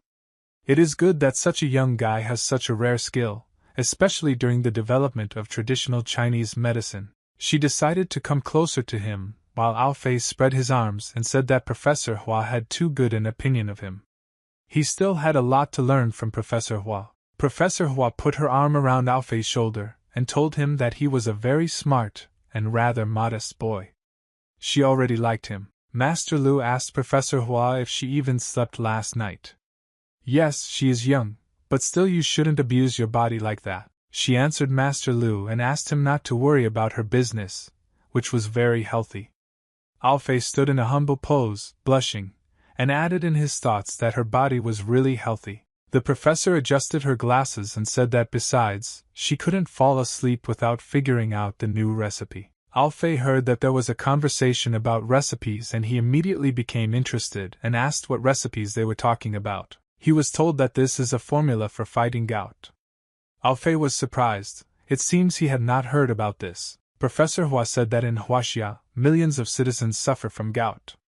It is the duty of doctors to try to reduce their pain. Master Lu scratched his beard, looked at Professor Hua and asked her to look at the recipe for gout. Professor Hua shook her head and said that the recipe was not ready yet, she needed to improve it. She studied the combination of herbs for this recipe, and still did not find the right proportions. Aofei immediately drew attention to this topic and thought maybe the classics of herbal medicine could help. Aofei approached Professor Hua and told her that he knew a little about Chinese medicine and asked permission to look at the recipe she was working on. Hua adjusted her glasses, looked at Aofei, smiled at him and said that knowing a little is not enough. If he is not a real master of Chinese medicine, then she cannot show him the recipe. It seems that Aofei understood Professor Hua's hint.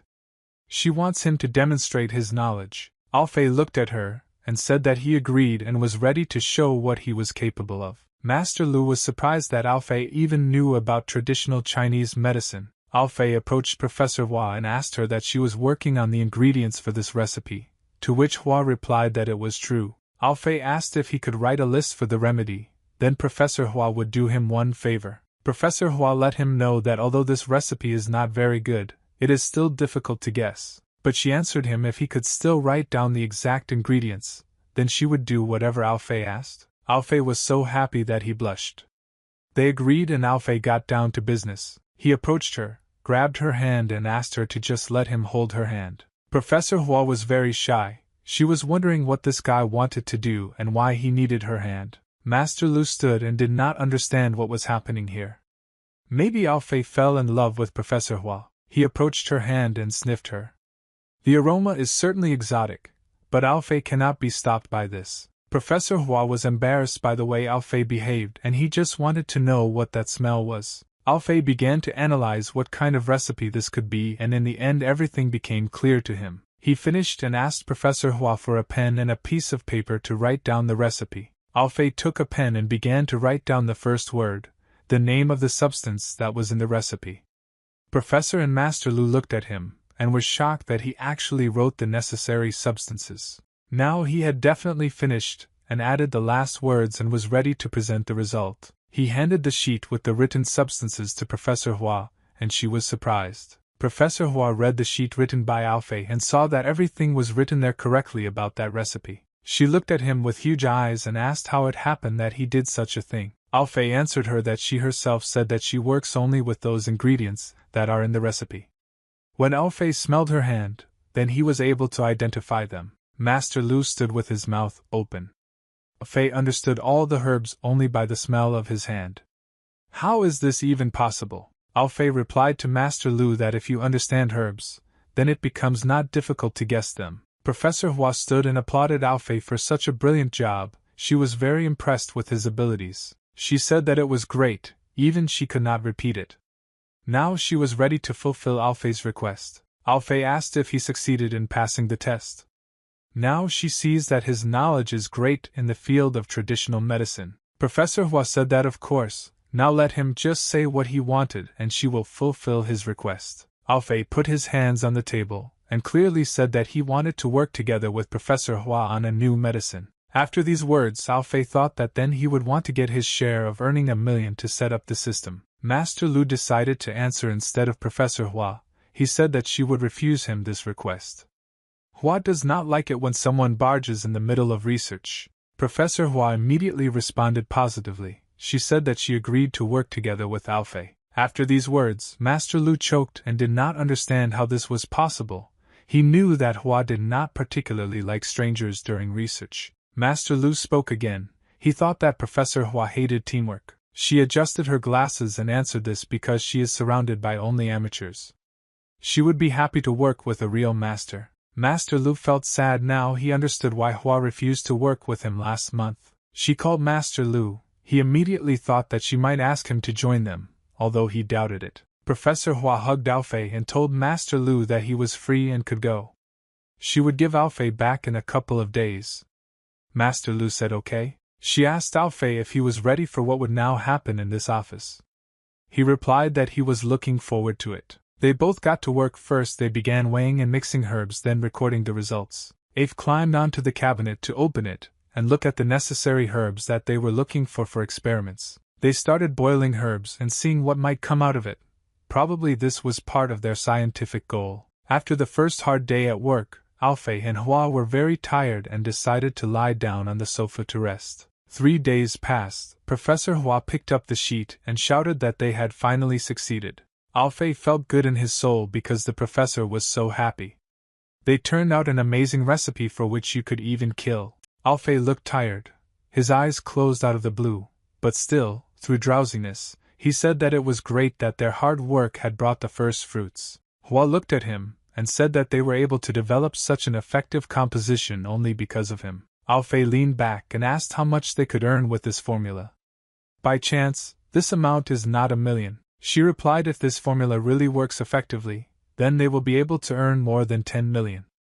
Alfei thought it was cool. Now he can officially admit that he has completed his mission. Alfei thought that he would also cure the sick and help the faculty solve financial problems. It's like killing 3 birds with 1 stone. Professor Hua said that she would first present this recipe to the school and then contact him later. Alfei calmly agreed and decided to go home to rest. Alfei was already at home waiting for his assistant and the rabbit. They seemed to have ordered delivery of food and carrots. There was a lot of delicious food on the table. Alfei walked into the room, sat on the sofa near Yuan, and they turned on the TV to watch the news. He told them that their life was rather boring. He wasn't home for several days. Did they really miss him during all this time? Yuan picked up a burger with cola, took a bite of it, and asked if Alfei had not been home for 3 days. She lay on the pillow and said that it seemed to him that he had seen his stupid face just recently. Alfei took his burger and said that they were both ungrateful, lazy people. He took a bite of his burger and said that he had finished work on a medicine that could cost more than 10 million, so we can consider that the mission is accomplished. She then lay on his pillow and said that it doesn't count like that if he doesn't have money in his account. Alfei needs to earn 10 million in a week. Alfei asked, in other words, she wants to say that Alfei wasted these 3 days developing the recipe, but she said that this is not entirely true. Maybe he will be paid 10 million tomorrow. Alfei became gloomy. He thought it was impossible. The registration period would take at least a week. Yuan asked Alfei to look at the news. Apparently there was something serious there. A young beautiful woman with blue hair was reporting live. She said that recently several wealthy people had died suddenly due to an unknown illness. A representative of the Jianghao real estate agency is now suffering from the same symptom. She finished her monologue and said that they would now switch to their reporter. They showed a man lying down and wearing an oxygen mask. His face was all blue and covered with veins, and his eyes were filled with pain.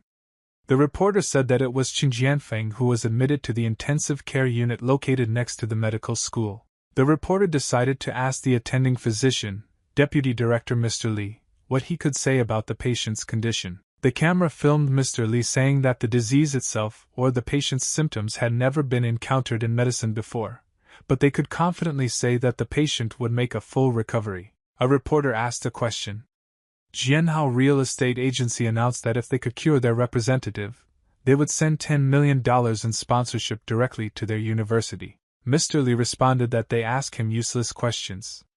They need to focus on helping the patient. Alfei tasted his burger and wondered what happened to the complexion of this patient. Alfei chewed a burger and thought about what kind of disease could lead to such symptoms. She rose from his pillow, and after watching the news, he thought that the man was not sick, but he was cursed.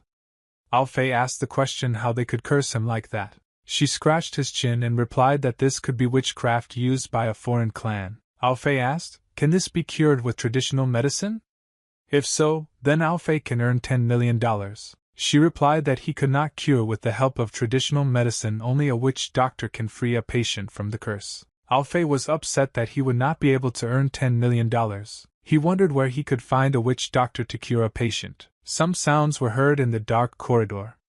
It seems this is a normal occurrence for such a hostel. A girl in a strange dress was sitting in a room into which light was pouring and holding a voodoo doll in her hands. The name of the same patient who was shown on the news was written on the doll. It seems that this girl did not love that person. She took the needle, moved the doll closer, and said the words to begin the ritual. The doll glowed with blue light, and some strange aura was heard throughout the room. It was so strong that Alfei felt uneasy. She reminded Alfei that they have a neighbor, a doctor witch, whom he recently met. Alfei remembered and decided to come up with a plan to help that person and earn $10 million. A turquoise fire was burning in the room. The ritual began. That girl was most likely another witch doctor. She put her 2 hands on the doll and released her power into it, which glowed with a turquoise light. Alfei burst into the room and they knocked down the doors and came to stop the ritual. The girl was confused. She didn't understand who broke into her and why they wanted to interrupt the ritual. Why would they do this? Alfei noticed that someone was casting a spell here. He ordered she to split up and attack one at a time. She jumped away from Alfei and they began their mission to stop that girl. They rushed at the girl. Alfei went straight to her to grab her, and she at that time took a glass of cola and approached the doll. She hovered in the air and took liquid from a glass into his mouth to pour it onto the doll. The girl saw what she was up to and tried to stop him, but it was too late. She took the cola and spat it onto the doll with a sharp rush of cola in the hope of stopping the witchcraft in this room. Alfei praised she for the work he did. It looks like they both managed to work together. The cola hit the doll and the light with which it glowed went out. Alfei grabbed the girl and said that it was too late.